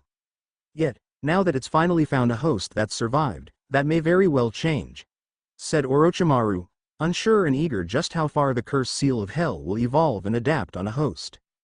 Team 7's room mindscape. Meanwhile, within Naruto's mindscape, the cocoon that ensnared the Kyuubi and the chakra imprints of his parents was now fully enveloped in an aura of dark chakra. With the chakra pulsing every so often as the cursed seal of hell began converting and changing them as the Kyuubi's hair slowly began to change from orange to white, while her skin started to take a darker tone. Time skip 1 day. The next day, Team 7, Karen and Kin all woke up, feeling much better after finally getting some sleep. With Sakura quickly turning towards Naruto and Satsuki, wanting to know how they're feeling after Kakashi sealed away their cursed seals. Only for the pinkhead to gasp in shock and panic at seeing the markings covering Naruto's body. Her panic only growing when he opened his eyes, showing he now had black sclera and dark purple irises with slit pupils. Sakura, what is it? Satsuki asked in concern at why she suddenly gasped. The marks are back, said Karen in fear and worry at seeing the marks on Naruto's body, afraid her cousin would go berserk again from the cursed seal. What marks? Naruto said, shooting up, looking at Satsuki in concern to see if her cursed seal activated again, but was relieved to not see any markings. Naruto, just please calm, alright. We're not your enemies and no one's going to attack, so you can relax, said Sakura, hoping they can get him to calm down before he goes berserk again. What are you talking about, Sakura? Why are you all looking at my Lee? Where'd these come from? Naruto asked upon seeing their wary expressions, only to soon notice the marking across his body, making him panic. You're still you then?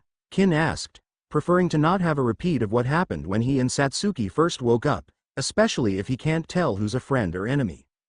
Yes, I'm still me. Where did these marks come from? I thought Kakashi-sensei was supposed to have sealed that thing away. Why are these still here? Naruto said, wanting to know why the cursed seal was seemingly still active. Are you sure the sealing worked? Questioned Karen, only to flinch when Naruto suddenly glared at her. Yes, I'm sure the damn sealing worked. I was knocked out because of it, said Naruto before stepping back in shock when he saw the look on Karen's face, immediately feeling guilt. I'm really sorry, Karen. I don't know why I did that, Naruto said with the redhead looking at him, sensing he really didn't mean to snap at her. It's fine, Naruto. Those seals did seem to make you and Satsuki more aggressive when they activated the first time, Karen said with Sakura and Kin nodded in agreement. Let's just try to stay calm and figure this out. Clearly something happened when Kakashi-sensei used the evil sealing method on Naruto. Naruto, did anything different happen from when he used it on me? Satsuki asked while looking at the whiskered ravenette, with Naruto trying to remember what happened. The cursed seal felt like it was trying to activate when Kakashi-sensei was doing the sealing, and it did seem to take longer than when he sealed yours. It felt like the cursed seal was trying to stop it or something, replied Naruto, much to the girl's confusion. Can a seal even do that? Sakura asked while looking at Karen, wondering if she knew anything about a seal acting like that. I've never heard anything about a seal doing something like that before. While I have heard that certain kinds of seals can be used to bring objects to life or give them a level of sentience, I've heard nothing about a seal being sentient itself, let alone enough to react the way the cursed seal did, Karen said, wondering just what kind of seal it was to somehow be alive or at least sentient enough to respond to being sealed away. Okay, so whatever that thing is supposed to be, it clearly didn't like being locked away. And now it's done, whatever to make more marks appear on Naruto's body, stated Kin, feeling completely lost at what's happening, hoping she can get a chance to ask Orochimaru or Tayuya when she shows up. Should we try asking Kakashi-sensei if he knows a better seal to use or something? Said Sakura, not wanting her teammate to go around with the marks covering his body and the reaction they could get. I don't think that's a good idea. Even if Kakashi-sensei does know a better sealing method, There's a chance it could make things worse and have the curse seal spread even further around Naruto's body. Satsuki said, doubting another seal will be any better than the last one. Yeah, not only that, but Sensei said the evil sealing method was used specifically to seal away curse seals and it didn't work, so I don't think another will make things better. Added Naruto, not wanting to risk the curse seal somehow changing even further. Why don't we try thinking of something, later? Karen suggested, given it's unlikely they'll be able to think of a solution at the moment. I'm with her, we aren't going to figure out anything about a seal we still know nothing about. Besides, you three still need to head to the arena to learn about the final exam. Added Kin, reminding Sakura of what Kakashi told her. Oh yeah, Kakashi-sensei told me where we're supposed to go to learn what the final exam will be. So, I guess we should head there after you both put your shirts on. Sakura said, making Naruto and Satsuki see that they were still topless from the ceiling last night. Before they nodded at their words, figuring they should at least go see what they'll be doing for the final exam and then think of what to do about the cursed seal. Later, after getting dressed, Team 7 headed for the arena and found the other teams that had passed the second exam, seeing they were the Suna team, Team 10 and Team 9. With the Jonin Sensei and Hokage also being present as well. The three lined up with the other teams, getting several looks from Naruto's new appearance and markings. Especially from Kakashi, Anko, the Hokage and, unknown to everyone else, Orochimaru, who was disguised as the Auto team's sensei. Your powers truly become weak, old man, Orochimaru thought, not believing the Sandaime can't sense him, even when he's standing right behind him. Before the snake, Sannin smirked at Naruto, seeing the markings on his face, and was intrigued at the sight of them, given it doesn't even look like he's actively using the cursed seal. I was right then, the evil sealing method didn't last. More than that, it looks as if the cursed seal has permanently entered the first stage form. Meaning it's unlikely that it can be sealed away again, even if it could just break whatever seal is used. Very interesting, Orochimaru thought, pleased at this development, knowing it will truly be more powerful than he could have imagined. I thought you said you sealed it away? Anko hissed lowly while glaring at Kakashi, not believing the whiskered ravenet was now actively using the cursed seal in front of everyone. I did. I used the evil sealing method on both and told them how to keep it strong to make sure the cursed seals didn't influence them. Whispered Kakashi, wondering how the cursed seal could possibly be active, doubting Naruto was actually using it willingly. Well, clearly you didn't do a very good job, did you? Anko said quietly. I did the same thing to Satsuki. I don't know why it didn't work for Naruto. We also still don't know anything about the cursed seal on him. For all we know, it could have broken the evil sealing method. Kakashi retorted, knowing he did the sealing perfectly and it should have worked, now believing the cursed seal could be much stronger than they originally believed. This made the Purpolette covered her mouth to muffle a scream in annoyance, not believing this was happening. Now I need to do something. Great, Anko thought, looking at Team 7 before giving a glance at the Hokage. Willing to admit to herself that with Naruto and Satsuki being marked by Orochimaru, she was developing some biases towards them. But she also wasn't going to stand by and do nothing while the Uzumaki brat could potentially have his mind and memories messed with by seals. That was a line she wasn't willing to cross, even if it would ruin any plans her old teacher had for the brat. Fuck me if this ends up backfiring, thought Anko, thinking of a way she could try to keep an eye on the brats without it being obvious. While Hiruzen looked at Naruto warily, wondering why it seemed like the cursed seal was active and his appearance being further changed with his different eyes. I may actually need to have Naruto watched if he willingly using the cursed seal's power or if it's still capable of influencing him despite being sealed away, Hiruzen thought, unsure which is right, but knew the cursed seal on him wasn't like anything he's seen or heard of before and needed to be monitored carefully. First off, congratulations on finishing the second exam, Anko announced, feeling pleased that the number of genin had been reduced to less than half. Though she had expected the number to be in the single digits, she's pleased there are only 12 genin left. Now pay attention, Hokage-sama will be explaining the third exam, so listen carefully, maggots, said Anko, nodding to the Hokage and stepping aside for him to speak. Stepping forward, Sarutobi looked at all the teams that passed, noting that 3 of the teams were among the rookies. I see now why they fought so hard to enter, though I'm now wishing I refused. Kakashi, Hiruzen thought while glancing at the Jonin, understanding why they wanted to enter their teams so badly, having faith that they would be able to handle the exams. First, before I tell you what the third exam entails, I want to explain something about the test itself. So listen closely now, it's something that all of you need to understand. I'm going to tell you the true purpose of these exams. Revealed the Hokage, confusing most of the genin. True purpose. Sakura thought, confused at what that meant, given it seemed obvious what the purpose was. Why do you suppose our country holds these exams in conjunction with our allies? To raise the ability levels of the shinobi and increase friendship between allied nations, to be sure. But it's important that you understand its true meaning. The exams are, so to speak, they're a representation of the battle between allied nations, Hiruzen said, making the genin gain an uneasy feeling. And what's that supposed to mean? Questioned Tenten, wondering why allied nations would be battling. If we look at our history, all the countries we're currently allied with were once neighboring nations which continuously fought with each other for power. In order to avoid destroying each other's military strength needlessly, those nations picked champions to do battle on behalf of their countries in a mutually selected location. That is how the Chunin exams originally began. Explained the Hokage, with Naruto clenching his fists slightly. So we're really just the shiny new tools villages get to show off in front of everyone, right? Naruto said spitefully, getting more than a surprised looks, along with wary looks from those who knew about his curse seal. Naruto, relax, whispered Satsuki, making the Uzumaki clench his teeth but backed down while the Sandaime looked at him warily before he continued. While these exams are used to select those shinobi who are worthy to become Chunin, that's not the whole story. These exams are also a place where shinobi can carry the pride of their nations on their backs and fight against other ninja for their very lives.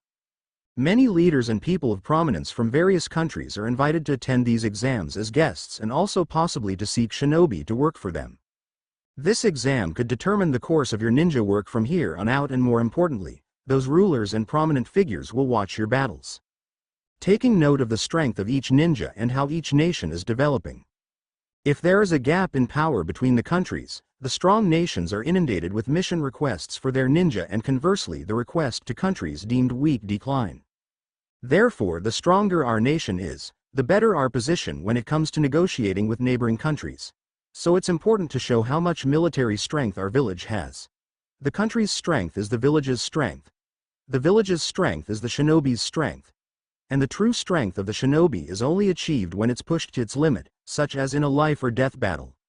Explained Hiruzen, making Orochimaru smirk at his words. I wonder how strong your village will be when it loses its last Uchiha and Jinchuriki, old man. At least you won't be alive to see Konoha crumble, Orochimaru thought. This exam is a chance for each nation to display the strength of its shinobi and hence, the strength of the nation itself. It's because this is an exam where your life is on the line, that it has meaning, and it's for this very reason that for the strength of the nation that your forerunners fought in this exam.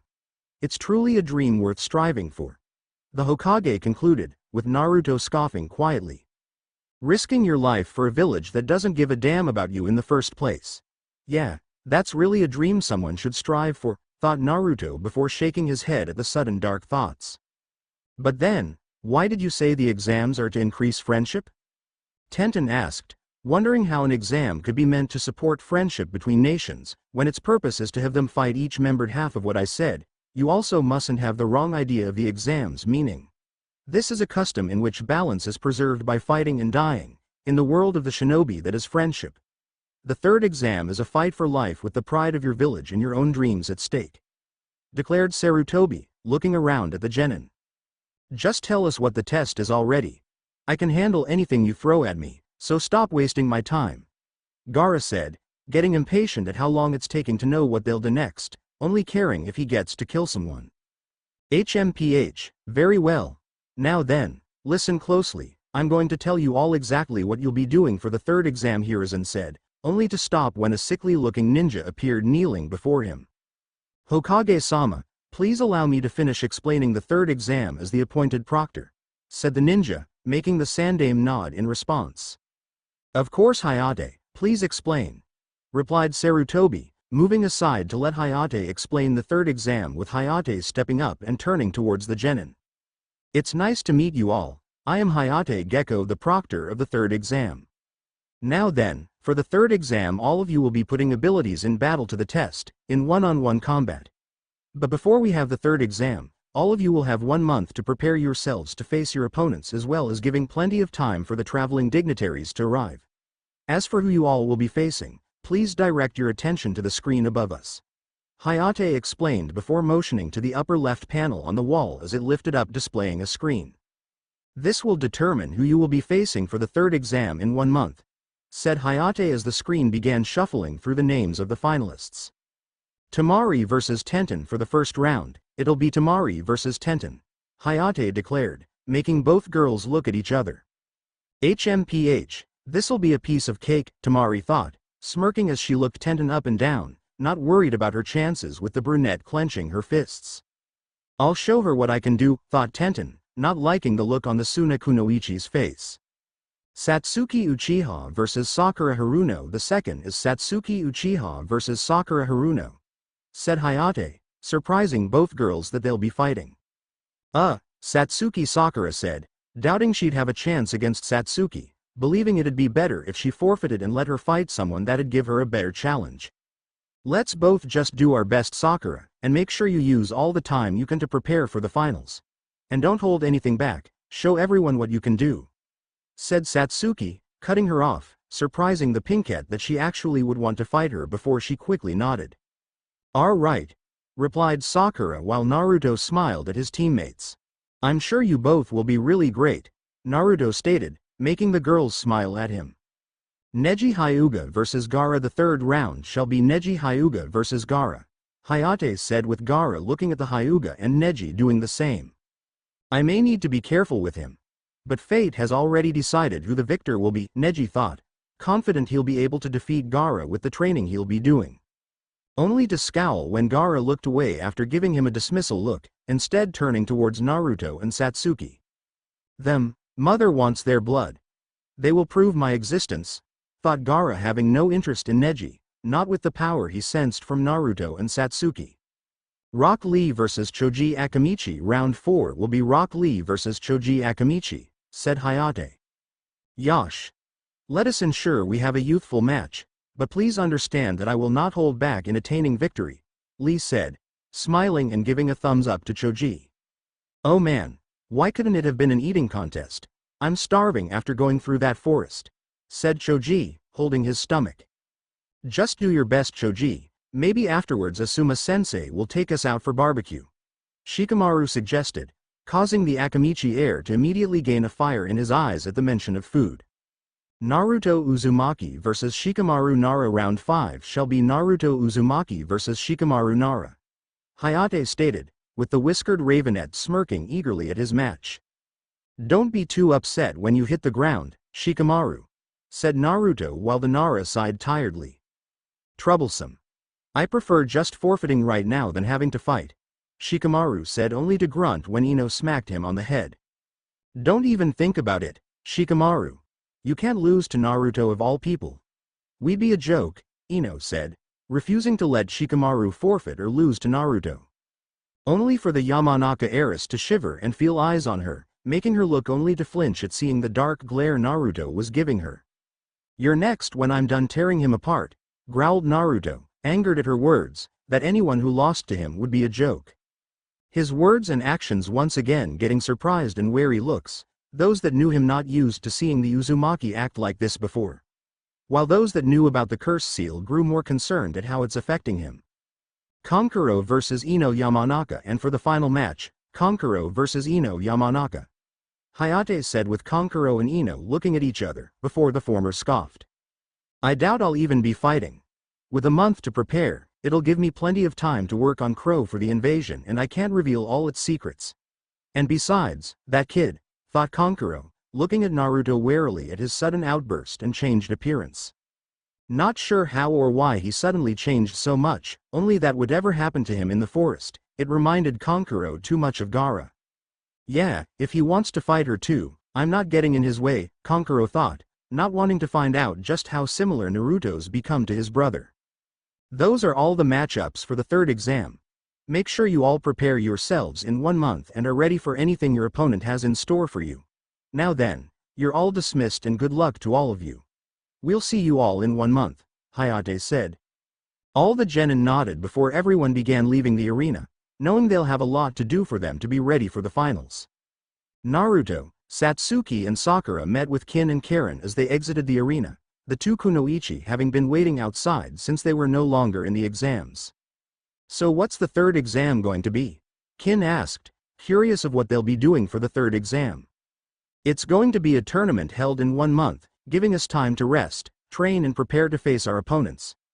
It's also so the dignitaries that'll be watching have time to arrive in the village, replied Sakura, still nervous at the idea of fighting Satsuki, but also determined to do her best. That makes sense, they already tested our knowledge and ability to gather in information in the first exam, then our ability to follow orders and complete a mission in the second exam. Now they're wanting to see exactly what you can all do in a fight. And yeah, it wouldn't be very entertaining if you all had to fight each other while you're exhausted. Who are you all fighting?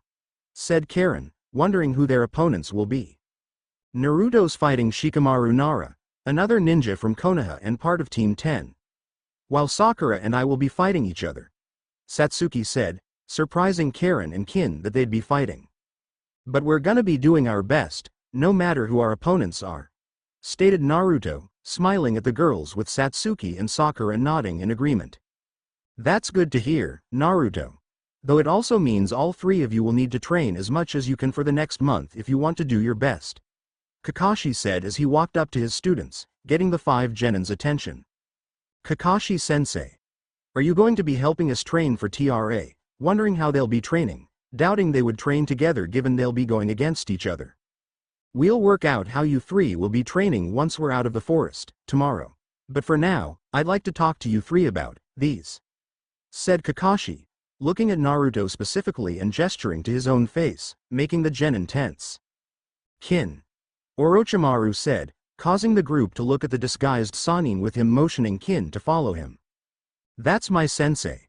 I guess I'll see you all later, then, Kin said, making the whiskered Ravenet frown. Are you still going to stay for the finals? Naruto asked, hoping she wouldn't be leaving already. We will be staying for until the exams are over. After all, I'm sure the third exam will prove to be quite entertaining. Especially being able to see one of the last Uchiha and one of the last Uzumaki fighting. An opportunity not many would pass the chance on witnessing, said Orochimaru, smirking as Kakashi narrowed his eyes slightly while Naruto and Satsuki regarded him warily. Thank you. We'll make sure we give it our all and try to beat whoever we go against, Satsuki said, making Orochimaru chuckle lowly. I'm sure you will and look forward to seeing how strong you'll have gotten in the next month. Until then, let's go Kin, Orochimaru said, with the Oto Kunoichi nodding in response before looking at the 4 genin. See you later, then, and nice meeting you, and thanks, Naruto, Satsuki, for the help in the forest, Kin said, with the Uzumaki smiling while the Uchiha nodded in response. You helped us first, so thanks for showing up when you did, said Sakura, knowing it would have ended much worse if Kin hadn't shown up. Yeah, thanks for your help, Kin. Oh yeah, and here, Naruto said before taking out a pen and paper before writing down their address and handed it to Kin. So you know where we live and can stop by when you want, said Naruto, making the Ravenet's lips twitch up and nod. Thanks, I'll be sure to stop by later, Kin replied, waving to the genin before she left with the disguised Orochimaru. Once the two were out of sight, Kakashi pulled his students aside with Karen joining them before Kakashi looked at them. Now then, Naruto, can you please explain why you have those markings on you? Kakashi asked, with Naruto frowning before tensing when someone put a hand on his shoulder. Yes, brat. Please explain why exactly you not only broke the evil sealing method, but you're using the curse seal in public like this, said Anko while narrowing her eyes at Naruto, having been following them to get answers as well. What's with you and getting behind me? Naruto said, moving from Anko with annoyed expression, not liking how she keeps appearing behind him all the time. Work on your awareness and ability to sense anyone approaching you. Now tell us, why you're using the curse seal? Anko demanded while crossing her arms. I'm not. I just woke up and was covered in markings, said Naruto, making Kakashi and Anko frown while Satsuki, Sakura and Karen nodded in agreement. He's telling the truth. Naruto was just as surprised as us when we woke up and he had the markings covering his body. Sakura said, knowing if the curse seal was actually active then it would have been a lot worse. I'm also Sensor. When Naruto's and Satsuki's curse seals activated in the Forest of Death, their chakra became much darker and chaotic. And while Naruto's chakra does feel darker, it's nothing like it was before, along with him still being in control of himself. Added Karen, making the Jonin look at her. You're a Sensor? Kakashi asked as the red-headed Uzumaki nodded in response. Yeah, and a powerful one. For example, I can sense that eye you have under your headband isn't originally yours since the chakra in it feels and looks different. I'm also guessing it's a dojutsu since it seems to have more chakra in it than a normal eye. And I know you have a curse seal too, one that feels similar to the one Satsuki has, but it doesn't seem to be sealed like hers. You just choose to not use it. Karen said, shocking Kakashi and Anko that her sensory skills were that powerful. Oh, okay. Then what about you? Is yours suddenly breaking free too? Anko asked while turning to Satsuki, wanting to know if her curse seal broke free as well. No, mine is still sealed. Whatever kind of curse seal Naruto had, it's different from mine, stronger and more dangerous. He did say that while Kakashi-sensei was performing the evil sealing method, it was trying to activate on its own. Replied Satsuki, showing her curse seal was still held back. She's right, I actually needed to use more chakra just to complete the evil sealing method since the curse seal seemed to resist it. Kakashi said, frowning deeply while Anko looked at them in disbelief. That's impossible. Curse seals can't just activate on their own unless whoever has them wants to activate them. Show us that thing again, brat. Anko said, looking at Naruto, wanting to see the curse seal. Sighing in annoyance, Naruto pulled down his collar, only for the Jonin to be shocked when they didn't see the curse seal on his neck. What the hell? Where'd it go? Said Anko, pulling Naruto's collar down further but didn't see the curse seal anywhere on or near his neck. Naruto, take off your shirt, Kakashi said, knowing this became a lot more concerning. You mean before the crazy lady just rips it off? Said Naruto while removing his shirt, seeing the purplet looked ready to tear it off herself to find out what's going on. Don't think I won't. What the fuck? Anko said before her eyes widened in shock at the sight of the rest of markings covering Naruto's chest, arms, and back, with all of them connected to the changed 8 trigrams seal. Damn it. It's somehow integrated itself into the 8 trigrams seal. This is really not good. Kakashi muttered gravely, not believing the curse seal was capable of something like this. Just what the hell did you create? Thought Anko, unable to believe her old teacher created. She honestly wasn't even sure what this thing was anymore, only that it wasn't a normal curse seal. Kakashi-sensei, you know what that other seal on Naruto is? Sakura asked, having been curious about the 8 trigrams seal, but had been more focused on what the curse seal had done to him. Does it have to do with that red chakra he can use? Questioned Satsuki, remembering the red chakra Naruto used in the forest to transform. With the whiskered Ravenette tensing slightly while Karen frowned at her cousin, feeling his nervousness at the mention of this red chakra. Red chakra? Does that mean, Karen thought, having heard of only certain ninja having chakra like that, before realizing what the 8 trigrams seal was for. That's a secret, one that you'll need to ask Naruto to learn about. Though right now, all of you are dismissed and can return home. And tomorrow, head to Training Ground 3 where we'll go over the training you 3 will be doing for the next month. Kakashi said, knowing it'd be Naruto's decision to tell them about the Kyuubi. Satsuki and Sakura frowned at this, before looking at Naruto, only to see him quickly put his shirt back on and grab Karen's hand. Come on Karen, I'll show you where we live, Naruto said as he began walking fast, hoping to avoid any questions his teammates would have about the 8 trigrams seal or his red chakra. You know, I can still sense the chakra inside you, even when it's sealed away, and I know what that red chakra means. Stated Karen quietly, making the Uzumaki tense and look at her worriedly, only to see her smile reassuringly at him. And it doesn't change anything, we're still family Naruto. I'm sure it also won't change anything for Satsuki and Sakura if you tell them.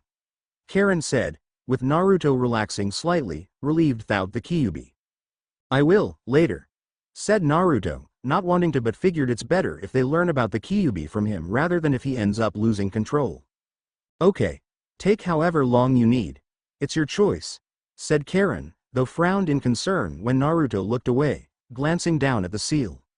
But why does it feel like it's changing? Karen thought, beginning to sense that the Kyuubi's chakra was changing, wondering if it was due to the cursed seal. The redhead only hoped whatever is happening inside the seal, it won't negatively affect her cousin. Satsuki, Sakura. Kakashi said, stopping the two kunoichi before they could follow the two Uzumaki, with them looking at him in confusion. What is it, Kakashi-sensei? Questioned Satsuki, wondering why he stopped them. I want you both to keep an eye on Kin for the next month. Even if she's unaware of Orochimaru's connection to Otogakure, that doesn't mean she's not spying for him. So, just make sure to watch her in case she's up to something, said Kakashi, with the Pinkette and Ravenette nodding in response. Don't worry, we will. In fact, we're already making sure to watch her, Sakura replied, making the copy ninja nod in approval before letting them leave. With Kin meanwhile, after getting to a deserted part of the tower, Orochimaru had himself and Kin reversed summoned to a temporary base they're using for the invasion. Now tell me, Kin, what is your status report? Said Orochimaru while peeling off his fake face, wanting to know the progress Kin's made in seducing Naruto. Good, then it won't be long before he's joining us willingly, Orochimaru said with a smirk, pleased that he could have Naruto joining Oto before the exams are even over. Kin frowned at this, thinking again of just how easy the mission is, unable to help herself in wanting to know just why she was chosen. Orochimaru-sama, why exactly was I chosen to seduce Naruto? He's only known me for a few days and barely knows anything about me, yet he acts like we're already best friends. It just seems a lot easier than I expected it to be, since you wanted me and Tayuya to seduce him. I thought it'd take longer. And then those marks on him and Satsuki, those curse seals, what are those supposed to be exactly? And what was the purpose of the mission you gave me, Dosu, and Zaku before? That we were supposed to kill Satsuki? Kin asked, unable to help herself in wanting to know the full truth. The curse seals are one of my creations, which I developed after studying the body of one of my followers, who possesses a special Kekkei Genkai, allowing him to passively absorb natural energy along with secreting a special fluid that triggers a transformation. I was able to isolate the enzyme within their body that absorbs natural energy and transforms him, using it to develop the curse seal. While I usually give curse seals to my strongest followers or those I intend to take as host bodies to gain their abilities in Kekkei Genkai, such as Satsuki's Sharingan. Though not everyone who receives a curse seal survives, those that do I like to have them tested to see how they handle the new power. Orochimaru casually explained, causing Kin's eyes to widen before she scowled in anger. So we were never meant to kill Satsuki, we were just meant to test her, you sent us on a suicide mission, said Kin, angry at realizing they had been meant to be killed by Satsuki when she woke up when the curse seal first activated. Yes.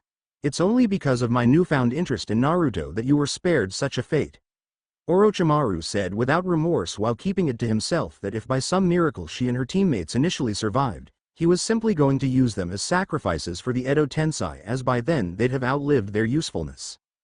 Kin's anger only grew at this as she clenched her fists, wanting nothing more than to lash out and attack the snake Sannin. That the only reason she's alive is because she's a pawn that just became slightly more useful.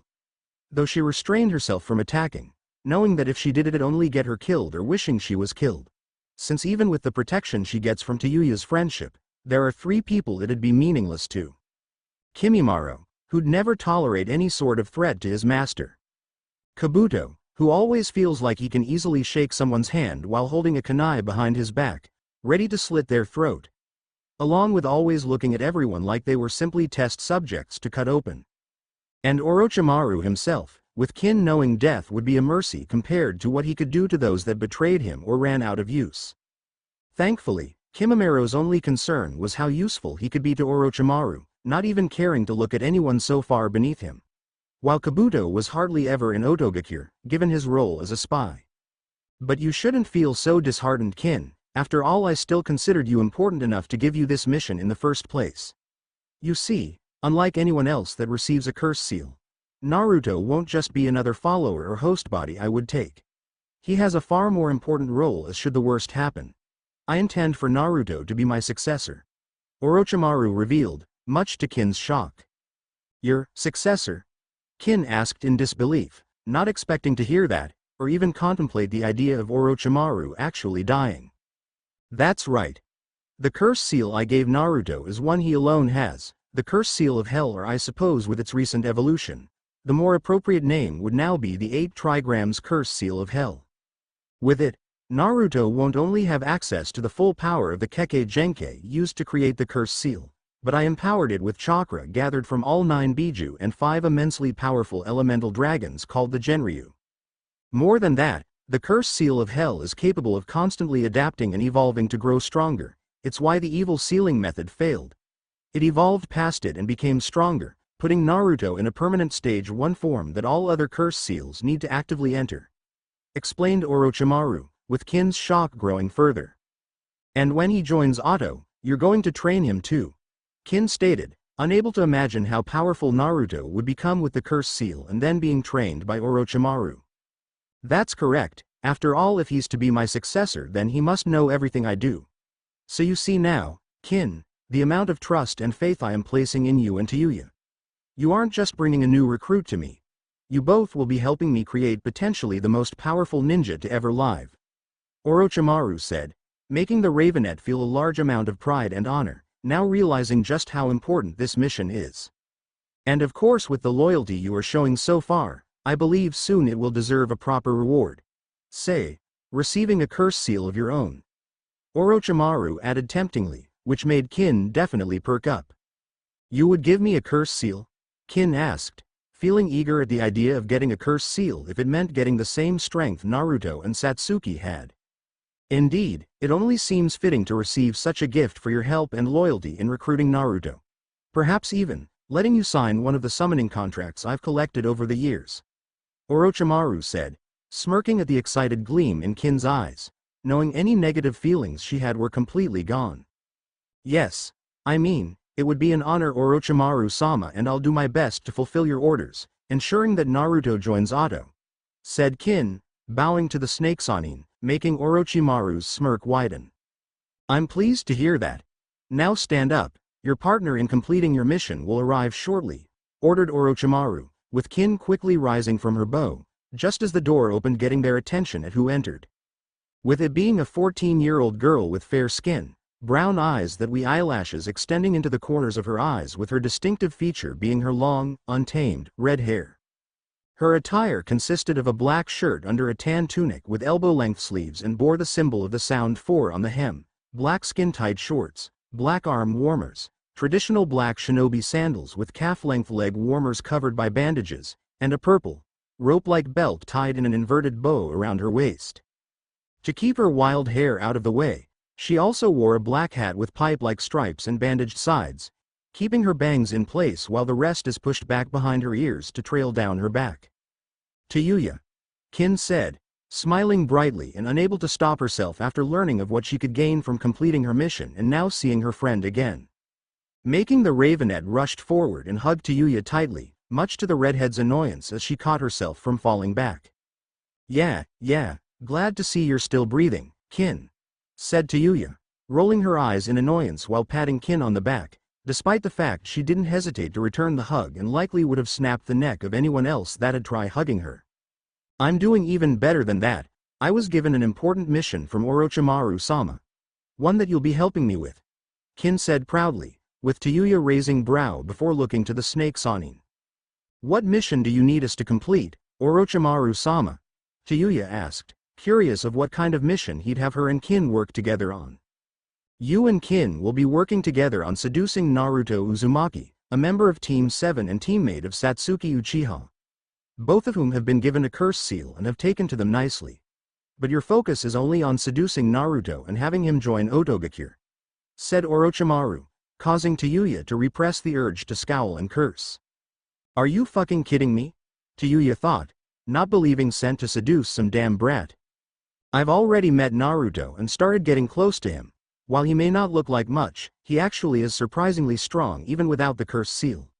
And he's also really nice. I've only spent a few days with him and he already trusts me, so we don't have to worry about that when you meet him, Kin added, with the redhead relaxing slightly at this. Then at least, it's not some annoying fucker. Said Tayuya, glad that she'll not only be working with Kin, but the guy they have to seduce is treating her well. Good. Then both of you gather your belongings and go meet him. Kin will explain further details. Orochimaru ordered, with both Kunoichi nodding before exiting the room. Alright. What can you tell me about the shithead and what I should expect?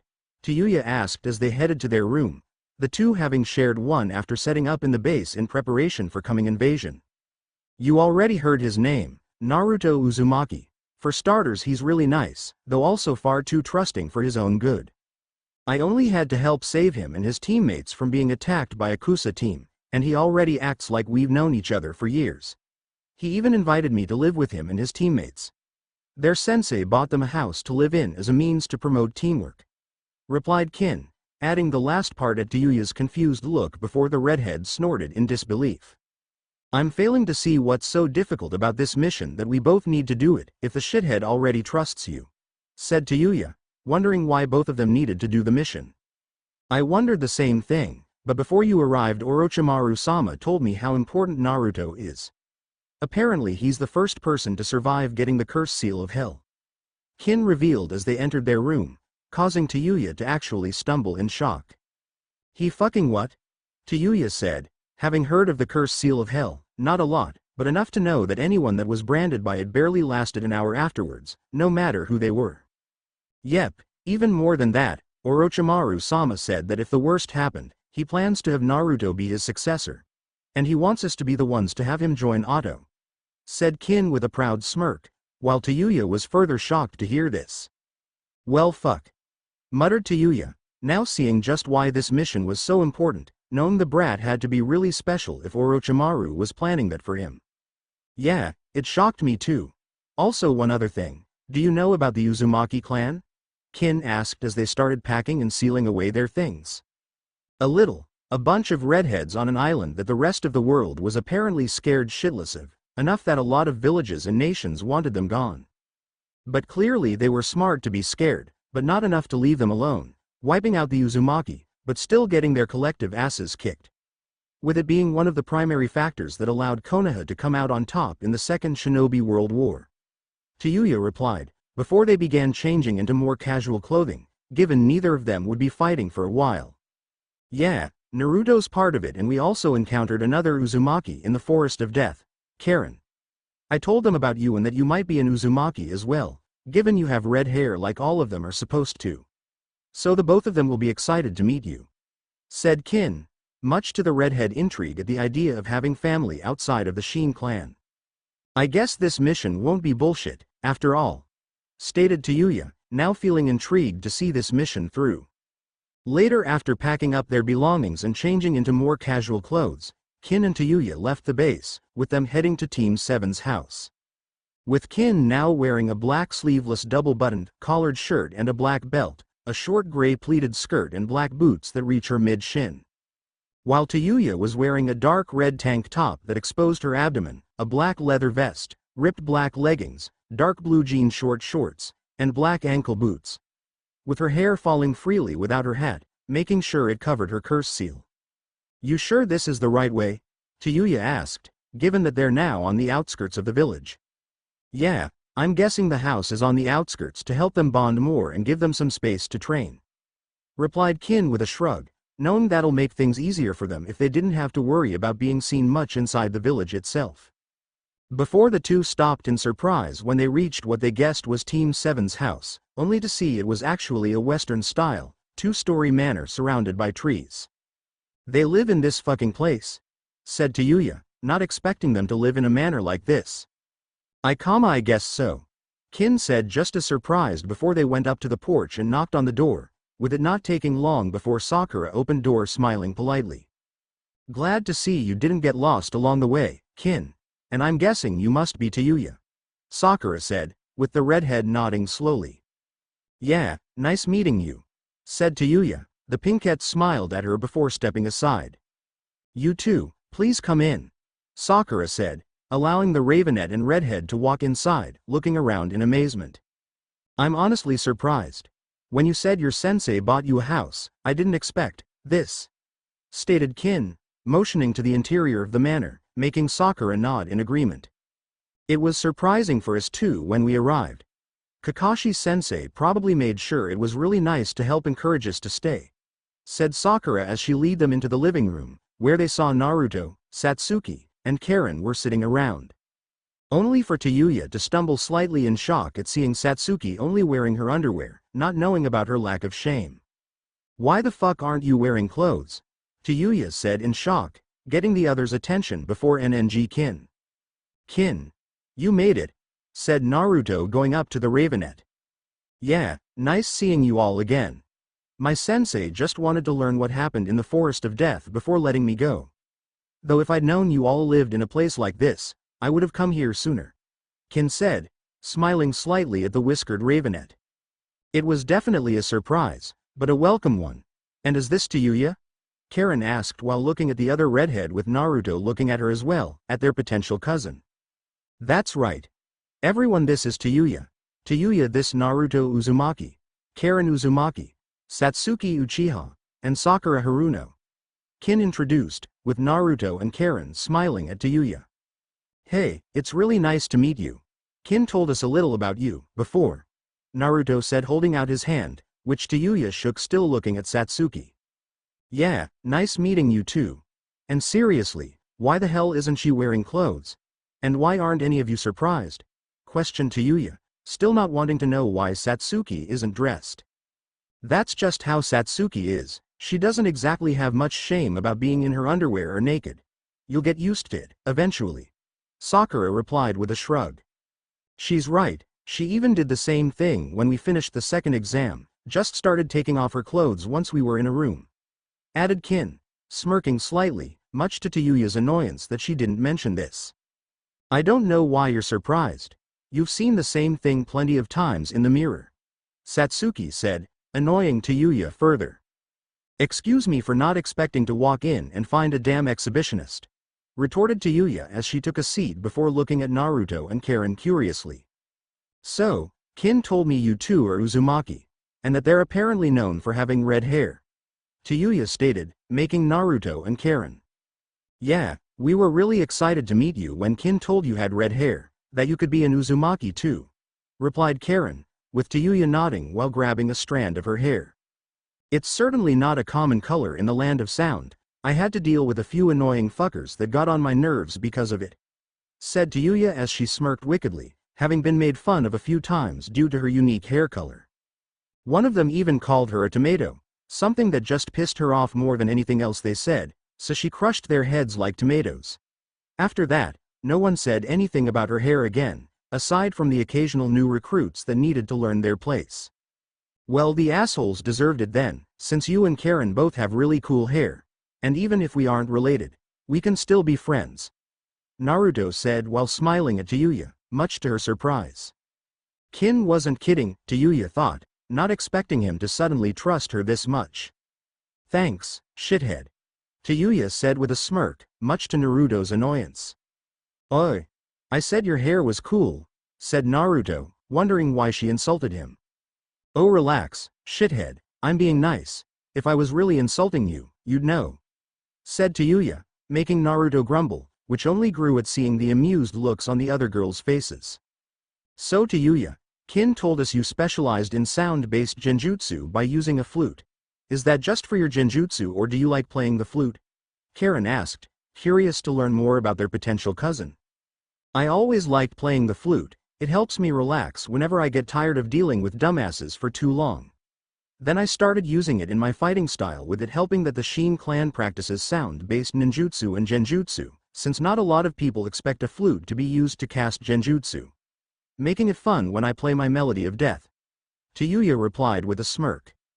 "That sounds really cool, being able to use jutsu with an instrument. Can you do anything else with it?"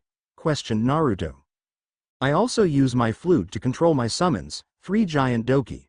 I can direct them depending on the melody I play, either to attack enemies or defend me, since I usually have to stay still when playing, so I can focus on casting genjutsu. I also have some decent talent with seals, but I haven't really done much with them," said Tayuya with a shrug. "I could teach you more about fuinjutsu, along with you Naruto, since it is a really useful skill to have no matter what," Karen offered, surprising Tayuya again while Naruto grinned. Thanks Karen, that'd be really great, Naruto said, liking the idea of learning Fuinjutsu. Why not, I guess it won't hurt to learn something new, Tayuya said, not turning down the chance to learn something new. The three continued talking until Naruto, Satsuki, and Sakura offered to give them a tour of the house, showing them where everything is and where they'll be sleeping. So downstairs is living room, entertainment room, through that door is the kitchen, dining room, and through that door is the downstairs bathroom. We also have a basement through the door behind the stairs, but we don't really use it, Sakura said as they showed the room downstairs. There's also a pretty big backyard we use for training, you three can use it too if you want, said Naruto while showing them the backyard, making Karen, Kin and Tayuya nod, seeing it would be a good spot to do some training. And then we have upstairs, which is where our rooms are, and the second bathroom. Sakura and I share a room. Naruto has a room to himself, and then the third bedroom is the guest room, Satsuki said as they went upstairs to see the rooms. Are all three of us supposed to stay in one room? Kin asked with a raised brow, seeing while the room was big enough for 2 people, 3 would be cramped. No, you and Tayuya will be staying in here together, said Sakura, making both girls nod. Karen, you can have my room. I'll stay downstairs on the Su, said Naruto, not minding if Karen took his room, not wanting her to sleep on the couch. No, while I will accept the offer to stay in your room, you'll stay there too, Karen said, cutting him off, refusing to have her cousin give up his room. It's not really a problem, I'm fine with, Naruto said, only for Karen to cut him off again. Naruto, you will be staying in your own room with me, understand? Said Karen, giving him a warning look, making the whiskered ravenette gulp before quickly nodding. Oh okay, said Naruto, not wanting to anger Karen, with the redhead smiling happily. Great, I'm sure it'll be fun for us sharing a room, Karen stated, with Satsuki's and Sakura's eye twitching slightly, unbeknownst to the latter, at the idea that she'd be sharing a room with Naruto. Just try not to keep any of us awake while you're having your fun, unless that'd be an open invitation, Tayuya said, causing Naruto and Karen to blush brightly. The latter though gained a clouded look in her eyes. Okay. Let's keep moving, said Satsuki, motioning everyone to keep moving before anything else was said. With the tour ending soon, leading to Team 7 preparing dinner after seeing the sun was beginning to set, wanting to prepare a good meal for their new house guests. Finishing everything before they all began eating and making small talk. Once everything had been cleaned and put away, 6 ninjas said their good nights before heading to their rooms and falling asleep. Hokage's office. Meanwhile, within the Hokage's office, Kakashi and Anko had just finished explaining what happened to the cursed seal of hell and how it's integrated itself into the 8 trigrams seal. Something that worried the Sandaime more than anything. This is truly concerning. I honestly never expected that Orochimaru would have been able to create something like this, Hiruzen said, unable to guess just what Orochimaru had created. No kidding. Hell, I didn't even think he could make something like this, and I trained under the bastard, said Anko, wondering how her old teacher was able this powerful. Yes. Even more concerning is that it's integrated itself within the 8 trigrams seal, and there's no telling what kind of affect it could have on it, said Sarutobi, worried that the curse seal could end up weakening the 8 trigrams seal or letting the Kyuubi further influence Naruto. What should we do, Hokage-sama? Kakashi asked, knowing they couldn't simply seal it away again, doubting it'd even be possible at this point. For now, simply train your students in preparation for the finals, though I'll have Anko and Tenzo joining in training them as a means to ensure the cursed seal can't continue influencing Naruto and in the event it begins releasing the Kyuubi's chakra, said Hiruzen, knowing he couldn't take any chances now until he's sure the 8 trigrams seal would still hold. Am I going to actually train the brats or just there to watch them? Questioned Anko with a raised brow. You will help in training them, I'm sure they will benefit from your experience and lessons, especially young Sakura. Hiruzen replied, feeling that Sakura would be good in being trained by Anko. In that case, Hokage-sama, I'd like to request that Kurenai assists in training Sakura as well. With her chakra control, she'd already have a high affinity for genjutsu, something she'll need to learn as much as she can for her match, said Kakashi, wanting to make sure all his students had an equal chance in the exams, even if 2 of them would be fighting each other. Granted, I'll make sure to inform Kurenai of everything so she's prepared in case anything happened. I've also recalled Jiraiya back to the village. Sarutobi revealed, surprising both Jonin. You're bringing Jiraiya-sama back to the village? Kakashi said, not expecting him to summon the Toad Sannin. Yes. Originally it was meant to just prepare the village for whatever it Orochimaru has planned, but with the current circumstances, I'm going to have Jiraiya assisting in Team 7's training, as well as keeping an eye on Naruto and Satsuki. Replied the Hokage, making Kakashi nod in understanding while Anko frowned. Great, having to deal with the super pervert. If he even so much as tries peeking, I'll have my snakes rip his balls off. That is if Kurenai doesn't mentally scar him with a genjutsu first. Said Anko, annoyed that they'll have to work with the self-proclaimed super pervert, knowing Kurenai will feel the same. Don't worry Anko, I'll make sure Jiraiya keeps things strictly professional and understands the gravity of the situation. Sarutobi said, not wanting his old student to get distracted when he needed him to remain completely focused. Why does this keep happening? Thought Naruto, gulping as he looked Yuya up and down. Why'd you do that? Said Naruto, wondering why she uncovered herself, while Yuya shrugged. I usually gouge out the eyes of any dumbasses if they look at me like a piece of meat, so consider yourself lucky. Besides, fair's fair, you see all of me and I get to see all of you. Replied Yuya with a smirk as she looked at Naruto's own body as well, admitting he did look good. Before she licked her lips when she saw his erect member, grinning eagerly at the idea of it being inside of her. This mission is definitely gonna be fun, Yuya thought, while the whiskered Ravenet quickly covered his crotch in mortification. So sorry, said Naruto, making Yuya roll her eyes. Relax shithead, I'm not going to castrate you or anything simply just because you like the view. While I know I'm hot, it never hurts having it confirmed with a reaction like that. Yuya said, not feeling annoyed or angry like she usually would if someone walked in on her in the shower.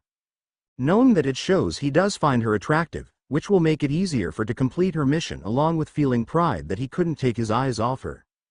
Rewrite. I'll juju just wait you until you're done. Naruto said, knowing it'd be counterproductive for him to shower with Yuya when he's trying not to think of naked girls. Really? We're already naked and in here, and you want to wait?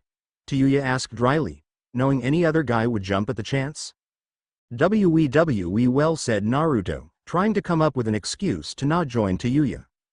Stop wasting time and just get in here, shithead. I promise I don't bite, unless you're into that. Yuya said while smirking slyly, making the Uzumaki blush again before entering the shower, closing the divider door behind him. See, that wasn't so hard. Honestly, you'd think you'd be used to seeing naked girls with how the exhibitionist seems to walk around in underwear or naked all the time.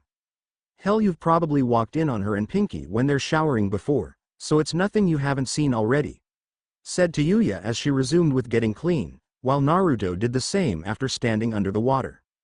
While also using all his willpower and mental fortitude to not look at Yuya, not wanting to give in to his curse-seal-enhanced lust.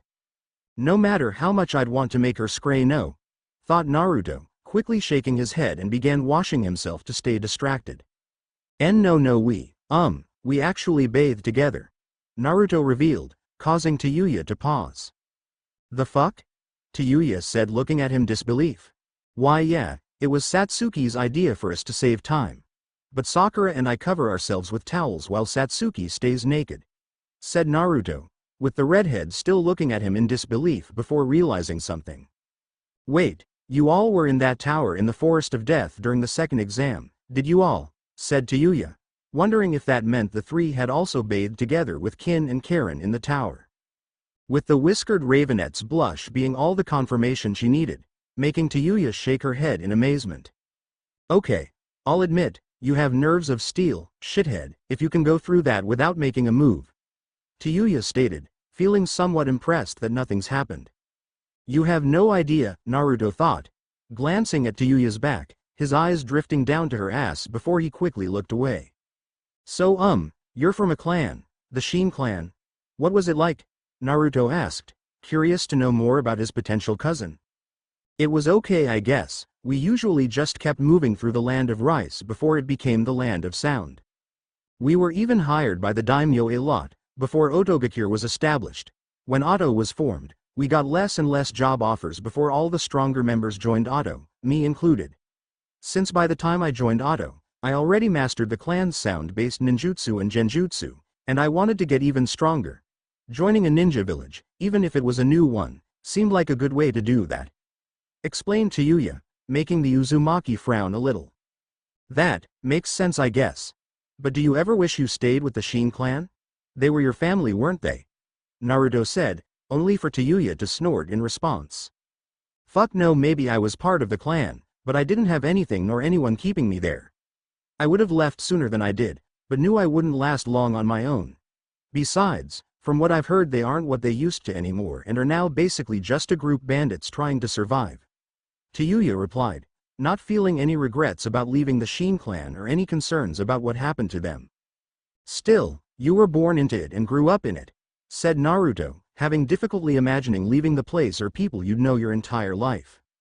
Even with his current misgivings and distrust of the Sandaime for the secrets he kept, Naruto still couldn't imagine just leaving Konoha simply because a better option showed up. Then maybe you'd prefer fantasizing about me. Unless you'd like the real thing, Tayuya said slyly, licking her lips at seeing how hard he was. Come on. Come on. Come on. Come on. Come on. Come on, Naruto thought, trying to regain his focus and calm down only to fail with Tayuya's teasing, the warm water and humidity making him feel like he'll explode. Before Tayuya turned around on the stool, leaning forward to turn off the water, allowing Naruto to get a partial view of her ass, while moving her hair out of the way to expose her back, though leaving some to cover her cursed seal. But before we get to any fun, do you want to help me wash my back? Questioned Tayuya, looking over her shoulder at him with an innocent expression on her face. No, said Naruto, only to find his body moving against his will, soon finding himself kneeling down behind Tayuya, lathering his hands with body wash before he began rubbing the redhead's back. Don't be afraid to use some pressure, I do like it rough, Tayuya said, smirking and making the Uzumaki unconsciously press harder against her back. Must stay focused, thought Naruto, struggling to stay focused, only to feel his mind growing hazy, with it getting worse when Tayuya let out a satisfied moan. Yeah, that's good, shithead. Keeping rubbing, just like that, said Tayuya, her smirk growing as Naruto's hands started moving down her back to her sides and under her arms. Fuck, so glad I got this mission, Tayuya thought, feeling eager and excited, knowing they wouldn't be leaving the shower until he's fucked her. Shit. I swear if the exhibitionist and Pinky knew what shithead could do with his hands, they wouldn't be able to keep their hands off of him, thought Tayuya, relishing that she'll be the one to take the Uzumaki's virginity. So wet. Naruto growled lowly, feeling his lust growing at feeling how wet Tayuya's snatch felt, and not just from the water, feeling her juices covering his hand, making him starting rubbing her snatch. Snapping out of his lust-filled haze, blushing in mortification at the position they're currently in and at Tayuya's words. We just met, and we're potentially related too, said Naruto, making the redhead roll her eyes and glance over her should at him. Yeah, and? Members of ninja clans marry each other all the time. Hell, the Hyuga clan is the poster child for inbreeding among the ninja clans in Konoha, with how rarely they marry outside of the clan to protect the secrets of the Byakugan and keep it pure. The Uzumaki probably aren't any different if they lived on an island by themselves. Then there's the fact our chakra networks would negate any problems if I get knocked up. And if we are really related, it's probably distant enough to where it wouldn't be an issue anyway, Tayuya said, reminding the Uzumaki of what Satsuki, Kin, and Karen told him when the latter teased him. And besides, having flings aren't exactly uncommon for shinobi and kunoichi, given our life expectancy isn't exactly that great. Kin and I fucked each other a good number of times, when we had an itch we needed to scratch. Hell, Pinky is probably too sheltered to know that, as she's most likely from a civilian family, otherwise she'd probably be seducing you like the exhibitionist and glasses are, said Tayuya, making Naruto look at her in confusion.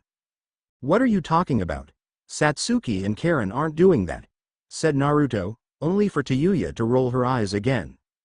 The redhead also wouldn't be surprised if the Uchiha massacre had a hand in Satsuki developing those tendencies, as she was about 7 or 8 when it happened, something that would definitely leave her stunted in certain areas. Combined with her probably taking the seduction aspect of being a kunoichi too seriously.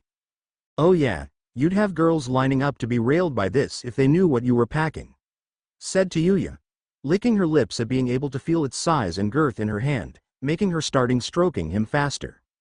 "Fuck yes, that's it, shithead," Tayuya moaned before gasping in ecstasy when Naruto flicked her clit, sending jolts of pleasure through her body. There's no way he hasn't done this before, thought Tayuya, not knowing Naruto was simply doing what felt right and going off of instinct. Though just before the two reached their orgasms, Tayuya suddenly stood up and pulled away from Naruto, much to his shock and disbelief. "WHWH what?" Naruto said, not believing what just happened, especially when he was so close, while Tayuya smirked wickedly at him. "You never did tell me if you wanted to fuck me, shithead, and I wouldn't want to make you do anything you don't want to do. So we'll just finish getting cleaned up," said Tayuya, enjoying the expression on his face before moving around him and the stool as she went to the showerhead at the other side of the room before turning it on. Moaning in pleasure as she spread her snatch open and aimed the showerhead into her cunt, feeling the water washing the inside of her snatch, both as a means to further tease the whiskered ravenet and to wash away the body wash that got inside it from him fingering her. With Naruto unable to take his eyes off of Tayuya as she rinsed off her body before feeling what little restraint he had left vanishing. Just as the cursed seal markings glowed a bright blue as they began moving and shifting across his entire body, covering more of it up as it changed from its passive state into an active one. The sudden rise of his chakra made Tayuya tense, making her turn only to see the cursed seal markings covering the Uzumaki's entire body. "Oshi," Tayuya said with wide eyes, before Naruto moved across the room in a burst of speed, pushing Tayuya against the wall while the showerhead fell to the ground as she lost her grip. Panting heavily, Karen collapsed on the bed with her arms and legs spread out, bringing her juice-covered hand up to her mouth.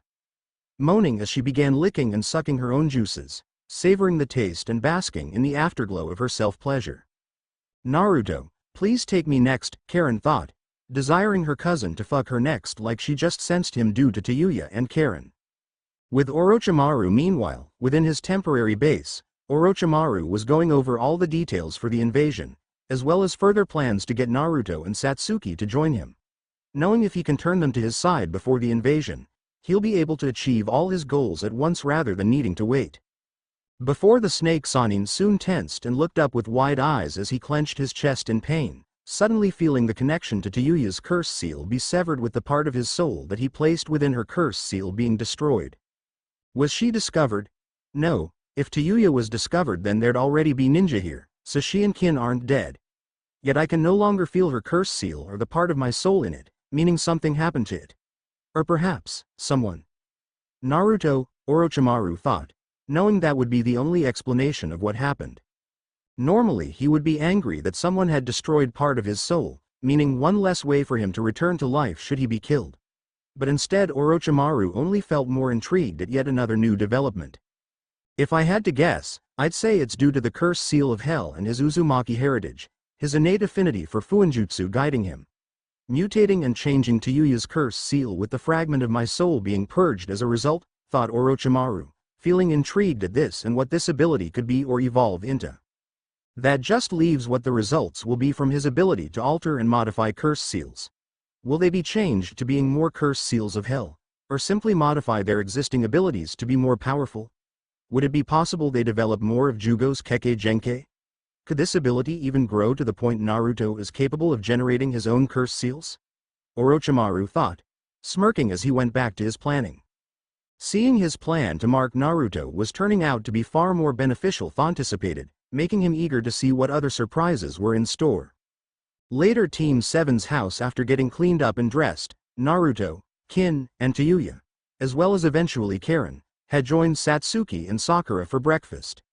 With the Uchiha and Haruno looking at them all suspiciously, noticing how the four seemed to be glowing along with how long it took them to join them. "So, what took you all so long?" Sakura asked casually while eating. "Kin and I decided to take a shower together, saving time and all that. I guess we took longer than expected," replied Tayuya. "I waited for them to be done since I knew you got up early and used the upstairs bathroom, Satsuki. So I went to use the downstairs one, but they were already using it," Naruto said, making Satsuki and Sakura look at the three, their suspicions growing. "You could have joined me if you wanted," Sakura did. said Satsuki, not liking the idea of not being around when Naruto's with two girls in the shower. I didn't want to disturb you, said Naruto quickly, which only increased their suspicions. What about you, Karen? Questioned Sakura, looking at the red-headed Uzumaki, who was smiling brightly and kept looking at Naruto, Kin and Tayuya. I slept in and it took me longer than expected to get ready. Karen replied with the pinkette nodding slowly, still feeling suspicious along with Satsuki that something else had happened. With it not taking long before the teammates finished their breakfast and left to go meet Kakashi to learn what the training plan for the month break would be. Mindscape. While unknown to everyone including Naruto, deep in his mindscape, the cocoon created by the cursed seal of hell began shaking. Before cracks began appearing across it, with a tail covered in dark gray scales and black patches of scales around the tip burst out from the back, followed by black horns breaking free from the top. The cocoon shook a few more times before going still, as the being within grew closer to emerging. The manifestation and consciousness of the cursed seal of hell, born from its assimilation of the Kyuubi and the chakra fragments of Naruto's parents. As Naruto, Satsuki and Sakura left to go meet with Kakashi, none of them were aware that their home was being watched by an Anbu. Though while the Anbu was wearing the standard black cloak and animal mask, the mask didn't have any markings, instead being left blank. The Anbu watched Team 7 as they left before looking back at the house to see if Karen, Kin or Tayuya would come out. Waiting for a few moments until they shunshined away, knowing it's time to report to their leader. Root headquarters reappearing in an underground facility on an upper levels walkway, the Anbu knelt before the leader and founder of the foundation, Danzo Shimura. Report, commanded Danzo, wanting to know what they've learned. Danzo-sama, the Kyuubi Jinchuriki and its teammates have just left to meet with Kakashi Hitaki, while the two Auto spies and the Kusa ninja remain within the house. I was unable to risk waiting for them to leave to avoid being discovered, said the Anbu, making the darkness of Shinobi frown in annoyance. Not liking that Konoha's weapon is interacting with spies from Otogakure and one from Kusa. Even worse was what clan that Kusa ninja comes from. Unfortunately, they can't do anything as long as they were in the perimeter of the house. With Kakashi having set up a barrier, ensuring no one can get in unless a member of Team 7 allows them to enter. The copy ninja may have had his students move in together to improve their team building, but he also wasn't foolish to leave them unprotected on the outskirts of the village. Slamming his cane down a few times, 5 more Root Anbu appeared beside the first in front of Danzo. You 3 will remain on standby around the house for when the Auto spies will leave before moving in to eliminate them. While you 3 watch the Jinchuriki and his team closely, if the weapon shows even a hint of treason, eliminate all witnesses and capture it so it may be reconditioned. Danzo ordered, refusing to let whatever Orochimaru's planning take away Konoha's weapon. Hi, Danzo-sama, said the Anbu before they all shunshined away to fulfill their orders. As for the Uzumaki girl, Hiruzen will at least be smart enough to know to send her back to Kusa, and if he isn't, then I will ensure he does. With any lucky, the little brat will die soon enough, just like her mother, thought Danzo, knowing he needed to get Karen out of Konoha as soon as possible before she causes even more damage. With him having been aware of her and her mother being in Kusagakure and would have eliminated them the moment he did. The only reason he didn't is Kusa was saving him the trouble and killed the mother, and will likely kill the daughter soon enough with how they're using her. One less member of that cursed clan the better. All of them should have just died off, like the Uchiha, Danzo thought, annoyed at how even after being all but wiped out, the Uzumaki clan still proved to be too stubborn to die. Even after he provided Iwa, Kiri, Suna and the minor nations allied with them the knowledge of the weaknesses in the land of Whirlpool's defenses, along with having sent Konoha ninja that were loyal to him or shared his views to help in the invasion. Despite all that, he still had to deal with Uzumaki causing problems and threatening Konoha, even from beyond the grave. Regardless of Uzushio being allied with Konoha and the aid they provided the village, as far as Danzo was concerned, the Uzumaki clan had been as much of a threat as the Uchiha clan. Given their mastery of Fuinjutsu and claim to the Kyuubi as it was only possible to seal it into an Uzumaki, they were too much of a danger to Konoha. A danger he refused to let grow any stronger than it already did, ensuring they were utterly destroyed. He would have even killed that stubborn and short-tempered brat Kushina as well, if she wasn't needed to seal the Kyuubi away and keep it in Konoha. But that didn't mean he was going to let her move around freely, as even if she would be a Konoha ninja, she would always be an outsider. Leading the Warhawk to make a deal with Kumogakure, leaking the information of the girl's special chakra that makes her perfect to contain the Kyuubi, along with paying off her caretakers in the Senju clan compound, allowing the Kumo ninja that were sent to kidnap her without issue. After that was done, the plan had been simple. Once the Kumo ninja were far enough away from Konoha, the root Anbu he sent would kill them and take Kushina, bringing her back to have her broken into a proper weapon for Konoha, as well as ensuring she would never be able to revive the Uzumaki clan. As if anyone posed the most threat to them returning, it would be the eldest daughter of the Uzumaki clan head as well as the leader of the Land of Whirlpools and Uzushiogakure. The plan had been perfect until that annoying, meddlesome brat Namikaze had to act like a hero, Danzo thought, hating how Minato ruined his plan by saving Kushina before his agents could make their move. He had been tempted to have the boy dealt with, knowing if he could interfere in one of his plans, then he'd likely interfere in future ones. But the elder had been able to salvage his plan, using one of his Yamanaka agents to alter Kushina's mind and tamper with her hormones, making the girl fall in love with Namikaze for saving her from a horrible fate. After all, if he couldn't turn her into a proper weapon, then he'd simply make his own. It honestly surprised the Warhawk that no one suspected anything about her sudden change in behavior. That the normally tomboyish and strong-willed princess of the Uzumaki clan would suddenly fall in love with her savior, like a damsel in distress. He'd even had several of his Anbu observing those that knew her in case they suspected anything, yet no one assumed anything was wrong. Danzo's new plan was to wait until their first child was born to have the Kyuubi transferred to it and turn them into his weapon, while Minato and Kushina would suffer from an unfortunate accident, which all came to fruition, with minimal effort on his part, thanks to his temporary alliance with the masked Uchiha. Having known about him sneaking within Konoha before offering his assistance in releasing the Kyuubi, providing the location of where the delivery would happen and information on the protection being used, along with ensuring that the protection Minato and Kushina would be much lower quality, not only allowing the masked man to take them out, but also ensuring those that died wouldn't be any important losses. Everything had gone perfectly, with the Kyuubi being sealed into the boy, his parents dead and unable to cause him any more problems. Even better that Konoha no longer had a Hokage, which would have also helped Danzo achieve his lifelong goal and gain full control of Konoha. It was only better that it provided him the perfect chance to eliminate the Uchiha clan as well, by casting suspicion on them for causing the Kyuubi attack. Unfortunately, like with his original plan for Kushina, he was once again thwarted in creating Konoha's weapon. This time by Hiruzen, who not only retook the title of Hokage but refused to give him the boy to mold him into a proper weapon. His old rival naively believing a weapon needed a normal childhood, something that only made the brat as much of an annoyance as his mother. Even worse, his friendship with the Uchiha girl, and now living with her. And now Orochimaru has tainted Konoha's weapon while allowing him to learn of the Uzumaki clan by leading that girl to him, with his spies trying to take away what belongs to Konoha. Thought Danzo, angered at Orochimaru believing he could try stealing the Kyuubi from Konoha. The only benefit from the entire mess is that it's helped to drive a wedge between Hiruzen and the weapon. But even then, it was only due to learning about the Uzumaki clan and the secrets Hiruzen kept from him, which has also now begun encouraging the boy to try and learn more about his heritage. Something the Warhawk couldn't allow to happen, no matter who needed to be eliminated or what needed to be done. For the good of Konoha, Danzo muttered, knowing there's nothing he won't do to make sure all threats to the village were utterly destroyed.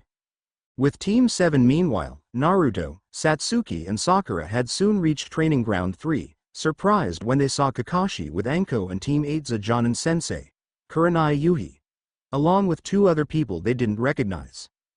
The first was an adult man with fair skin, short brown hair and black, almond-shaped eyes, with his attire being the standard uniform for Konoha ninja, with some differences. With his not having the Uzushiogakure crest on the shoulders of the sleeves, and the neck of his navy blue shirt is form-fitting and goes up to his chin, two hip pouches strapped to his lower back instead of just one, and a Hapuri-style forehead protector that frames his face. And the second is an older, tall and well-built man with fair skin, waist-length, spiky white hair that he usually ties back into a ponytail, with two shoulder-length bangs framing his face. There were red lines under his black eyes which extended all the way down his face, along with wrinkles around the corners of his mouth and a wart on the left side of his nose. with him wearing a green short shirt kimono and matching pants, under which he wore mesh armor that is visible at his wrists and ankles, handguards, a black belt, traditional wooden sandals, and a red haori with 2 yellow circles on each side, a large scroll on his back, and had a tattoo on his left palm, and he wore a horned forehead protector with the kanji for oil. Kakashi-sensei. Why are Kurenai-sensei and Anko-sensei here? And who are these two? Sakura asked, wondering why the 4 were here.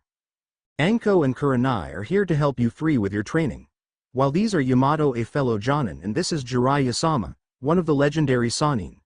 They're also here to help with your training, replied Kakashi, much to the genin's shock. You all are helping us, Satsuki said, not expecting them to get help being trained by 3 other Jonin and a Sannin. You're a Sannin, said Naruto, also shocked that they were getting more training from other Jonin, but also from a Sannin. That's right. Given what Sarutobi-sensei told me is going on, he thought it'd be good if I was in the village with my old teammates slithering around. Not to mention the interest he seems to have in you too, Jiraiya said, looking at Naruto and Satsuki, making the 2 stiffen. Don't worry, they all know the situation. So while they're here to help with your training, it's also to try and deter Orochimaru from trying anything else, added Kakashi, with the genin nodding slowly in response. So, what are we going to start on? Sakura asked, only for Kakashi to pull out 3 pieces of paper and hand them to each of his students. We'll start with this first. This is called chakra paper. It helps ninja to discover what their elemental affinities are, whether it's water, earth, fire, wind, or lightning. All you need to do is channel some chakra into it and it'll reveal your chakra nature. Kakashi explained, taking out another piece and channeling some chakra into it, causing the paper to suddenly crinkle. As you can see, the paper crinkled up, showing I have a lightning affinity, said Kakashi, with the trio frowning at this. But you've used water-style ninjutsu and earth-style ninjutsu. Wouldn't you have water and earth affinities too? Questioned Satsuki, making the copy ninja eye smile at them. While I may have a lightning affinity, you don't need an affinity to a specific element to use elemental ninjutsu for said chakra nature. It only makes them easier to use and cost less chakra. Not only that, but with enough time and training, a ninja can develop an affinity for other chakra natures. The possession of at least 2 is one of the requirements to become a Jonin, while some of the most powerful ninja in history developed an affinity for all 5 chakra natures after decades of training. With it helping that my Sharingan allows me to copy different elemental ninjutsu and perfectly using them, I simply made sure to just channel my primary affinity into the chakra paper. You'll be able to do the same as your Sharingan develops, allowing you to use any chakra nature you want, explained Kakashi, with the Ravenet smirking at this. Now, go ahead and channel some chakra into the paper to see what you 3 have. If you have an earth affinity, it'll crumble into dirt. A fire affinity will have it burn into ash. Water affinity, the paper will get damp, and for a wind affinity it'll split in half, Yamato said as the genin nodded in response and channeled some chakra into the paper. With Sakura's getting wet before crumbling away into dirt, showing she had a water affinity and earth affinity, while Satsuki's paper crinkled up and then ignited until it was ash, having a lightning affinity and a fire affinity. Though everyone was shocked when Naruto's paper suddenly split into 4 pieces, showing he had a wind affinity. Only for 1 piece to burn into ash, another to crumble into dirt, the 3rd got damp, and the 4th crinkled up. Even more shocking when the dirt and wet piece seemed to merge together and began growing plants. What the fuck? Said Anko in shock and disbelief at what they just saw. That shouldn't be possible. Have 2 or maybe 3 affinities, especially if you have a Kekkei Genkai, is one thing. But to have all 5 at such a young age, and then, Kurenai said with wide eyes, having never heard of someone naturally possessing an affinity for all 5 chakra natures. Does that mean I have Ked in surprise, not expecting that? It seems so. This is honestly very unexpected, said Kakashi in shock while wondering if the curse seal somehow had something to do with this, honestly not surprised if it did at this point. But what about that last one? Why did the earth and water affinities just merge? Questioned Sakura, feeling just as shocked but also curious about that. It shows he has a Kekkei Genkai, and with the elements that mixed and the result, it means he possesses the Mokuton, Yamato revealed, shocking the genin further. He has the Mokuton? How? Satsuki said, while feeling rather jealous that Naruto had all 5 elemental affinities and the Kekkei Genkai of the Shodai Hokage. No idea how, but it just means one more thing he'll have to train and learn how to use, said Jiraiya, wondering if it had something to do with the curse seal or even the distant relation Naruto had to the Senju clan as a member of the Uzumaki clan playing a part. How am I supposed to learn to use Mokuton if no one else has it? Said Naruto, given how only the Shodai Hokage is known to have the Mokuton. I can help with that. Wood style. Nativity of a sea of trees, Yamato said, going through hand seals before the genin were shocked as dozens of trees began growing out the ground around them. How do you have Mokuton? Sakura said, shocked that Yamato also had Mokuton, making her wonder if he's related to the Shodai Hokage. Let's just say I've had my own run-ins with Orochimaru, but while my abilities are nowhere near the Shodai's own, I'm still skilled enough to teach you how to utilize it, said Yamato, with the whiskered ravenet nodding slowly in response, still shocked he had Mokuton and that Yamato had it as well. So what exactly will our training be? Questioned Satsuki, wanting to at least learn what they'll be training in, before they get any other sudden surprises. Why yes. Anyway, I'll be helping you and Sakura, Satsuki, with your Genjutsu. Since from what I've read you have a talent for Genjutsu, Sakura, and your Sharingan makes you naturally aligned with them as well, Satsuki. I'm also going to be helping all 3 of you with your chakra control since Genjutsu requires perfect control, along with ensuring you don't use more chakra than you need to with your jutsu, Kurenai said, after calming down from her shock. I'll be helping you in training your elemental affinities, specifically your water and earth affinities. And for you Satsuki, I'll be using my Mokuton to help you train your speed and evasion, said Yamato, knowing Kakashi planned to teach Satsuki the Chidori, which means she'll need to be fast and able to dodge attacks coming at her. I'll mostly be helping train you brat to use a special chakra you have inside you, Jiraiya said looking at Naruto, making the Uzumaki stiffen slightly. What kind of chakra? Naruto asked, only for the Toad Sage to give him a knowing look. The kind that's red, said Jiraiya, intending to have Naruto work on harnessing the Kyuubi's chakra, giving him a better alternative than using the curse seal. What is that red chakra anyway? Satsuki asked while looking at Naruto, the Pinkette doing the same, both of them wanting to know what the red chakra they saw Naruto use is. I'll tell you both later, after we're done training for today, said Naruto in resignation, figuring if he's going to be learning how to use the Kyuubi's chakra then it'd be better to just tell them now than wait. The girls frowned at this, but nodded in response, wanting to know what other chakra Naruto had inside of him. One other thing I'll be teaching you is the summoning jutsu, letting you be able to summon Toad to help you in battle, Jiraiya said, causing Naruto to frown at him. Aren't you supposed to be a Fuinjutsu master? Naruto asked, with Jiraiya raising a brow at the sudden question. I am a Fuinjutsu master, one of the best in Konoha, replied Jiraiya. Then could I learn Fuinjutsu instead? Said Naruto, hoping to get started on learning his clan's specialty. What's wrong with the summoning jutsu? Jiraiya said, feeling insulted he'd want to learn Fuinjutsu over the summoning jutsu. Not to mention it didn't sit well with the Sannin, hoping to have Naruto summon toads like his father did, along with having a means to reverse summon him should he actually go rogue.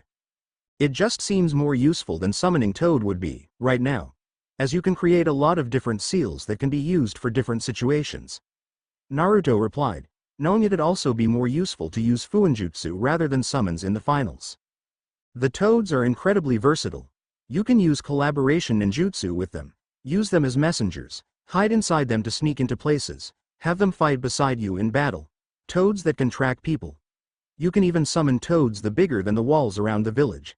They also have unique jutsu you'd be able to learn and a special ability you can only get with summons, said Jiraiya, hoping that'll get him more interested in summoning toads than Fuinjutsu. Great, maybe I'll learn the summoning jutsu after the finals, Naruto retorted, now getting annoyed at his instance over summoning toads rather than something actually useful for the Chunin exams. That all sounds really great, but none of those things would help Naruto in an arena battle. What's he going to do? Summon a giant toad in the middle of an arena? That'd probably take out his opponent, along with everyone else in the area, said Satsuki, with Sakura nodding in agreement. While all that would be useful out on missions or against larger enemies, we are just supposed to be training for the finals. And Naruto's right that Fuinjutsu would be something better to learn for the matches. I'd actually like to try learning it too, if you could teach me Jiraiya-sama. Sakura said, also being interested in learning Fuinjutsu after learning about it. Plus, the Pinkette knew unlike her teammates, she didn't have a Kekkei Genkai or special abilities to use, so she wanted to try learning everything she could to make up for it. Alright, fine, I'll teach you both Fuinjutsu if you want it so badly, but after the finals, it'll be the summoning jutsu, said Jiraiya in annoyance, not liking being pushed by 3 genin. That just leaves me and Kakashi. We'll be helping you brats with your overall training in ninjutsu, taijutsu and tracking, Anko said, crossing her arms while the trio nodded in understanding. Now for the training schedule. We have an entire month, that gives us 5 weeks to prepare you all. For the first week we'll be focusing on your chakra control, physical abilities, and getting a decent proficiency with your elemental affinities. Week 2 we'll be moving on to ninjutsu, genjutsu and taijutsu, dividing each day into 3 parts for all 3 skills. Then weeks 3 and 4 will be individual training, that way you 3 will have some surprises, given Satsuki and Sakura will be fighting. And the final week will be up to you 3 to train yourselves on what you've learned to improve and learn anything else that would prove useful for the finals. The weekends will also be yours as well to train however you see fit, explained Kakashi, knowing they would have a lot to cover and needed to make do with the time they had available. So then we'll be starting with chakra control now, Sakura stated, with the Jonin nodding. That's right. Follow me and we'll get started on the first chakra control exercise you'll be learning, said Kurenai, motioning the genin to follow her over to the river to have them start learning the water walking exercise. Once they were a good distance away, Kakashi looked at Jiraiya with a serious expression. Aside from the Kyuubi's chakra and Fuinjutsu, did you plan to teach Naruto anything else? Kakashi asked, wanting to know if the Toad Sage had anything else planned for Naruto's training bout teaching the brat the Rasengan, since you're going to teach the Uchiha the Chidori as a means to have another source of power besides the Curse Seal. The Rasengan would be the same, since while he'll have the Kyuubi, with what the Curse Seal did to the 8 trigrams seal, it'd be good for him to have something else to use, just in case.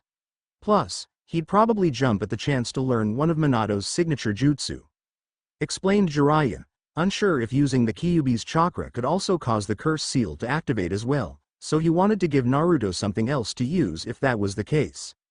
Are you sure that's a good idea? Kakashi asked, making the Toad Sage look at him. What do you mean? Jiraiya said, only for Kakashi to look at his students as Kurenai demonstrated water walking to them. I don't think that Naruto is mentally and emotionally mature enough for a jutsu as powerful as the Rasengan. It's for that same reason why I didn't tell him about the true purpose of the Shadow Clone Jutsu yet, as there's a good chance he may overtax himself mentally. Not only that, but after the Curse Seal merged with the 8 trigrams seal, Naruto seems more short-tempered and easy to anger, said Kakashi, remembering how Naruto acted while the Sandaime explained the Chunin exam's true purpose, and then what he said to Ino. It worried the copy ninja that he would potentially try using the Rasengan against an ally if they upset him enough. While Jiraiya frowned at his words and thought them over along with everything he learned after arriving in the village. Everything that happened in the Forest of Death and after Team 7 arrived at the tower with Karen and Kin. You're probably right, stated Jiraiya, conceding to Kakashi's points, that it'd likely be better to hold off on Naruto learning the Rasengan. Not only that, but on the off chance the brat actually does go rogue, it'd be better that he doesn't have the Rasengan. Especially if he does end up going to Orochimaru. Jiraiya added, preferring his former student's signature jutsu wasn't in the hands of his old teammate. Yeah, Kakashi muttered with a frown, not wanting to imagine Minato's and Kushina's son would ever actually turn on his home. He also couldn't ignore the possibility of it happening. Later, after learning what their training would consist of and the schedule for it, Team 7 started working with Kurenai on their chakra control, with the Genjutsu mistress first teaching them the water walking exercise, explaining how it's done and giving a demonstration, before she then had them begin practicing it themselves. Only for the genin to make excellent progress in it, with Sakura managing to get the hang of it the fastest due to her already having near-perfect chakra control, with Satsuki managing to get it next, after a few difficulties when she used too much chakra, causing the water to explode, while Naruto got it soon after, having fallen into the water a few times before managing to stay on top of it. They kept practicing it for another 2 hours before the Jonin had them begin their physical training, with Sakura and Satsuki working with Anko and Yamato on it, while Jiraiya took Naruto off to the side to begin learning Fuinjutsu. Okay brat, since you're eager to learn Fuinjutsu, we'll be starting with the basics. Making storage scrolls. Jiraiya said, unsealing some blank scrolls and sealing tags, brushes, and ink, along with some beginner books on Fuinjutsu. I can at least make storage scrolls, said Naruto with a frown, knowing enough about Fuinjutsu to make storage scrolls if he needs to. Oh really? Can you make a storage scroll that can seal away a jutsu and then shoot it back out? What about one that draws objects to it and seals them away? Or what about storage scrolls to put living beings inside without killing them? Can you make scrolls like that? Said Jiraiya challengingly. No, Naruto muttered, making the Sannin nod and pass him the scrolls, ink, and brushes. I didn't think so. This isn't it like ninjutsu, genjutsu, or taijutsu. It's one of the most complex and unknown ninja arts there is. You can make a seal for practically anything you could think of, but it needs to be perfect. Just the smallest of mistakes and you could end up blowing yourself up or throwing yourself halfway across the continent. Even with my experience and knowledge, I make sure to study any new seal I come across down to the last detail before messing with it. So, before we go on to the more complex ones, and definitely before you can even think of making your own, we'll start with the basics, Jiraiya explained, with the whiskered ravenet nodding in response before he got to work on reading the beginner books. Later, after Naruto read the books, he got to work on making different storage scrolls, giving them to Jiraiya once he'd finished them to see if they were good. With the Sannin unable to help but be impressed and worried with each scroll Naruto gave him. Kami, I knew the Uzumaki were supposed to have a talent, but this beyond anything I was expecting, Jiraiya thought in disbelief while looking over the scrolls. Seeing while the first few were storage scrolls, the rest of them were anything but. Even the storage scrolls he made aren't normal. 2 of these are two-way scrolls, put something in one and take it out of the other.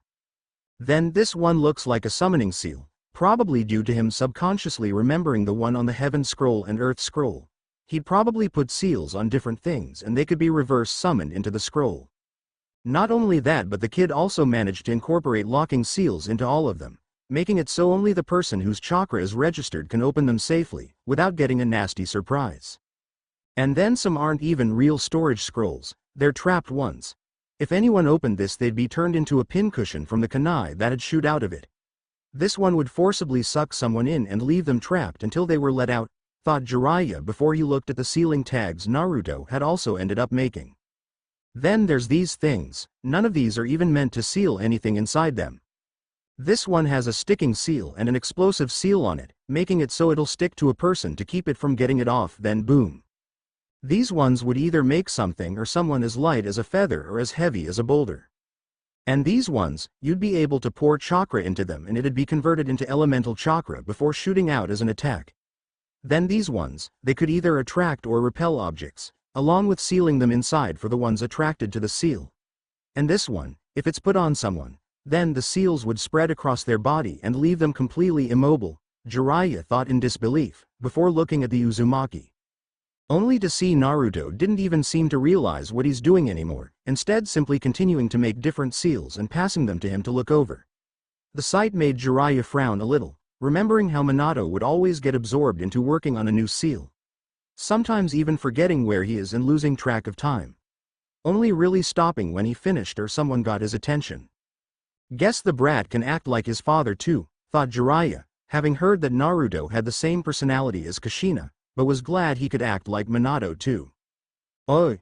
Jiraiya said loudly while clapping his hands, startling the whiskered ravenet before he looked at the toad sage in annoyance. I think that's enough for today, now it's time to begin learning to use the Kyuubi's chakra, said Jiraiya, making Naruto frown. Do I have to? Naruto asked, doubting the Kyuubi would be willing to just let him use its chakra. Yes. You have what's basically a natural disaster sealed inside of you that could only be stopped by being sealed away. It'd be foolish tower like that. Jiraiya replied, while he also hoped that by using the Kyuubi's chakra it'd do something about the cursed seal. Fine. Then how am I supposed to use it? Said Naruto, not sure how he was supposed to use the Kyuubi's chakra, given when he used it before he was really angry. I don't know. Just try, focusing on the seal and entering it or something. The fox is inside you, so try entering your own head, said Jiraiya, given this was new territory for him in trying to train a Jinchuriki to use their Biju's chakra. Yeah, cause that's really helpful, Naruto thought, rolling his eyes before closing them, and tried focusing on the seal and the Kyuubi. Is it working? Jiraiya asked after a few moments, while Naruto's face scrunched up in concentration before he opened his eyes. No, said Naruto, making Jiraiya frown. Well, have you used it before? Maybe you were feeling something that made you draw on it, said Jiraiya, wondering if a stimulus was needed for him to use the fox's power. I've used it twice and not by choice, and both times I was really angry. That's not exactly a good thing if I can't control myself, Naruto said, not wanting to lose control if he gets too angry. Then just try remembering the feeling you had during those times, the memory of it all, Jiraiya suggested, with the Uzumaki frowning but nodded and closed his eyes again. Going back to the moments he used the Kyuubi's chakra in the Land of Waves and the Forest of Death, when he believed Satsuki had been killed.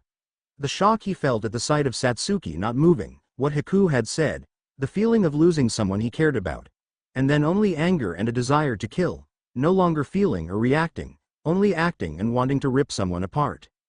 Then in the Forest of Death, the taunts and insults from Orochimaru, feeling helpless against an opponent that didn't even seem to be trying, along with desperation of what would happen if he lost, what would happen to his teammates.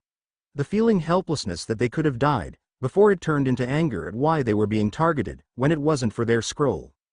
Naruto clenched his hands around his legs at remembering it all, the feelings it all brought up, starting to feel the familiar rage again. Before the whiskered ravenet yelped when Jiraiya suddenly flicked him, knocking Naruto over. What was that for? Naruto demanded, annoyed at why he broke his concentration. It didn't look like it was working, and I didn't need you getting worked up, Jiraiya said, hiding the fact that his markings had started glowing and spreading over his body.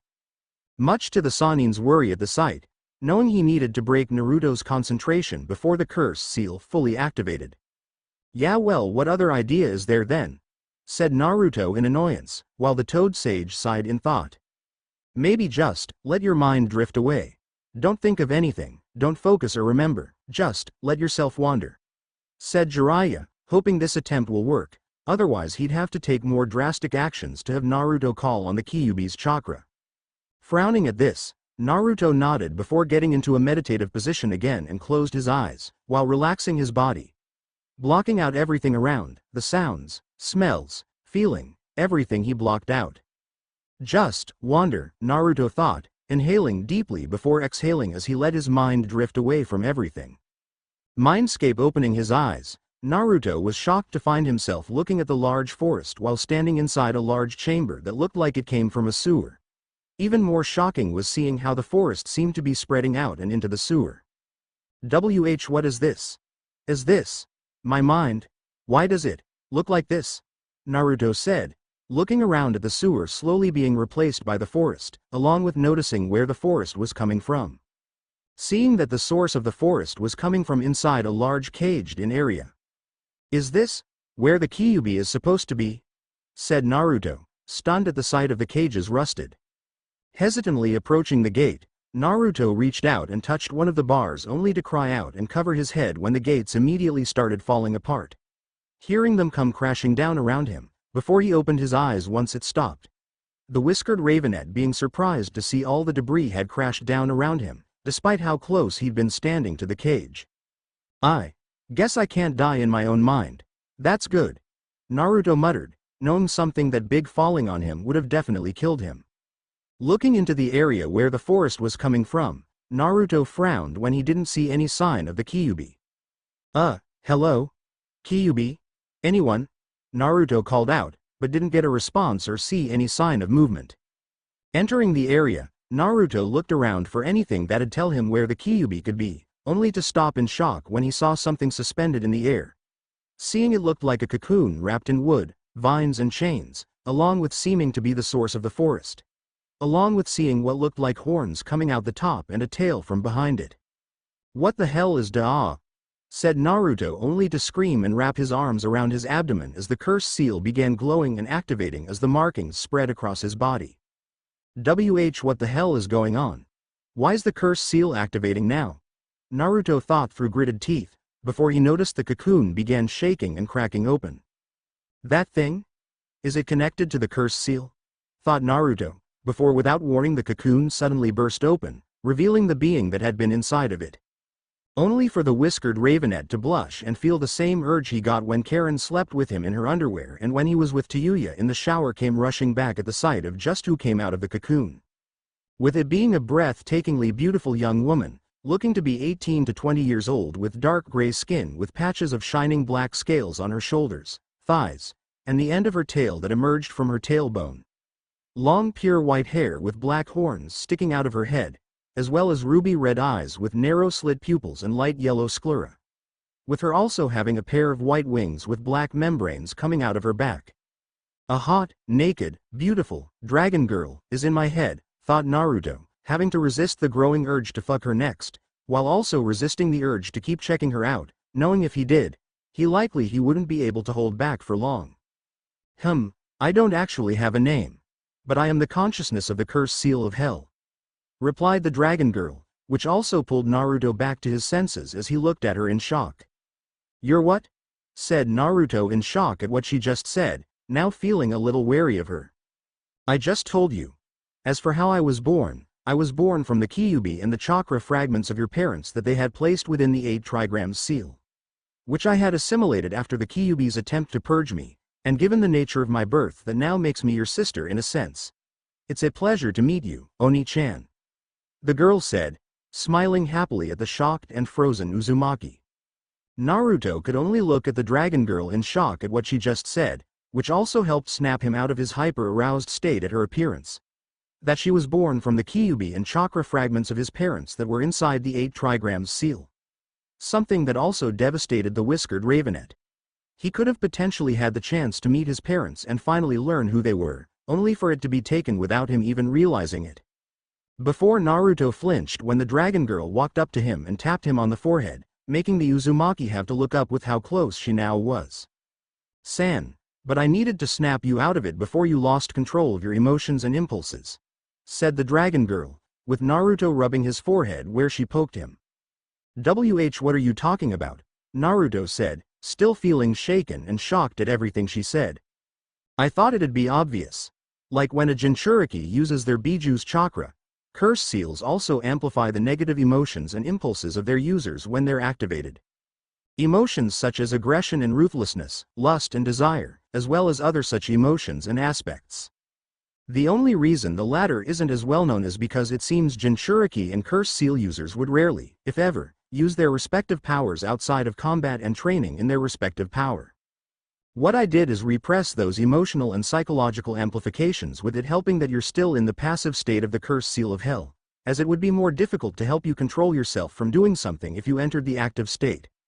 The dragon girl explained, making the whiskered Ravenet nod slowly in response while also fully snapping him out of his shock.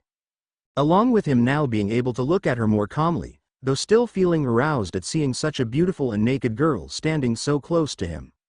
At least I don't have to worry about losing control and fucking her like some beast in heat, muttered Naruto without realizing it. I wouldn't mind if you desired to fuck me, Oni-chan. I'm sure we'd both have plenty of fun bonding in such a way while pleasuring each other.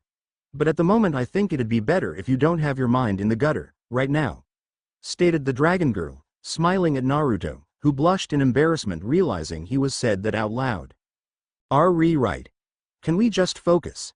Who are you? What did you mean when you said you're the consciousness of the cursed seal of hell? What did you mean you were born from the Kyuubi and the chakra fragments of my parents? And what did you mean when you said you're my sister and that you're calling me your older brother, when you look older than me? Naruto asked repeatedly, wanting to just get some answers of what's happening. As I said before, I don't have a name yet, but I suppose it's understandable that part wouldn't really register with everything else I had revealed. The dragon girl replied, understand how that would go over his head compared to the rest of the information. As for your second question, you see the cursed seal of hell is unique among the cursed seals created by Orochimaru. Where the other cursed seals are used by whoever has been marked by them, The cursed seal of hell is actually semi-sentient, possessing of will of its own that allows it to constantly adapt and evolve to grow stronger, though it wasn't truly conscious until now. It's why it resisted being sealed away when your sensei tried using the evil sealing method. It sensed what was happening and fought back. Explained the dragon girl, much to Naruto's shock at this information. After that failed and the 5 elements seal was removed, the cursed seal then began spreading inward rather than outward, integrating itself into your chakra network before it reached the 8 trigrams seal, which it began integrating itself into as well. However, in a bout of pride, Kurama tried purging the cursed seal so that you would only rely on her power alone. The dragon girl said before Naruto cut her off. Wait. Who's Kurama? Said Naruto, wondering who that was supposed to be. Kurama is the Kyuubi's true name. She never told anyone it, believing no human deserved to know her name. Instead letting them continue referring to her as the Kyuubi no Yoko. Replied the dragon girl, shocking Naruto further. The Kyuubi's a girl? Naruto said, not expecting to learn that of all things. Yes, while the Biju are masses of chakra given sentience, they do have preferred forms that they take. With Kurama having chosen to take a female form after growing curious about them after seeing a small group of them bathing in a stream when she was younger and before she developed her hatred for humanity. The dragon girl said, with the Uzumaki looking at her with wide eyes. Anyway, when Kurama tried purging the cursed seal, it retaliated and began searching through your DNA and chakra for anything it could use to combat her attempt to destroy it.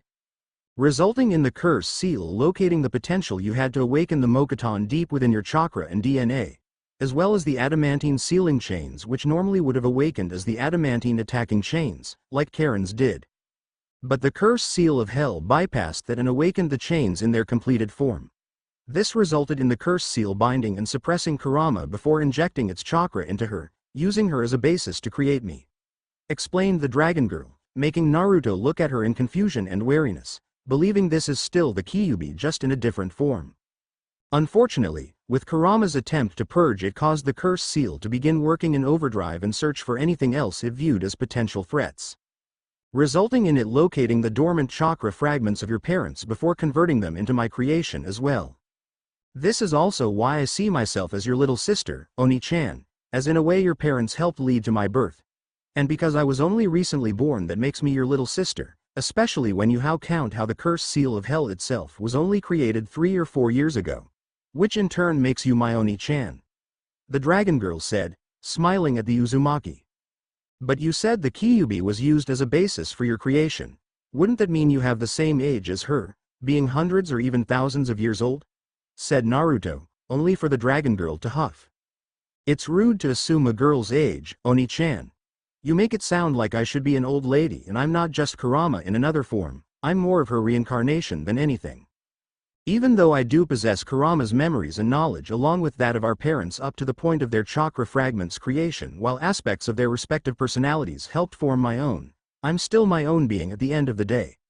So don't go assuming anything, Oni-chan. Said the dragon girl while putting her hands on her hips as she pouted at him. While Naruto's shock had fully returned with all these revelations along with a myriad of several other emotions he couldn't even describe. Not only was the Kyuubi now gone, but her reincarnation had taken her place inside his head. Along with how the cursed seal is the reason he had the Mokuton as well as likely why he had an affinity to all 5 chakra natures as well. Not to mention having the completed form of Karen's own chains. But what really had Naruto's attention is that he was pretty much robbed of his chance to finally meet his parents and learn who they were. I could have met them, now I'll never get the chance, thought Naruto in sadness.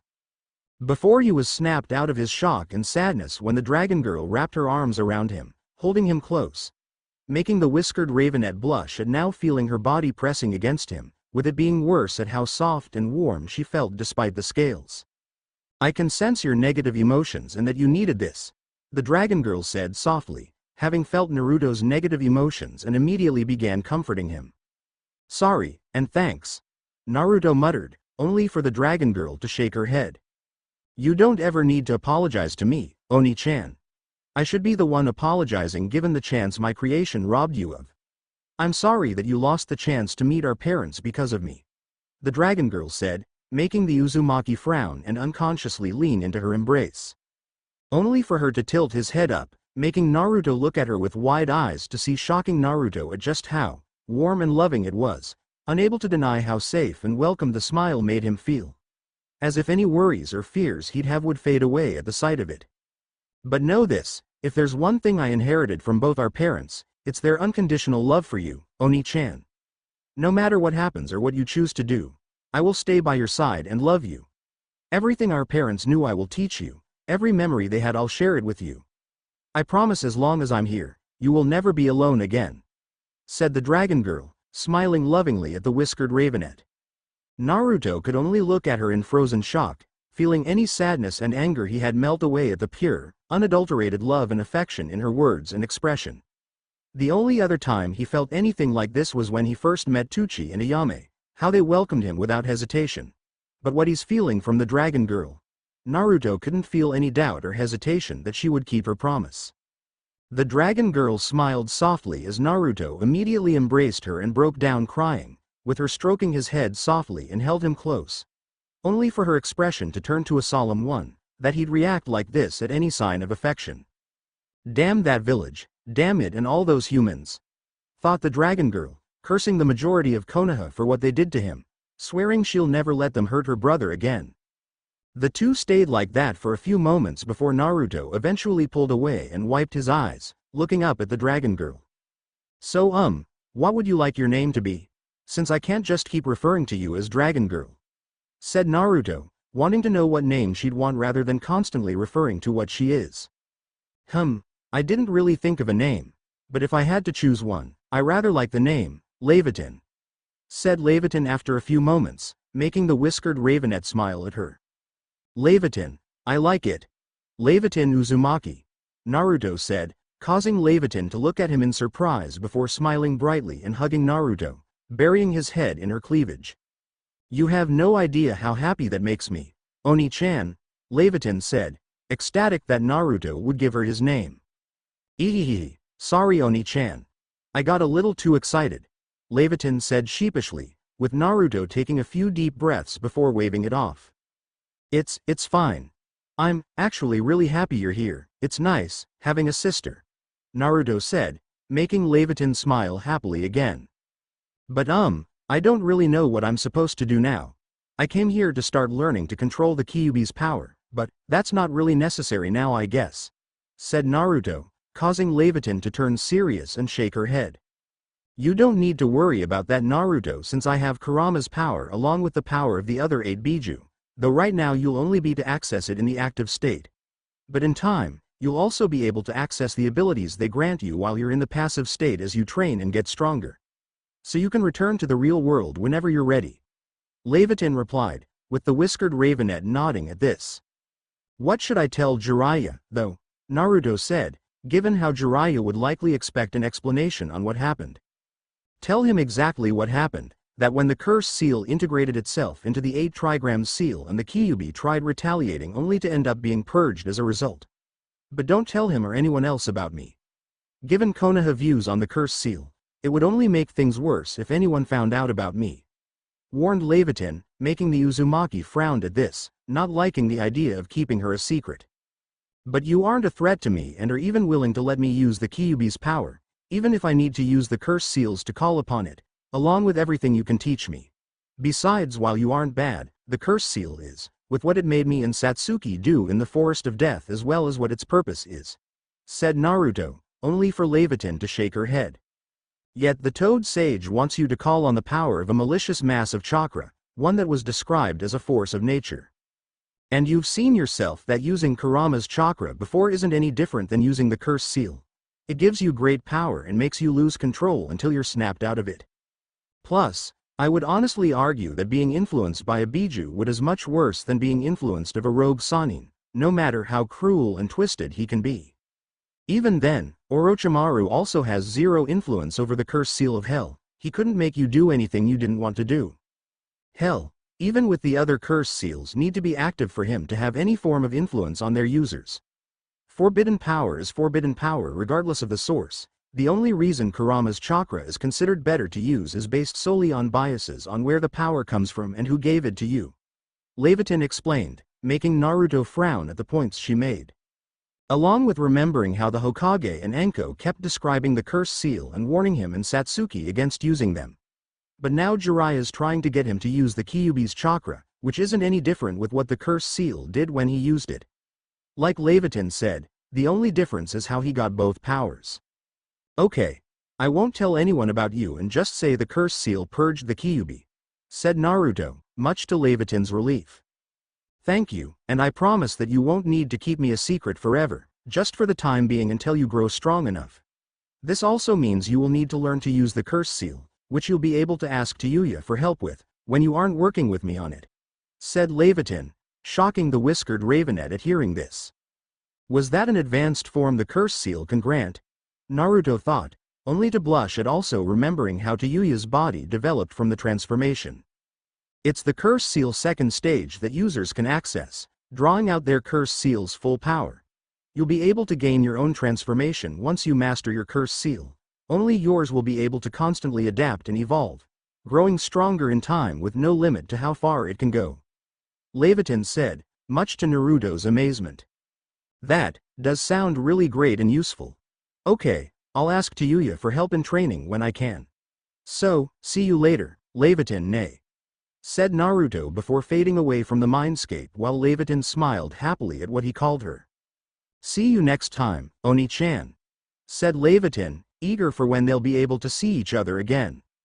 Real world opening his eyes, Naruto found himself back in Training Ground 3 sitting in front of Jiraiya, with the Toad Sage looking at him expectantly.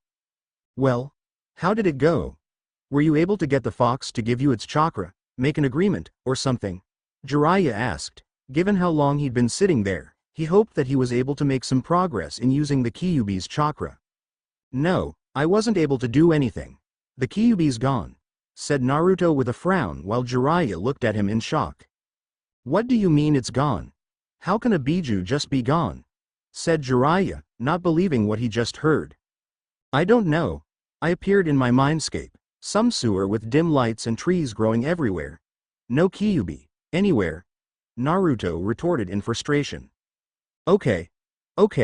Just start from beginning. You were able to enter your mindscape, what then? Questioned Jiraiya, hoping they could try and figure this out. Yeah, I appeared in mindscape that looked like a sewer and saw trees were growing everywhere. I followed the trees to a giant empty cage, with broken and worn out doors, before they just fell apart the moment I touched them.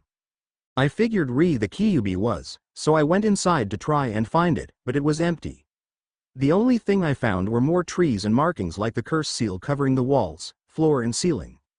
When I couldn't find the Kyuubi in the cage, I kept searching to see if it was somewhere else in my mind, but I didn't find anything. It was simply gone. Naruto explained with a frown, while Jiraiya dragged a hand down his face. This doesn't make any sense.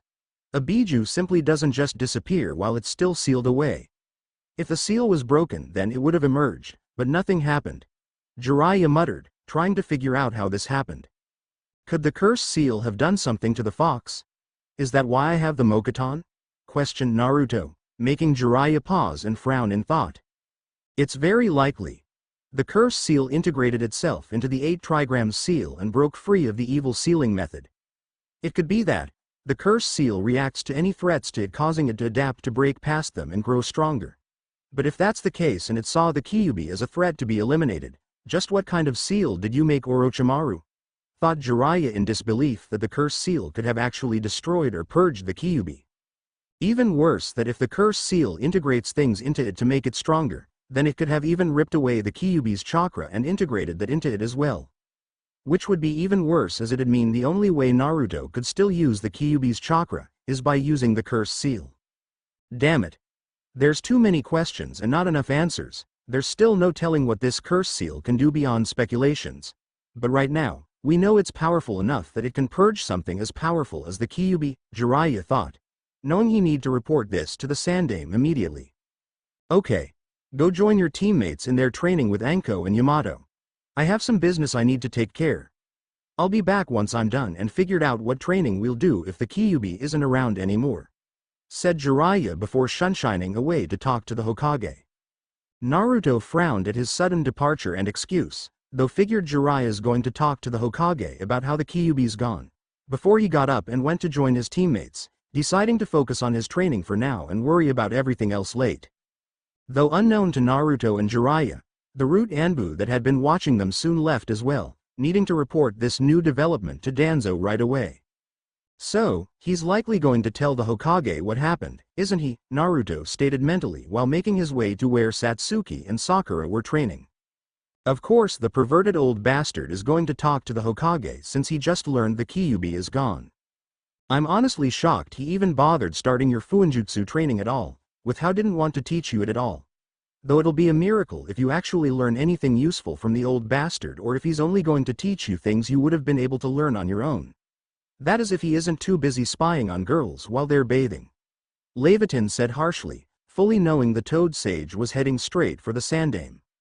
Making her thankful her brother kept her existence a secret, not doubting that if he learned about her, he likely would have knocked Naruto out and restrained him. Wanting to find a way to either seal her away or remove her from the whiskered ravenet. While Naruto was shocked and intrigued at how Levitin seemed to hate Jiraiya with how she talked about him given, to his knowledge, they'd only just met the guy. Making him confused at where her hatred was coming from. Levitin, why does it seem like you hate Jiraiya?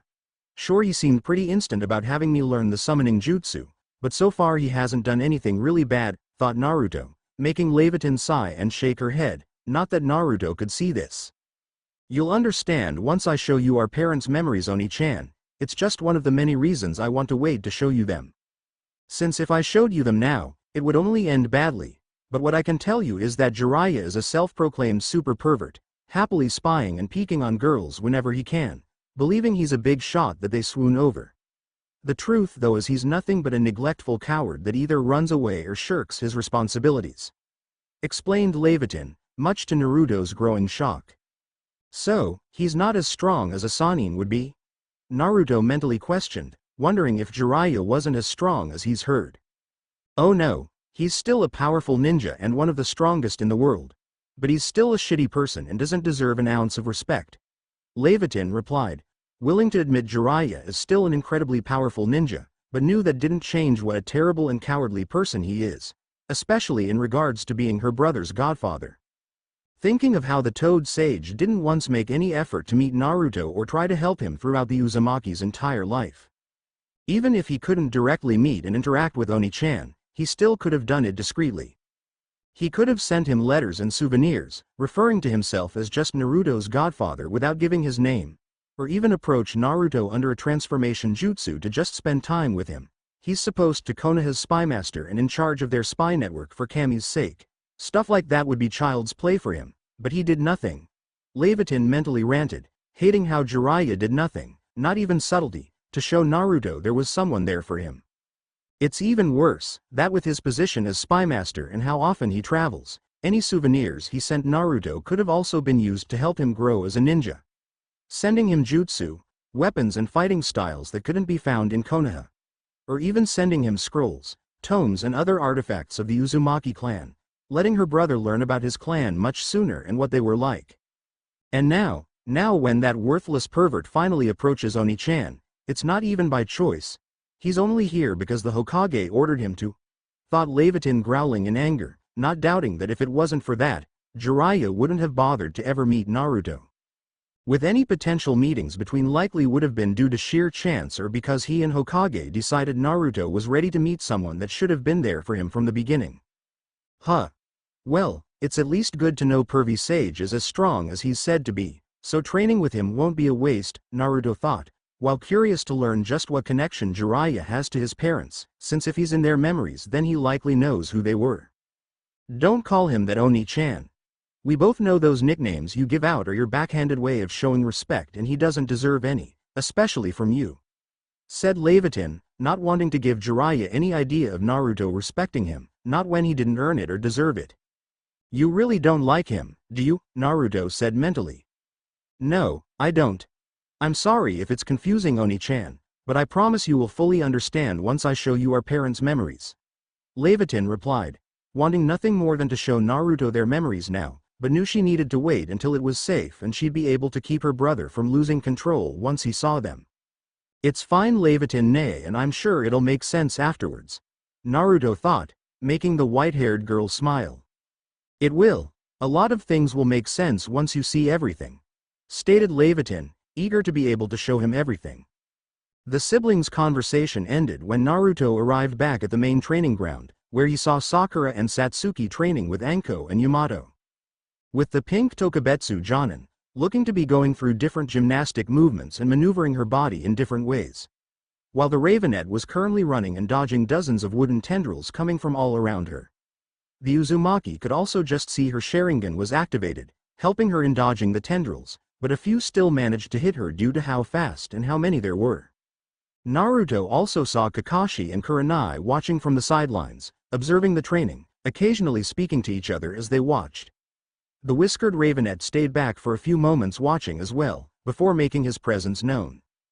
Kakashi-sensei, Naruto said, getting the copy ninja's attention along with Kurenai's, the two looking at him in surprise. Naruto, what are you doing here? Questioned Kakashi, wondering what Naruto was doing here rather than training with Jiraiya. Shouldn't you be training with Jiraiya-sama right now? Kurenai said with a frown, not liking it if he snuck away. With Satsuki, Sakura, Anko and Yamato soon noticing the Uzumaki's presence, surprising them that he's here before they stopped training and went over to see if something happened.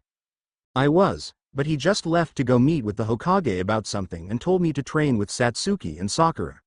Replied Naruto, putting the Jonin on edge at why Jiraiya would suddenly leave to meet the Hokage, but could guess as to why he did. Why would he just leave like that? Did it have to do with that seal? Sakura asked, guessing it had to do with the cursed seal. Maybe. He didn't say exactly why or even that he was going to meet with the Hokage, but I figured that's where he was going. Naruto said with a shrug, making both girls frown, wondering why the Toad Sage wanted to speak with the Sandaime. So what training were you both doing?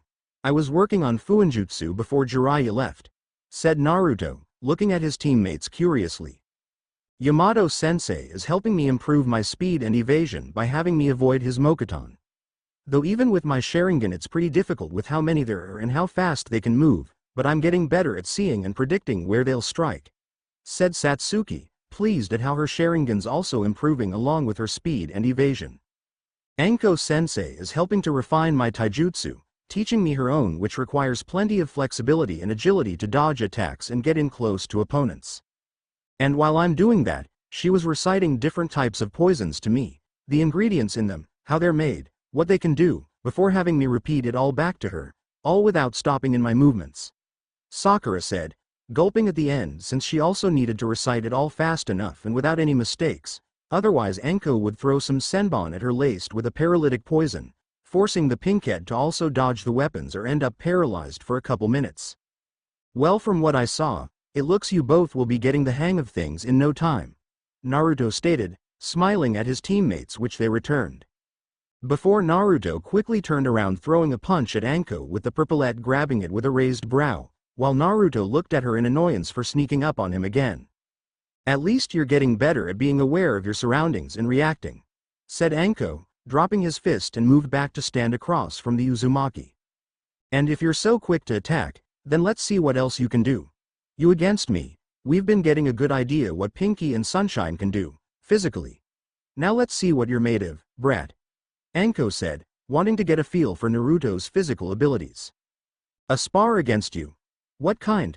Questioned Naruto with a frown, wanting to know what kind of spar it'd be. Like I said, it'll be so we can find out your physical abilities, meaning just taijutsu, nothing else, replied Anko, making the whiskered Ravenet nod in response before they both got into stances. While Satsuki, Sakura and Yamato moved over to stand beside Kakashi and Kurenai, all of them watching to see how it'll go.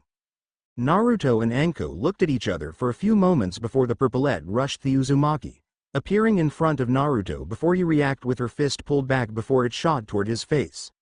Though rather than impact him, Naruto managed to move in time, dodging Anko's punch before delivering a quick chop to her arm, making Anko wince at the unexpected strength behind the chop, only to gasp in pain when Naruto quickly followed by slamming his foot into her abdomen. With the kick surprising all the Jonin when it knocked Anko back through the air, while Naruto rushed towards the Tokubetsu Jonin, reaching the purplet and grabbing her by her ankle, grunting as he pulled her down to slam her into the ground.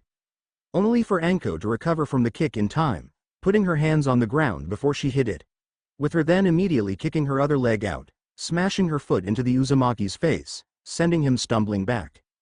Not stopping there, Anko bent her arms before launching herself into the air, flipping over Naruto as she landed on her feet behind him, charging at the whiskered Ravenet, only to quickly drop into a crouch when Naruto tried spin kicking her, with Anko kicking her leg out on a sweeping kick to knock Naruto to the ground. But was surprised when Naruto jumped up over her kick, grunting in pain when the Uzumaki slammed his knee into her chin, making her head snap back. Before Anko was further surprised when Naruto grabbed her head and flipped over her, slamming her head into the ground. How is this brat so strong? Anko though, feeling dazed at the repeated blows to her head. Shaking off her dazed state, the purplet quickly spun around on the ground while Naruto was still close to her, succeeding in kicking his feet out from under him. Though the Uzumaki was able to place his hands on the ground before he fell, just as Anko kicked back up to her feet. Moving towards Naruto to stop him from recovering, Anko was forced to jump back when he kicked his legs out at her. Naruto rolled forward, kicking off the ground once he was on his feet, moving quickly towards Anko while keeping low to the ground. Before he jumped to slam his foot into her stomach, only for the Tokubetsu Jonin to spin out of the way, getting behind Naruto. But before she could attack, Anko was surprised again when Naruto leaned forward, putting his hand on the ground and kicked his leg up behind him, slamming his foot right into Anko's chin and knocking her into the air, with the whiskered Ravenet jumping up after, kicking the purplet's stomach and knocking her higher into the air, with his movements shocking the Jonin, recognizing the beginning of the move being used. When did this brat learn the lotus? Anko thought in shock at how Naruto was seemingly performing the lotus, before she grunted when Naruto knocked her higher up with a punch to her stomach. Though rather than use the lotus like they believed he would, Naruto instead grabbed Anko after punching her and flipped over her, going above the Tokubetsu Jonin as he began spinning in the air and descended back down to her. Uzumaki barrage, said Naruto as he delivered an axe kick to Anko's head, sending her crashing back to the ground, much to everyone's shock that he could have defeated her. Did Naruto just beat a Tokubetsu Jonin? Sakura said in disbelief and amazement, only to see Anko getting up from the ground. No, but it's definitely shocking how he's managing to push her, said Satsuki, also amazed along with interested in the last move Naruto used, remembering when she fought Lee before the first exam. Okay, time out for a second. Where did you learn that move? Said Anko, wanting to know how he was able to replicate the lotus like that. I saw it being used by Bushy Brows before the first exam and remembered how he did it, hawking the Jonin further that he was able to replicate the first part of the lotus after seeing it once. What's he talking about? Kakashi asked looking at his other students. Before we arrived for the first exam, Lee showed up and wanted to challenge Satsuki to a spar. He used that same move on her at the end before Gai-sensei arrived and stopped him, replied Sakura, with the copy ninja nodding slowly at this. Damn, that's actually pretty impressive, but don't think that'll work a second time, Anko said, rushing towards Naruto again while feeling more wary of what he can do. While the Jonin and two genin continued to watch in amazement at how Naruto was holding his own against a Tokubetsu Jonin as experienced as Anko. I really wasn't expecting any of your students to be this strong, senpai. Not only is he holding his own against Anko, but is even able to push her, stated Yamato, looking at Kakashi who was just as surprised. I didn't expect this either, Tenzo, said Kakashi, knowing while his students have managed to grow a lot since officially becoming a team, he didn't expect something like this. It's Yamato, senpai, Yamato said with his eye twitching. How is he even doing this? All his records in the academy say he was the dead last with no talent, not even being able to use the clone jutsu. Yet he hasn't even been a genin for a year and he's capable of going against Anko with just taijutsu. Kurenai said in disbelief, having a hard time believing what she's seeing given Naruto's academy record. Don't believe everything you've read in reports, Kurenai. While Naruto was rough around the edges in the beginning, he has proven capable of improving and planning on the fly, Kakashi said, making Yamato and Kurenai look at him. Perhaps. But senpai, how much of that do you believe is natural talent and how much is the curse seal? Questioned Yamato, knowing with how the curse seal is in a permanent passive state, that would greatly boost Naruto's abilities. Kakashi frowned at the question and looked at the spar, watching as Naruto jumped into the air to deliver a dive kick to Anko. Only for the purplet to quickly duck, grabbing the Uzumaki's ankle once he was over her. Though Naruto quickly twisted his body to slam his other foot into the Tokubetsu Jonin, only for her to block it with her other arm.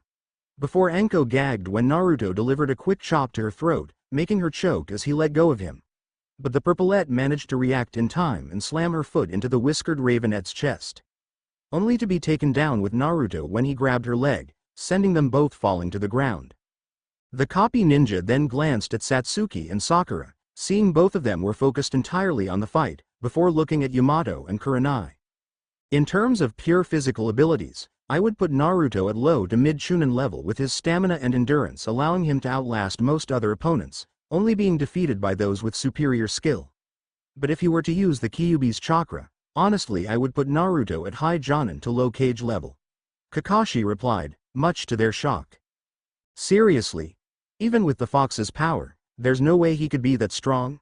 Said Kurenai, having a hard time believing that. It's true. From what I was able to sense when Naruto used the Kyuubi's chakra in the Land of Waves, especially with who he managed to defeat while using it. Zabuza himself said that Haku was stronger and more dangerous than him, even more so when she used her demonic mirroring ice crystals.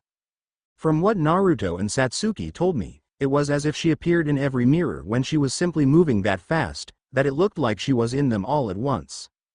And nothing they did could so much as scratch the mirrors or get close to touching her, not until Naruto used the Kyuubi's chakra and shattered them like glass before he then overpowered her with ease.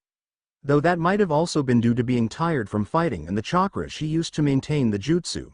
Otherwise it likely would have been more even in a longer fight. Explained Kakashi, shocking them further at this information. And Naruto is able to keep up with a trained and experienced Tokubetsu Jonin, one that had been personally trained by Orochimaru once. So, if I were to hazard a guess, while the curse seal is likely isn't boosting Naruto's strength by the same amount as the Kyuubi's chakra did in the Land of Waves, it's still a rather considerable boost if he's managing to push a Kunoichi of Anko's level, Kakashi said, looking back at the spar. Unable to deny feeling curious and worried at the kind of boost Naruto would get if he actively called on the curse seal's power, rather than it being in its passive state. Kami, I wouldn't want to imagine what would happen if he used both the Kyuubi's chakra and the curse seal together. Muttered Yamato, only knowing it'd be incredibly dangerous. Then it's a good thing you're here, Tenzo, just in case something like that happens. Said Kakashi, making the Mokuton user look at him dryly. It's Yamato, senpai. Yamato said in chagrin. And what happens if he uses either and can't control himself? Questioned Kurenai with a frown. Let's hope it doesn't come to that and nothing happens that'd result in it happening. Kakashi replied, preferring not to end up in a situation like that, doubting it would end well for anyone.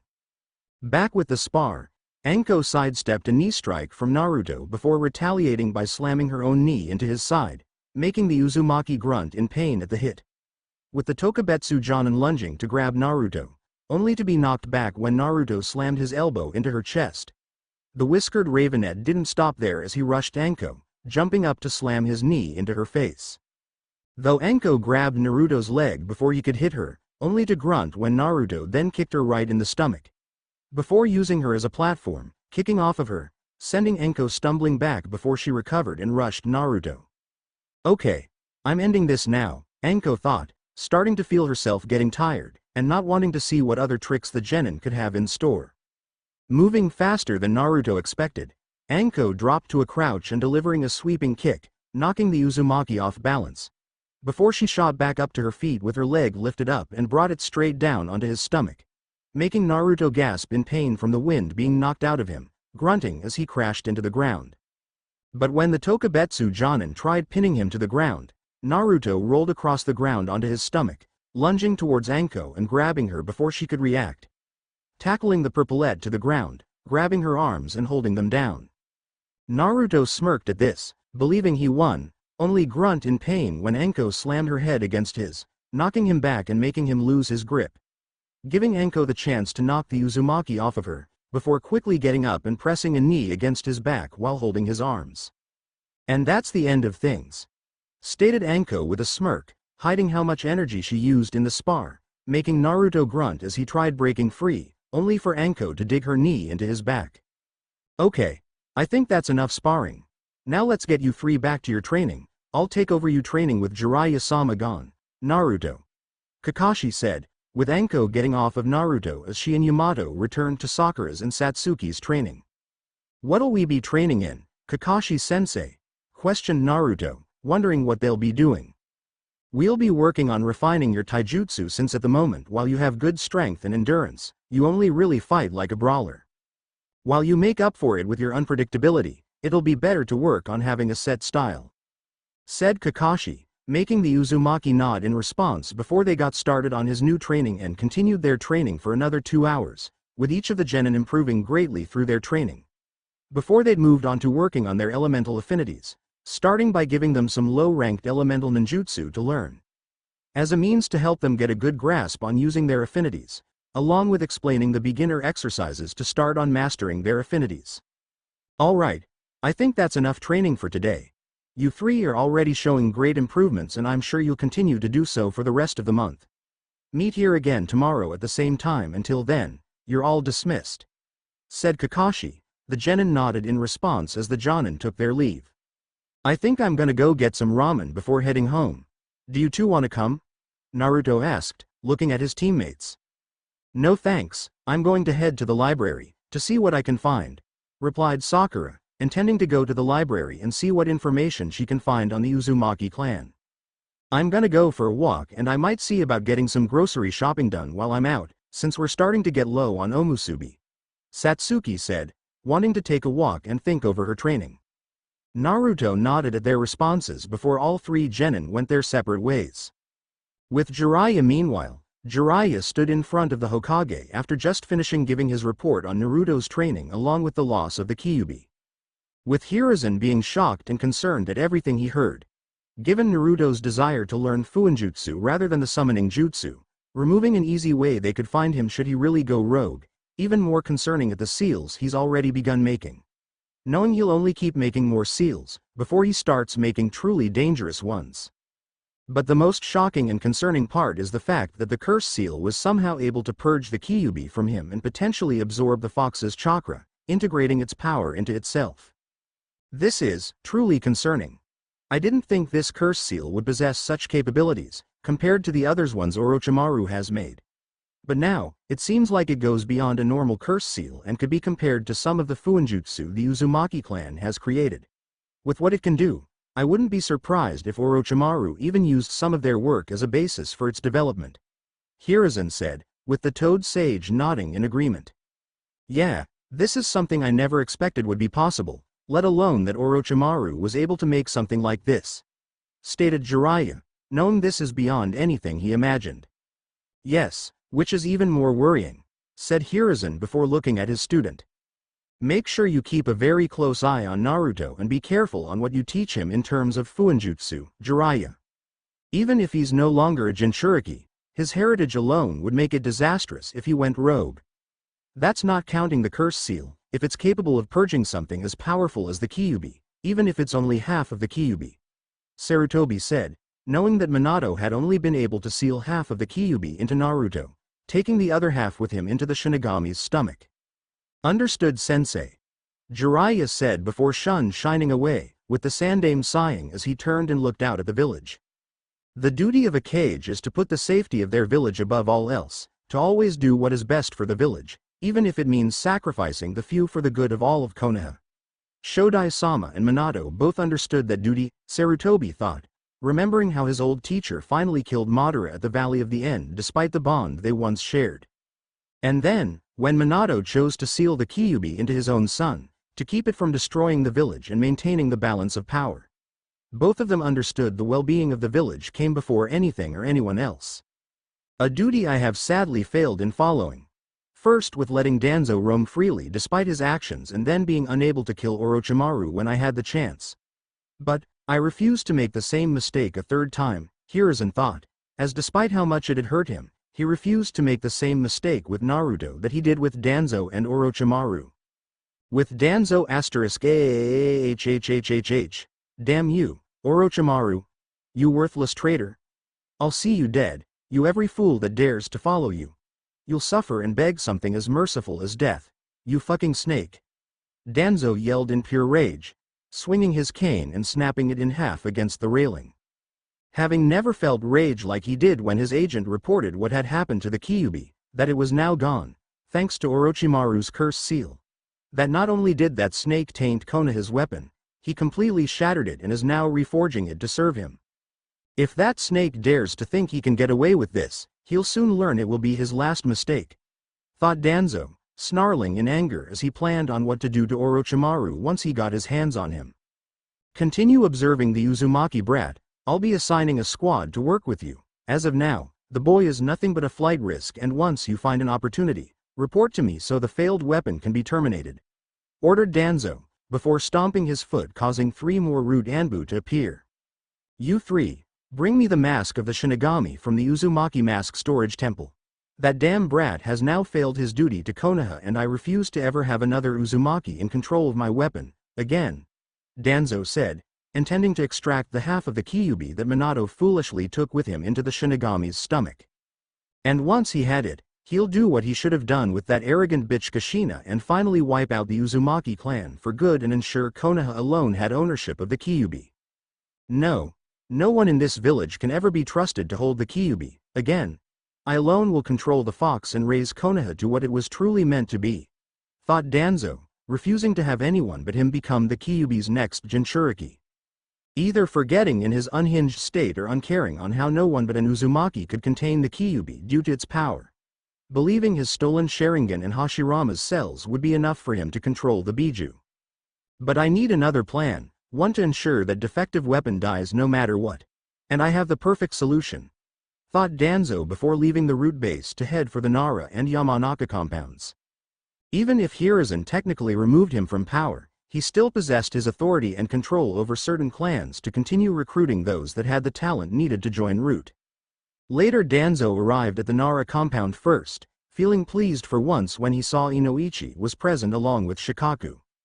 Inoichi, your presence makes my trip here even more fruitful, Danzo stated, making both clan heads tense at the sight of the elder. Danzo, what are you doing here? Said Shikaku warily, knowing that any reason for the Warhawk's presence wasn't good. I am here to recruit the newest members of Root, which I'm sure you both will be pleased at who I have chosen, said Danzo, which only made them tense further at his reason.